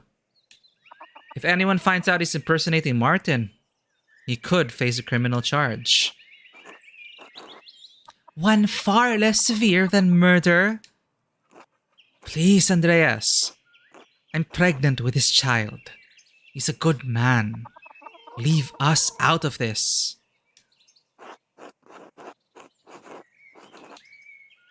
Jobst isn't Martin, Brigitte. You don't know what he could be capable of. I can't promise anything, Brigitte. It's like a Matilda situation again. What did we tell Mother Cecilia? We can't promise anything, right? If Jobst did it, then Jobst did it. Otto was a friend as well.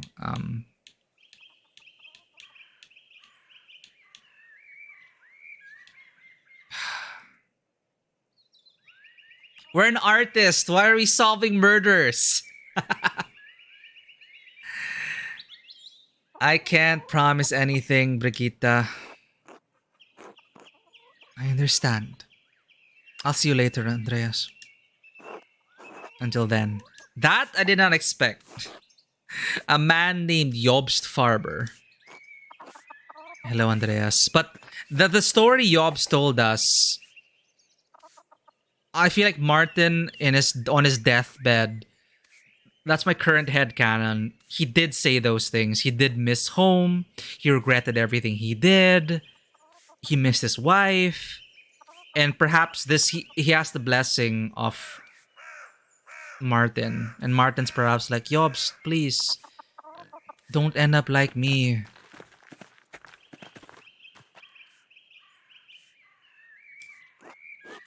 Oh, we can't talk to Yobst. No wonder why we didn't recognize him. Cool, cool. I did not anticipate that twist. No, like what? Why would he kill Otto? No, it doesn't really. It's not.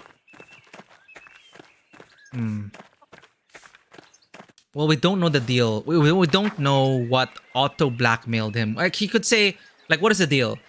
Support me in the comments, or I'll tell people you're not Martin. So he supported him in the comments. Done. So I don't think he did it. Veronica. Hello, Andreas. Hedy. Hello, Andreas. Hans. Johan. Andreas, you and me need to talk. Alright. What's on your mind? Why are you helping the abbot? You know what he's been doing to our families?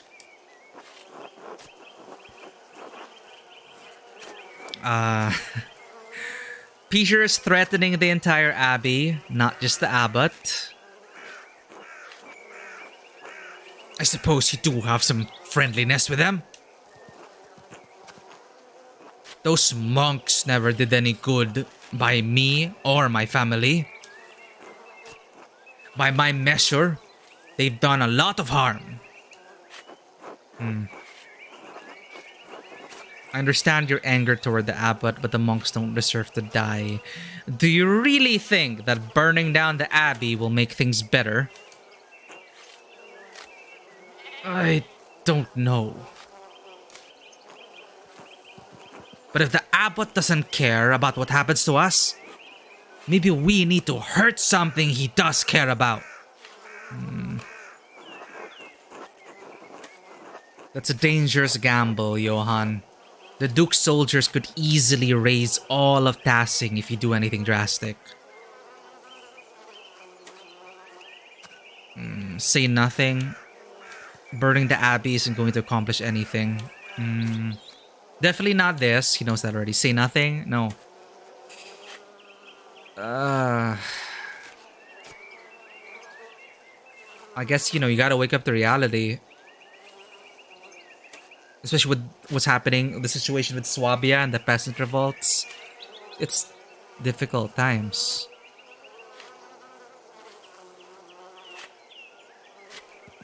Yeah, but don't burn down the abbey. That is a dangerous gamble, Johan. The Duke's soldiers could easily raise all of Tassing if you do anything drastic. Let's not do anything drastic.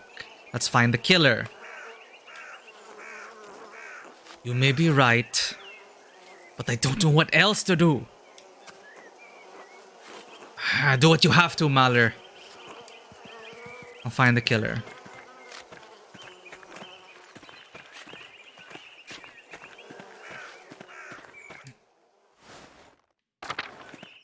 Oh, no. Hello, Peter. Hello, Andreas.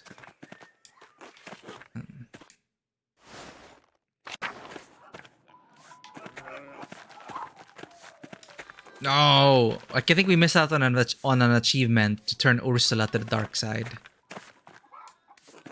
God bless you. Could have raised the fellow heretic.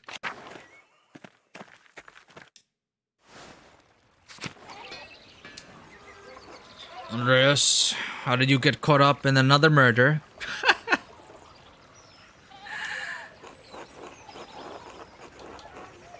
Maybe God wants me to solve murders instead of making art. Seems like a bad way to put food on the table, but maybe you're right. Listen, Andreas. I can't talk any sense into Peter.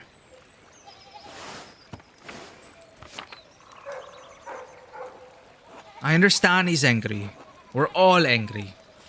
But threatening the abbot? Burning down the abbey? The Duke's soldiers will tear this town apart. If Peter won't listen to you, what makes you think I carry any more weight with him? I'm doing what I can, Andres. Thank you. I know Peter is mostly bluster, but I'm just worried. Worried for all of us. I understand. I'll talk to you later, Andres. Until then.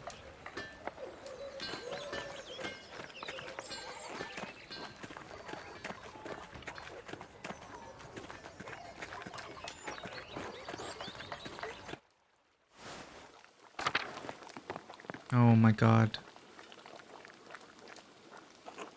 Oh, Andreas. Are you alright? Of course she's not alright. I'm so sorry, Eva. I knew something like this would happen. He believed in what he was doing. I know he was doing the right thing. But Andreas, I was so scared. I don't know what I'm going to do now.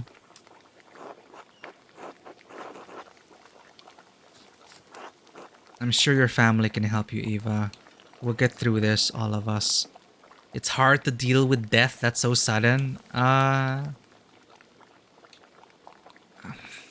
Really, no words can really... You know, it always feels like, you know, when you go to a funeral and you say my condolences or someone passed, sometimes it feels so useless and ineffectual sometimes. But is it better than saying nothing?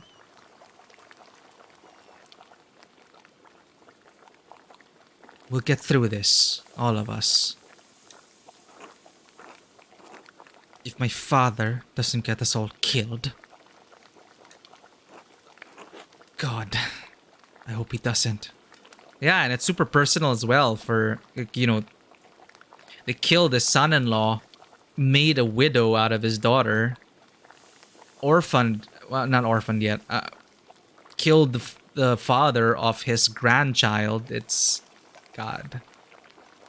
Of course he's angry. God, I hope he doesn't. I'm sorry, Andreas. I'm just so tired. It's alright. Maybe we could come back later and share a meal together? Yes, I think that would help. Later then. Until then. Alright, eat with Eva. That's what I'll do after. Man, they just had a kid and they named him Otts. Who didn't we investigate? Where didn't we investigate? Ah! Ah, the baker. And the doctor.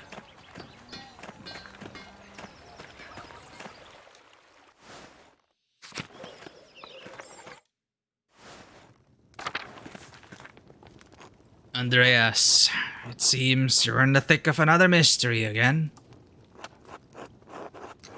I solved the last one, I'll solve this one. It's not my choosing, I swear. It's good of you to take it on, in any case. We need your help. The peasants are angry. Even if what you and Kaspar said about the abbot makes sense, they don't want to hear it. It's too easy to blame Father Gernot for Otto's murder. Can you talk to Peter? He's puffing everyone and he's putting everyone in danger by threatening the abbey.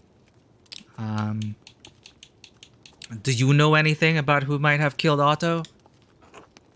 Andreas, if I knew anything, I'd tell you. I'd tell Peter. I am critical of the abbot, but I still love the man. I still love all of the brothers and sisters at Kiersaw. I don't want to see them harmed any more than you do. If I see or hear anything that could help, you'll be the first person I tell. Alright, I'll keep doing what I can. Good. Keep trying. Trust in Providence. We are all in God's hands.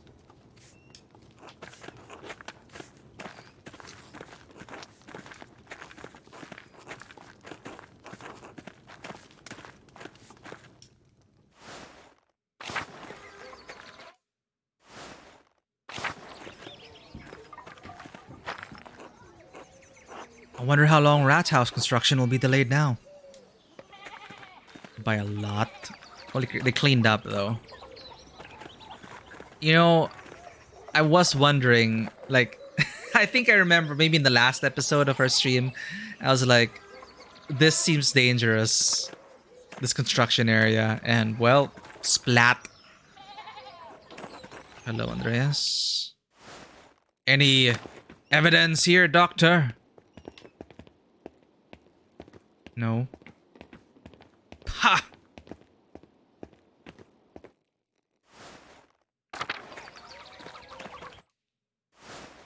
Eisenkopf, perhaps you have something illuminating to say?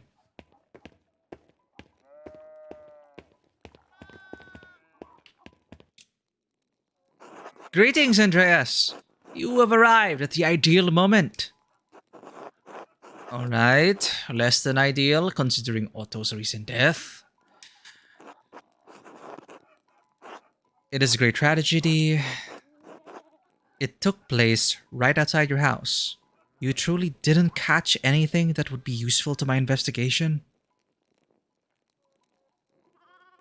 Who were the detectives of these times? Like, what I loved about like Britannia, comic Britannia, was it was about like the world's first detection or something. Or they flavored it as such. It is set in ancient Rome, and basically it's the detective in ancient Rome. That is fun. I guess, I don't know, the archdeacon, the church handles those affairs. Inquisition.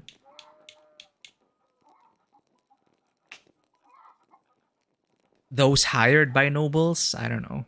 It is a great tragedy. It took place right outside your house. You truly didn't catch anything that would be useful to my investigation. Or can anyone be an investigator? Like Andreas Mahler, artist. Alas, as said, Werner and Lenhardt and I were engaged in a stimulating debate when we heard the crash outside. I only saw a figure flee, but unfortunately I have no useful details on whoever it may have been. I hope you find the lead, for I have severe doubts about the involvement of the abbot in this gruesome affair. Meanwhile, I am drawing close to the final design of my latest invention. As such, I'd very much like to hear your thoughts on it.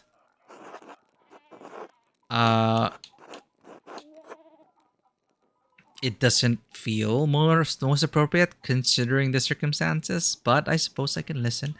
Of course, you asked me to come share ideas. Splendid! I have been devising something most unique. Come. At present, we have a problem. The peasants suffer under harsh conditions. Do you agree? That's what they've been saying. I'm not that certain though. Life isn't easy for everyone. They do not have it easy, no. They toil constantly, but achieve little over bare subsistence. They are then taxed heavily. The peasants grow angrier. Hence, the nascent troubles all across the lands. It's a dangerous time. So, I have devised a tool to lessen their drudgery. Here, take a look at the schematic. No way. Ooh, okay. Behold the plow. In front of it, an automaton, man or beast, it matters little, dragging the plow behind it. When was the plow invented. Because the plow changed society as we know it. When was the plow invented? Well, 4000 BC. The first plows were basically pointed sticks and were pulled through the soil. In 1837, John Deere developed the steel plow. I remember in our Pendragon campaign, we stole the technology. The Saxons who kept raiding our, I think we stole the plow technology from the Saxons. Anyway, instead of Pendragon campaign, 500 something or 400 something, uh, 5th century, and the plow really helped. Anyway, well, of course, this could help. Behold a plow! In front of it, an automaton. He's like a mad scientist at this point in my head. In front of it, an automaton.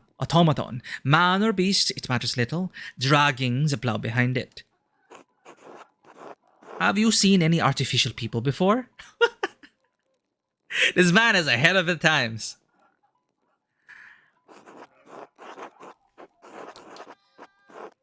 Ooh, the Frauenkirch clock at Nuremberg features a procession of mechanical men. Okay, wow. Mannleinlaufen. That can be seen on midday. Well, yeah, there were automatons back then. I've seen the Moor shepherds who strike the bell and a carousel of automated magi in the Piazza San Marco clock in Venice. Ah, Father and Son Rainieri. An impressive piece of work. So you understand of which I speak. The intricacies of machinery. Gears within gears.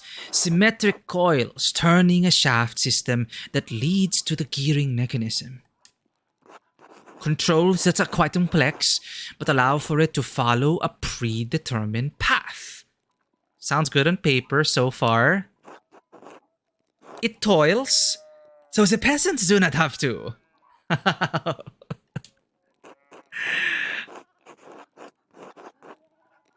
Oh my god, this background, I'll just call it the degenerate background. The hedonist background. Honestly, Tassing would be a lot happier if everyone had a good plow. You know what plow is also euphemism for? Would it have enough strength to plow through rough soil? The power output may need tuning. You are correct. Oh, that's why it won't work. There's no power source at the time. The universe reveals itself through the minute intricacies of clockwork. There are still a few imperfections to work out, but I can feel I am on the correct path. Tell me, Andreas, what do you think? Be truthful. There can be no progress without truth. Honestly, it's shit. No, I mean, it sounds amazing. Like, imagine, being here at 1525, talking about a plow, like an automated plow. Maybe a tractor. It's great. You see the mage character in your head. It's great. I want to encourage him. Who knows? Like, his designs will eventually lead to, like, the creation of the tractor. It's great. Truly? You think so? Or are you saying so to spare my feelings? Oh no, he looks so sad. No, I think it's a great idea. Oh, he doubts himself. Oh no. Oh no. I know it is not true, Andreas. I was just afraid to admit I had failed again. My father would not approve. No! Don't give up. Your father was also an inventor. He is. With a sharp mind and a sharper tongue, if need be. Poor guy. Yeah, he's way ahead of his time. It is not meant to be. It would have led to like a time paradox or something. It's like, what? Automated plows? This isn't a historical game. They had to find a way to nerf Balthazar or history would go crazy. Why did you leave in the first place? I had to prove myself. To my father, I suppose. And maybe. Um, my father had attempted to arrange for me a marriage. Oh. I did not feel ready. Oh wow, we're kind of like kindred spirits in that.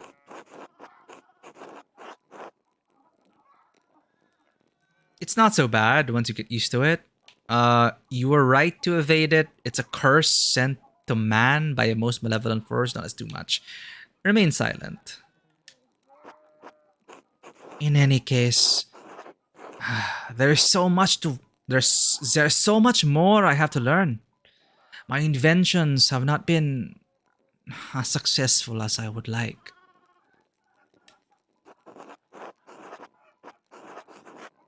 Mm,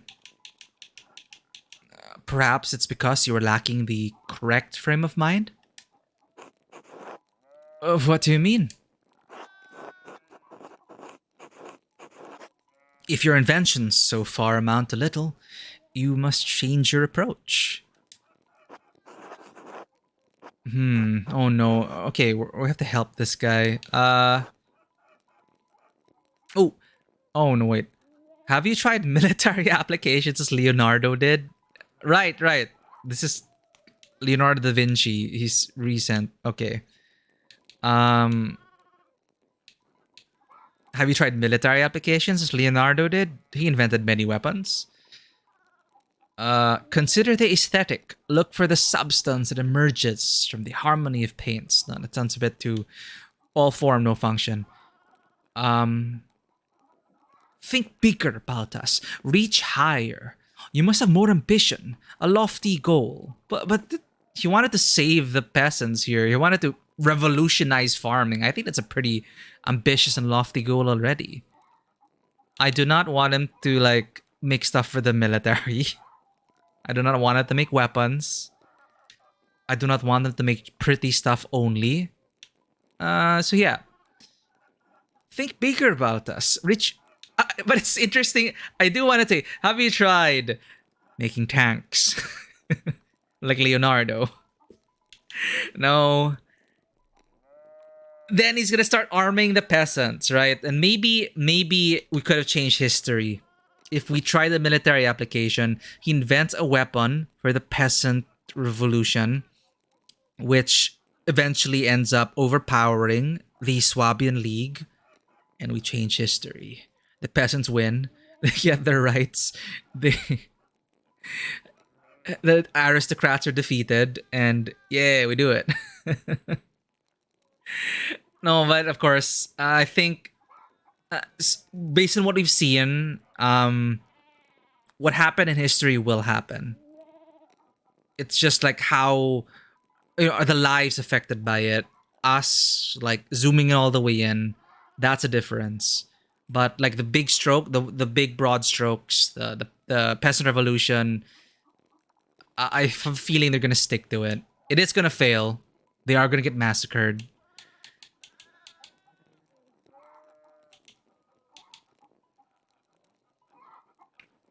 But, you know, Andreas would not want him to go military application. So, uh, think bigger, Baltas. Reach higher. You must have more ambition. A lofty goal. But I already think his goal is noble. I don't think this really affect anything, but I want to believe that it will.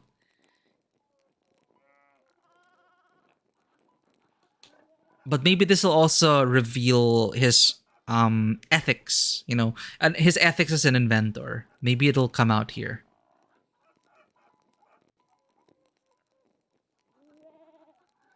Have you tried military applications as Leonardo did? He invented many weapons.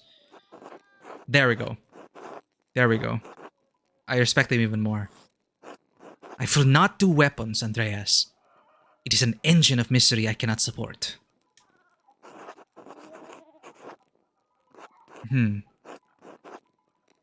What of defensive inventions then? Cannons have become commonplace over the past century. It has only been a few decades since Charles the Affable demolished the walls of Naples to enforce his claim. Charles the Affable demolished the walls of Naples to enforce his claim. I fear to meet such artillery, one has to only build more powerful cannons in return. Yeah, it's a vicious cycle. It is not the kind of work I find meaningful. But I thank you, Andreas. I invited you to exchange thoughts, and you have proven most valuable. This conversation has given me much to consider. But now, I guess I must return to work. Good luck, Baltas, until later. Hey, at least he found out that, you know, he's an ethical inventor. As far as we can tell. Salutations, Andreas. Medieval punkers, let's go. Some way to protect the pet. Maybe you know, it'll come to him. It'll come to him the purpose of his work.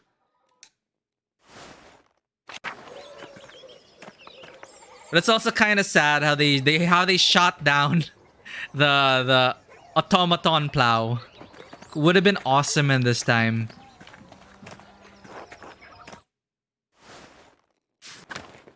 But it wouldn't have the strength of an ox or a human to plow the field. So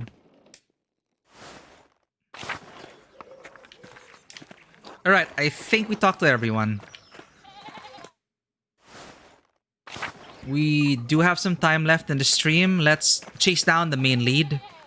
The forest. Wait, we didn't talk to the Steinauers. Okay. Andreas! Not looking good, is it? No, it is not. I have to find the real killer. It couldn't have been the abbot. You don't need to convince me. Best you get on that then. I bet he's enjoying this. The unrest bodes ill. Peasants are about to do something foolish. Why haven't you told them about the secret entrance into the library? Oh. I don't always see eye to eye with Peter and the rest. But I don't want them all killed. If they got into the library, I don't even wish to imagine what they could do. The soldiers would strike back, and there would be a massacre in Tassing. I have no choice but to stop them. So this is how we save Tassing and Kearsaw, I guess. Find the real killer. You didn't kill Otto, did you? We already pissed off Lucky. But I like to choose it for fun, but no. Do you have any thoughts on who might have done this? Wasn't me, in case you were thinking to accuse me again. Okay. Otto had a few conflicts, but nobody I'd call an enemy. Get going. You don't have much time. Oh, oh shit, she's still in labor. Andreas, I can't talk right now. I need to watch over Rachel. Oh shit. How many days is it? Oh, it's been a day. And she's still in labor. Ouch.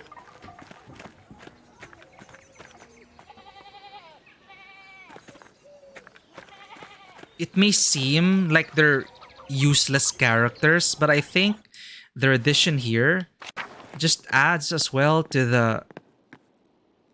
I don't know. It's like it's like a powder keg ready to ignite and explode. It kind of feels like that, and it just adds to it, like the whole tapestry of this town. Many things happening on different layers. Okay, I think we talked to everyone. Ugh, I keep forgetting. Okay, it's hard to keep track of everything. Okay, I think Klaus is the last one. Okay, no, it had nothing to say.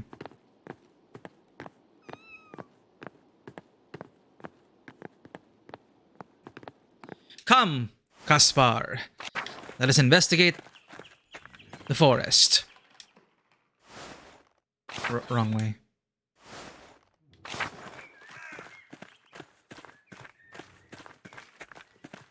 It is time we frolic in the forest and find for clues. Does Smokey have anything to say? No. What's this? Here's some flowers, master. Close, but not a match to the ones you found. Let's keep searching. Oh, okay. I mean, can we find it out here and save time?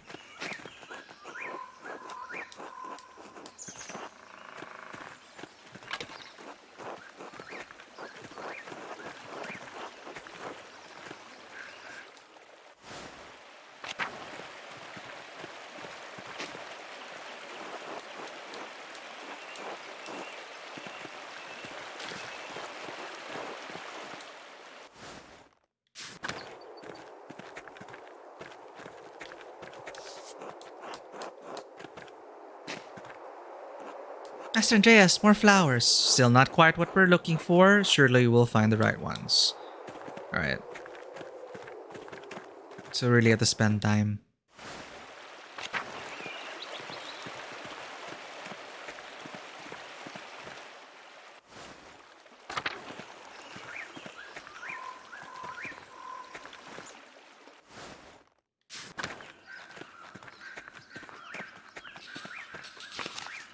Okay. The return of Martin Bauer. Brigitta admitted to knowing all along that Martin Bauer, the Martin Bauer who returned to Tassing, was actually a man named Jobst Farber. She says she kept his secret because she much preferred Jobst as a husband to Martin. It's clear to me from the evidence I've gathered that the man that's been calling himself Martin Bauer for the last several years is actually an imposter named Jobst Farber. Okay, that's it.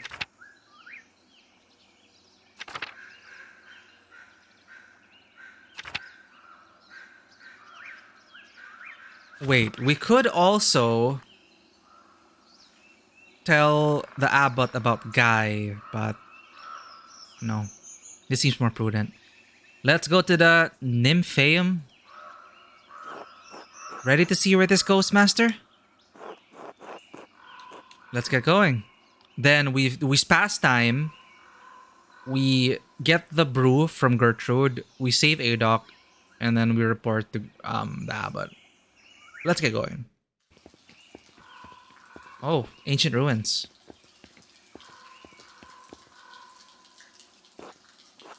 What are these buildings? What is this place? It's some kind of Roman ruin, like the aqueduct in the meadow. Look, Master Andreas! The flowers! Finally. Maybe we'll find something useful after all. Let's look around.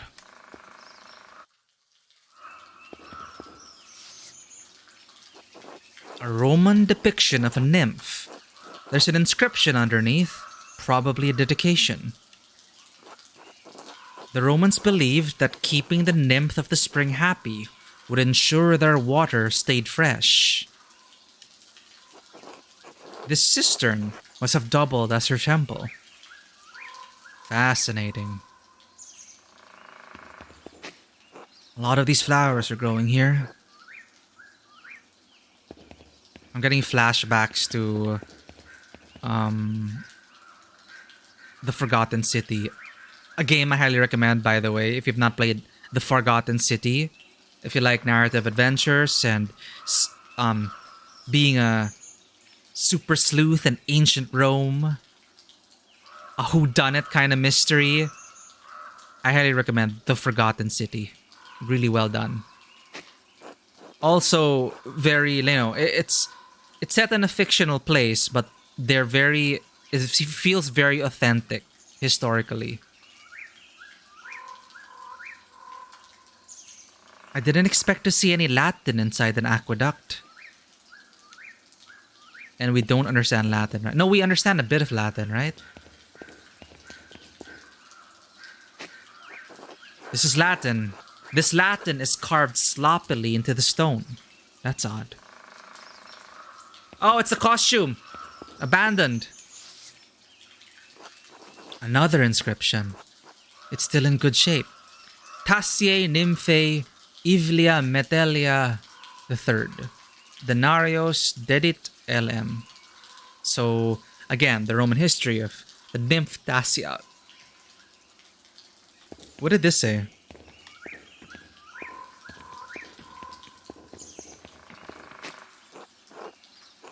This looks like a Roman curse.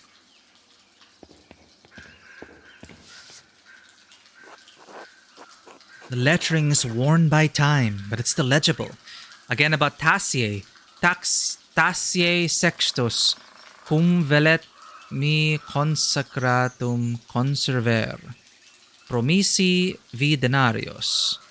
Promise via denari? I don't know. Pro voto lamella posita est. Anyone speak Latin? Right.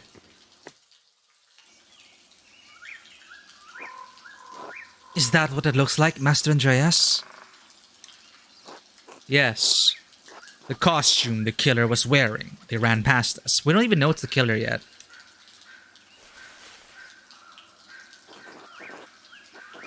So much for us finding it at the home of the killer.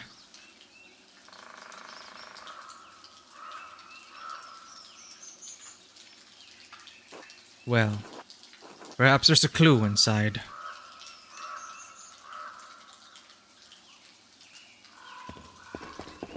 Whoa, whoa, what Floyd remained in the Coda Baron? Oh my god. Holy shit.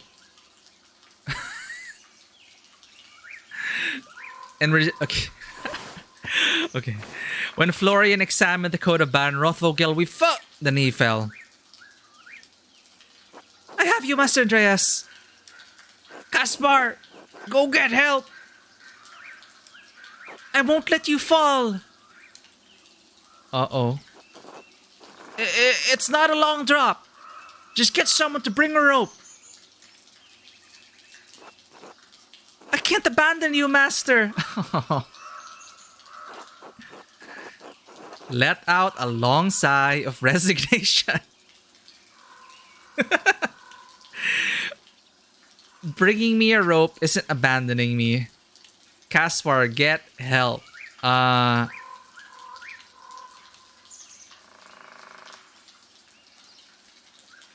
This seems funny. Let out a long sigh of resignation.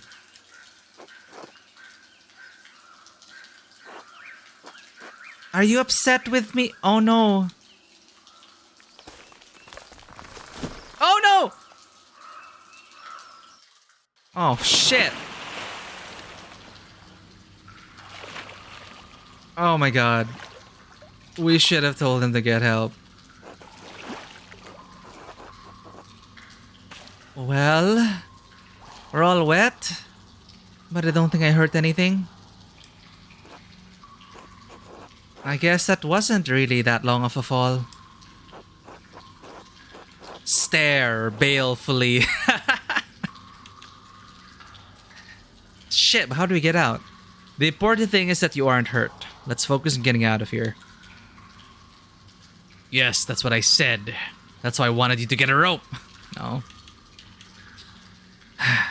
The important thing is that you're not hurt. None of us are. Let's focus on getting out of here. This will be remembered. Of course, Master. I wish we had a little more light down here. I can't see a thing, can you?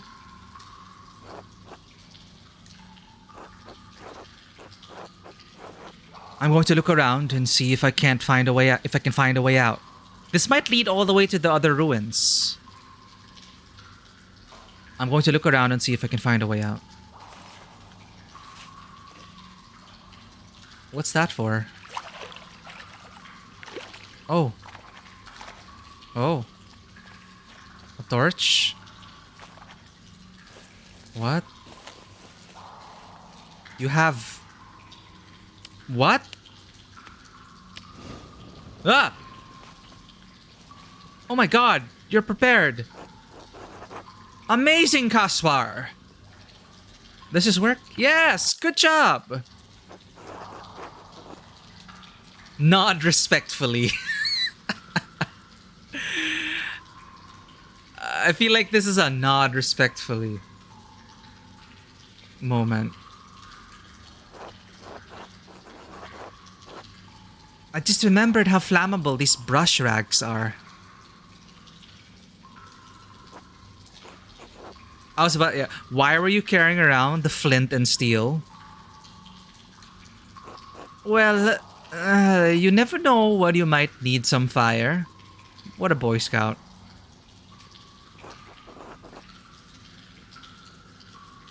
Of course. What is this place? A cistern. It must collect water from the spring to feed it into the aqueduct.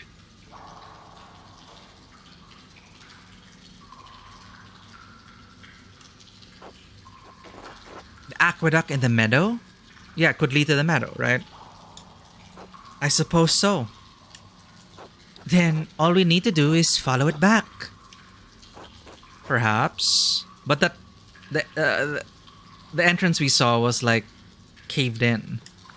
Well, let's try. Good job, Kaspar.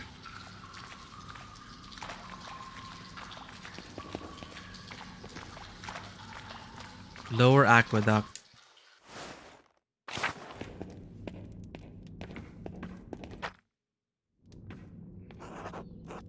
It looks like the tunnel collapsed here, Master. It must lead toward the town. It looks like there's a gap. Do you want me to try to squeeze through? Oh. Oh my god, can he die here? Absolutely not. It's too dangerous. Of course, Master. There must be another way we can go.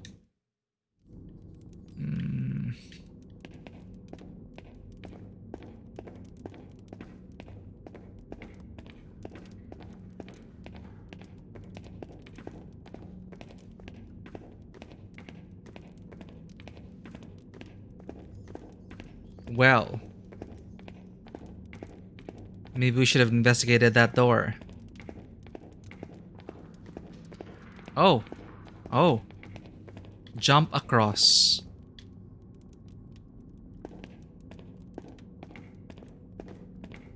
I'll check the door first.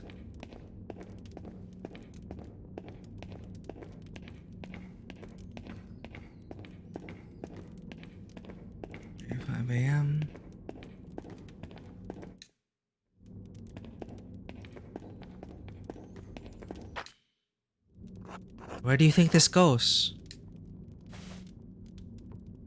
Well, it goes up, so it probably leads out. I don't think I can squeeze through that gap. We need to find something to move the rocks. Something to give us leverage. Wait. Huh? Never mind. Let's find a way out of here. What do you hear? We won't be able to escape through all of this heavy rubble. I need to find something to get leverage in the rocks.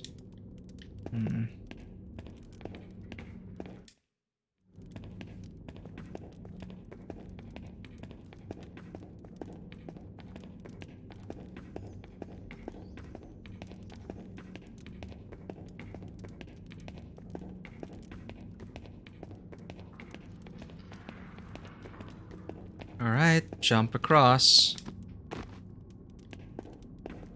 So, they didn't animate it. It just faded to black. Upper Aqueduct Convent. So this is how they get around. Oh, you can sneak around. Like to the convent and stuff. Upper Aqueduct Crypt. Wait.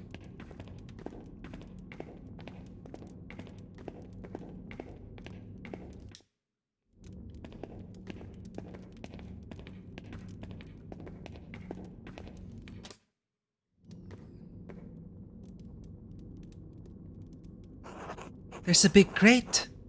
Maybe we can get out that way. It's too high for either of us to reach. Climb on my shoulders and see if you can push it out of the way.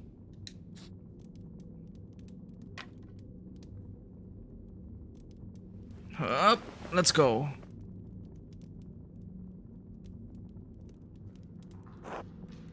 It looks like a kitchen? The Abbey kitchen. What else is up there? No, this isn't the Abbey kitchen. This is the convent kitchen, maybe. I don't think so. It's big, though. Of course. We must be under the convent. Do you see any of the nuns? No. Hello? Nothing. Where could they be? I doubt the sisters loiter in the kitchen all day long. Can you lift the grate off? Damn it. Oh. There's something heavy above me. I can only lift it a little, but I don't think I can squeeze through. We can use that thing to dig the rocks, the leverage we need. I might be able to reach for the tool. Get it, get it. Good job. I got a fire poker. That might come in handy. Hold on to it for now. Excellent! We can use it to move the rocks and get out of here. Oh! Of course, master. Good thinking.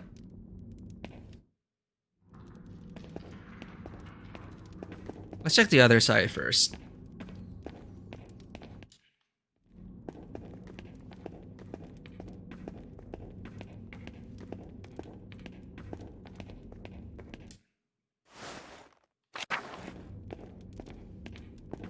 Upper Aqueduct Crypt.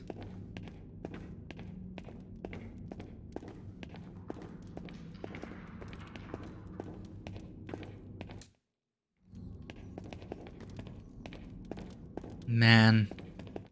I'm pretty sure this is used by the killer. Is this a door? It appears to be a strange one. Where does it go? I'll try to nudge it. I can't say, but it must have been built much more recently than the rest of the aqueduct.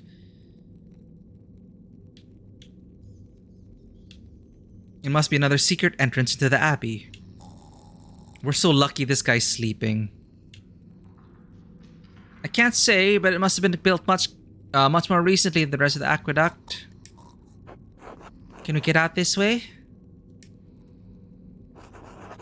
What's that sound, Master? Snoring. Is someone sleeping on the other side of the door? Hey, wake up. If my shoving isn't waking them up, they're either dead drunk or knocked out. What should we do, Master? Well, we already have the poker from the convent kitchen. We can try that on the stones and try to get out. Of course. Barred by sleeping drunkard. No other path. Let's get out.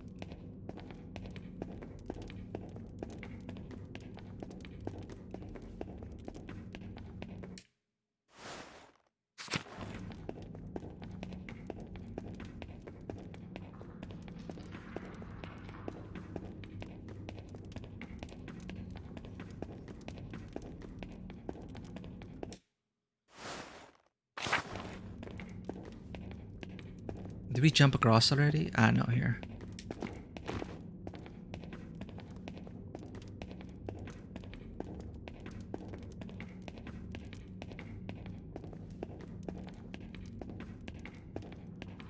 Damn. This probably connects the whole town.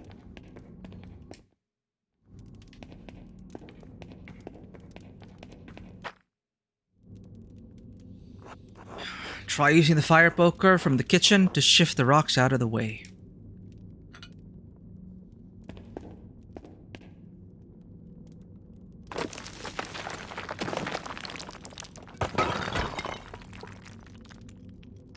Wait. I still hear something. Aha! This place. Lenhard, huh? You shouldn't come here during the day. This is the Golden Hand proprietress, right?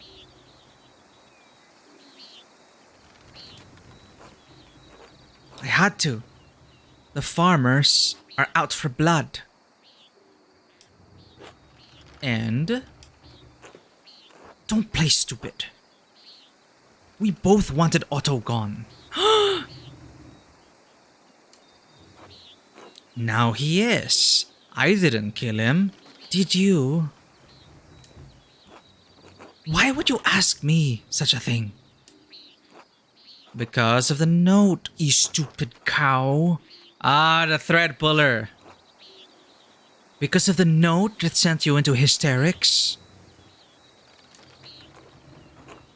Because you're behaving like a woman who committed a murder and is afraid of getting caught? How could you think? Stop.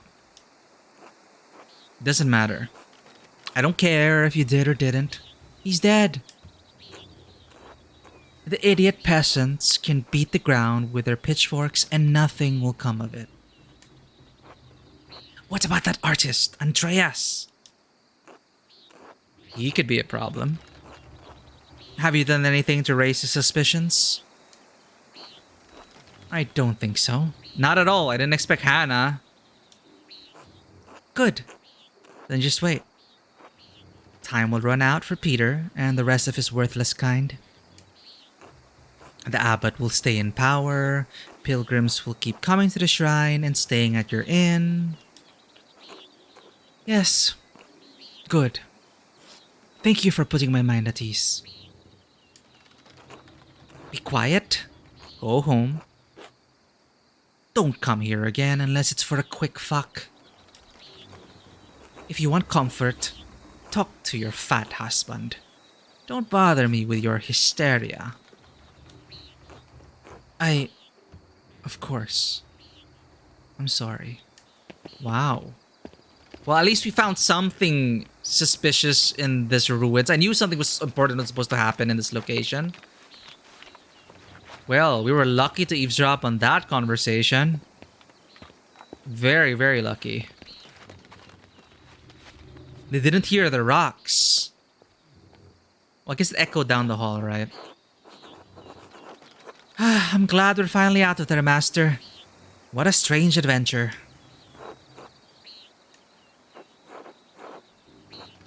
Do you think Mistress Hannah could have killed Otto?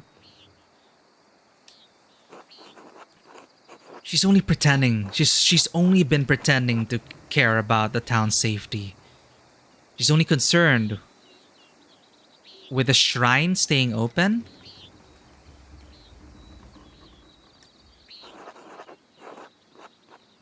Right, because the pilgrims come in, money comes in.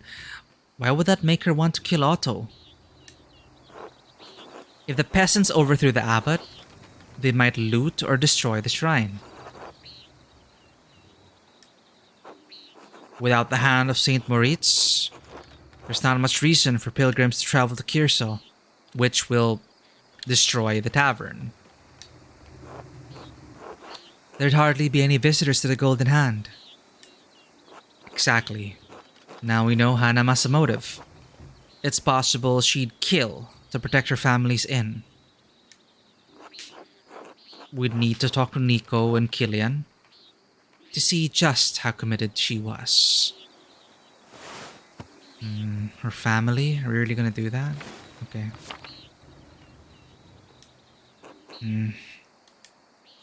But first, let's go back to the Golden Hand and clean up. People will get suspicious if you walk around town like this. Smart thinking. Good idea, Master. Nice. Alright. Progress. Hannah and Lenhart. Okay, like once in a while it's fine, though eavesdropping for a breakthrough, not really a huge fan of that, because it feels like you don't do anything and it's just an accident. But you know how it is. Like if it happens once or twice, sure, that's fine. But if it happens all the time, then it becomes, too convenient. It wouldn't be really good for your writing, in my opinion. So this might, I looking back, I think this may be perhaps the first time in our playthrough, at least, that we had a convenient break in the case. I think, right? Because we would not have expected Hannah at all. Perhaps maybe if we did the other lead, if we chased down the other lead of getting everyone drunk, maybe it would have implicated Hannah. But we had one. It's like a freebie given to you. So in terms of like mystery stuff, it's like, hey, we were just trying to get out of the aqueduct, and luckily you're in the right place at the right time to eavesdrop upon a very important conversation, which possibly it might be that, now we know why Lenhart wanted us to go out hunting in the mountains with him alone, to get us out of the picture.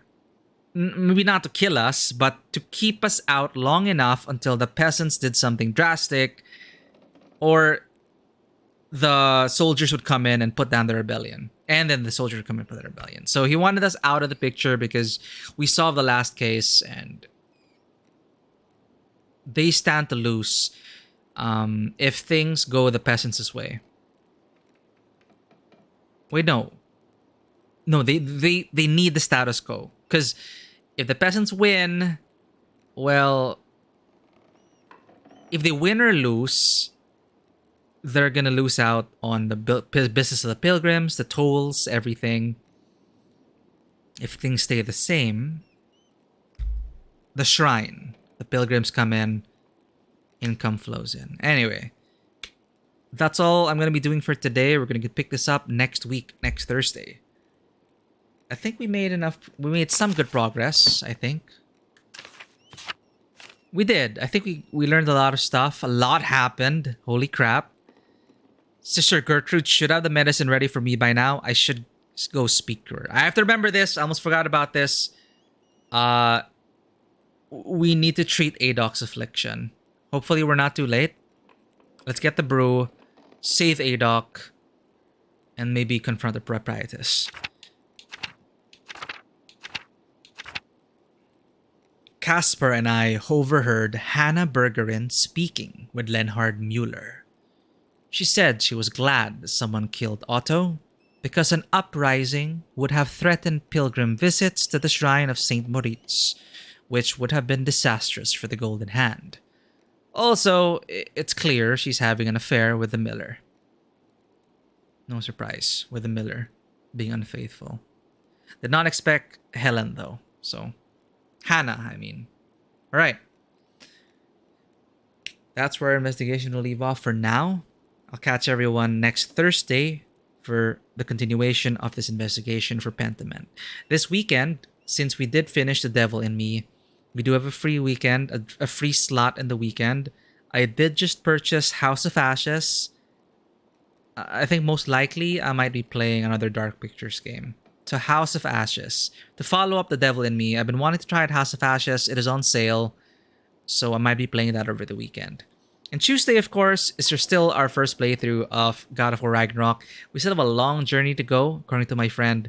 We're not even close to finishing God of War Ragnarok, so we're taking our time there. And Pentiment, I'm not sure how far we're going, how many more time skips there will be, but at least we had a small breakthrough in this case, and I feel like we did help out a lot of people. I think so far this act has been more...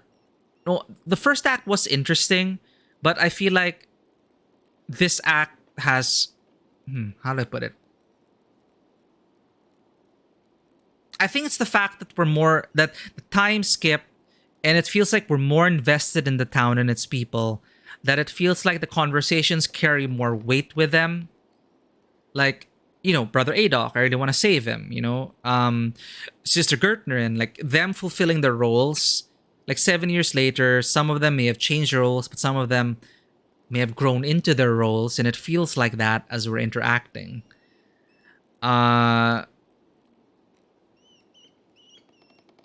Let's actually ask. Well, I don't want to spoil myself on Google. Maybe, okay. Pentiment, how many chapters? How many chapters? There are 3 acts across approximately 15 to 20 hours of gameplay. So I think we are... Well, we just started the investigation in the second act. So okay, 3 acts. And we're in the second act now. So one more time skip. I feel one more time skip after this one. The aftermath of the Peasants' Revolt, or... I don't know how it's going to end. So it's unpredictable. I'm actually curious what's going to happen to Kierso, Abby, and Tassing. But that confirms we are more than halfway through the game. So, yeah. We're going to chase down these leads. We're going to find the real killer of Otto. Then go into Act 3. And we'll see how everything comes to a head and comes to a conclusion. I don't know what to expect. The game is still unpredictable for me. I'm enjoying the character interactions. And again, this is actually what I, like a generational game set in one location featuring a recurring cast. That's honestly why I felt most intimately connected with, for example, Dragon Age 2. Like, Dragon Age 2 had a similar format where there was a time skip, and it was focused entirely on one location. A lot of people didn't like that, but I like growing into a location and encountering other people after a time skip. I also like the time skip in Fire Emblem 3 Houses. There's something I find very... I don't know. I feel sentimental. As a very sentimental person, spending enough time with in a location, for example, like this, and the time skip over the years, you see people grow up, people die, people move on, people change. And I like getting into that. I like seeing the changes that happen around town and being part of that change. So I'm enjoying the ride so far. And again, once the next time skip happens for Act 3, I'm assuming, I'm wondering how many years it's going to be, how the children like Ursula and the other people we're influencing, what are they going to grow up to be? Magdalene, we gave them a book on, the natural world and beasts. Will she grow up to be able to read that? Will she take over her father's business?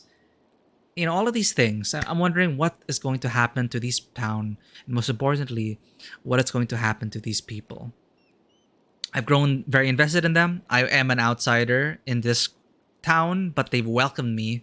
Most of them have welcomed me with open arms, and I really want the best for them. So I hope we get to the bottom of it.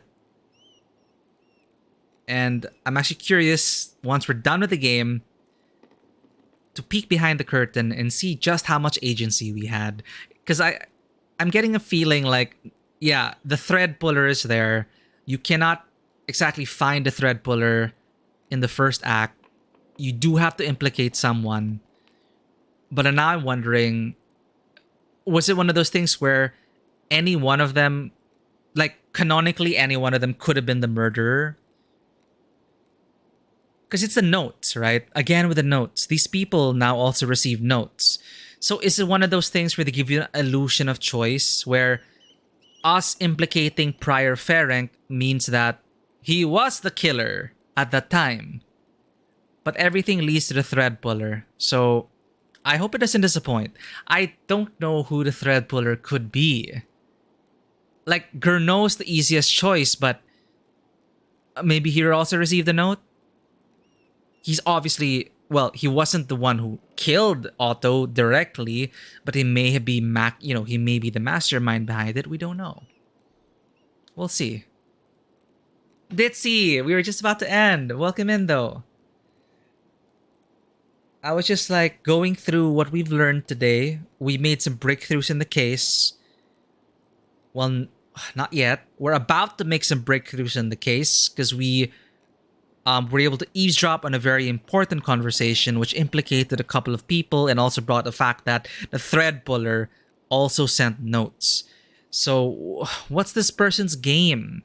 Is he really just this? Does this person believe they are like the protector of Kearsaw Abbey or Tassing? Kind of like a Phantom of the Opera kind of thing. Who is this unknown person? And what do they want from the town? And why did they want to warn us? Why were they warning us never to return? Because are we such a disruptive force? Who knows? Black Tabby Games. Oh, cool. Okay, this is from Scarlet Hollow and Slay the Princess. I am quoting this. I'm loath to deliberately see multiple paths, preferring to just play through for the sake of preserving my own experience. But for the sake of reviewing, I obviously had to check out if other options really were as divergent as they appeared, or were bluffs that would steer back to the same course. And this is highlighted, they weren't bluffs. Oh, that's so cool. You know, obviously there are some points where things converge and all that, but I'll always appreciate it once you pull back the curtain after finishing a choose your own adventure game and realize just how much of the things were affected by your choices. Again, makes me excited. We will be playing Scarlet Hollow at some point for our visual novel slot. But I'm curious, like, this is an Obsidian game. How much of it was railroaded? And how much did we really influence? I'm pretty sure it's one of those, the journey is the one that matters, not the outcome. Or, like, the outcome won't really take into account all of our decisions because that's very difficult. But as long as the journey is really good, I'm enjoying so far. Well, that's it. Ditzy, we're gonna have to call it here. I'll see you all this weekend for a new game. Most likely, it's going to be another Dark Pictures anthology game, specifically House of Ashes, because I've been wanting to try that. Or it might be something new entirely. We'll see about that. I'll announce it on the channels. I do have some obligations to attend to, so I might stream, well, Saturday or Sunday. Definitely we're going to have a weekend stream. And look forward to that. Tuesday, as usual, God of War Ragnarok. Thursday, we continue our investigation in Pentiment. Thank you, everyone. For those who may be lurking, if you enjoy this content, please consider hitting that follow button and checking us out on Twitter, Instagram, and YouTube. Goodbye, Ditzy. Goodbye, Vanua. Thank you again, Dewata, for all your gift subs. And for anyone who hasn't joined in yet, if you do want to become part of the Tabletop Cinema community, do check it out. And also, December 17. That's next week already. Next week, almost a week later. Yeah, 8 days. 8 days from now. I understand that Den Mother will be streaming a GURPS game GM'd by you, Vanoa. I'm excited for that for next weekend. Thankfully, that's going to be after our stream. So either we'll raid into it or we'll jump into it after. So stay tuned for that, everyone. Thanks, everyone. That's all I got for you. As always, welcome to the table. Have a great one. Bye bye.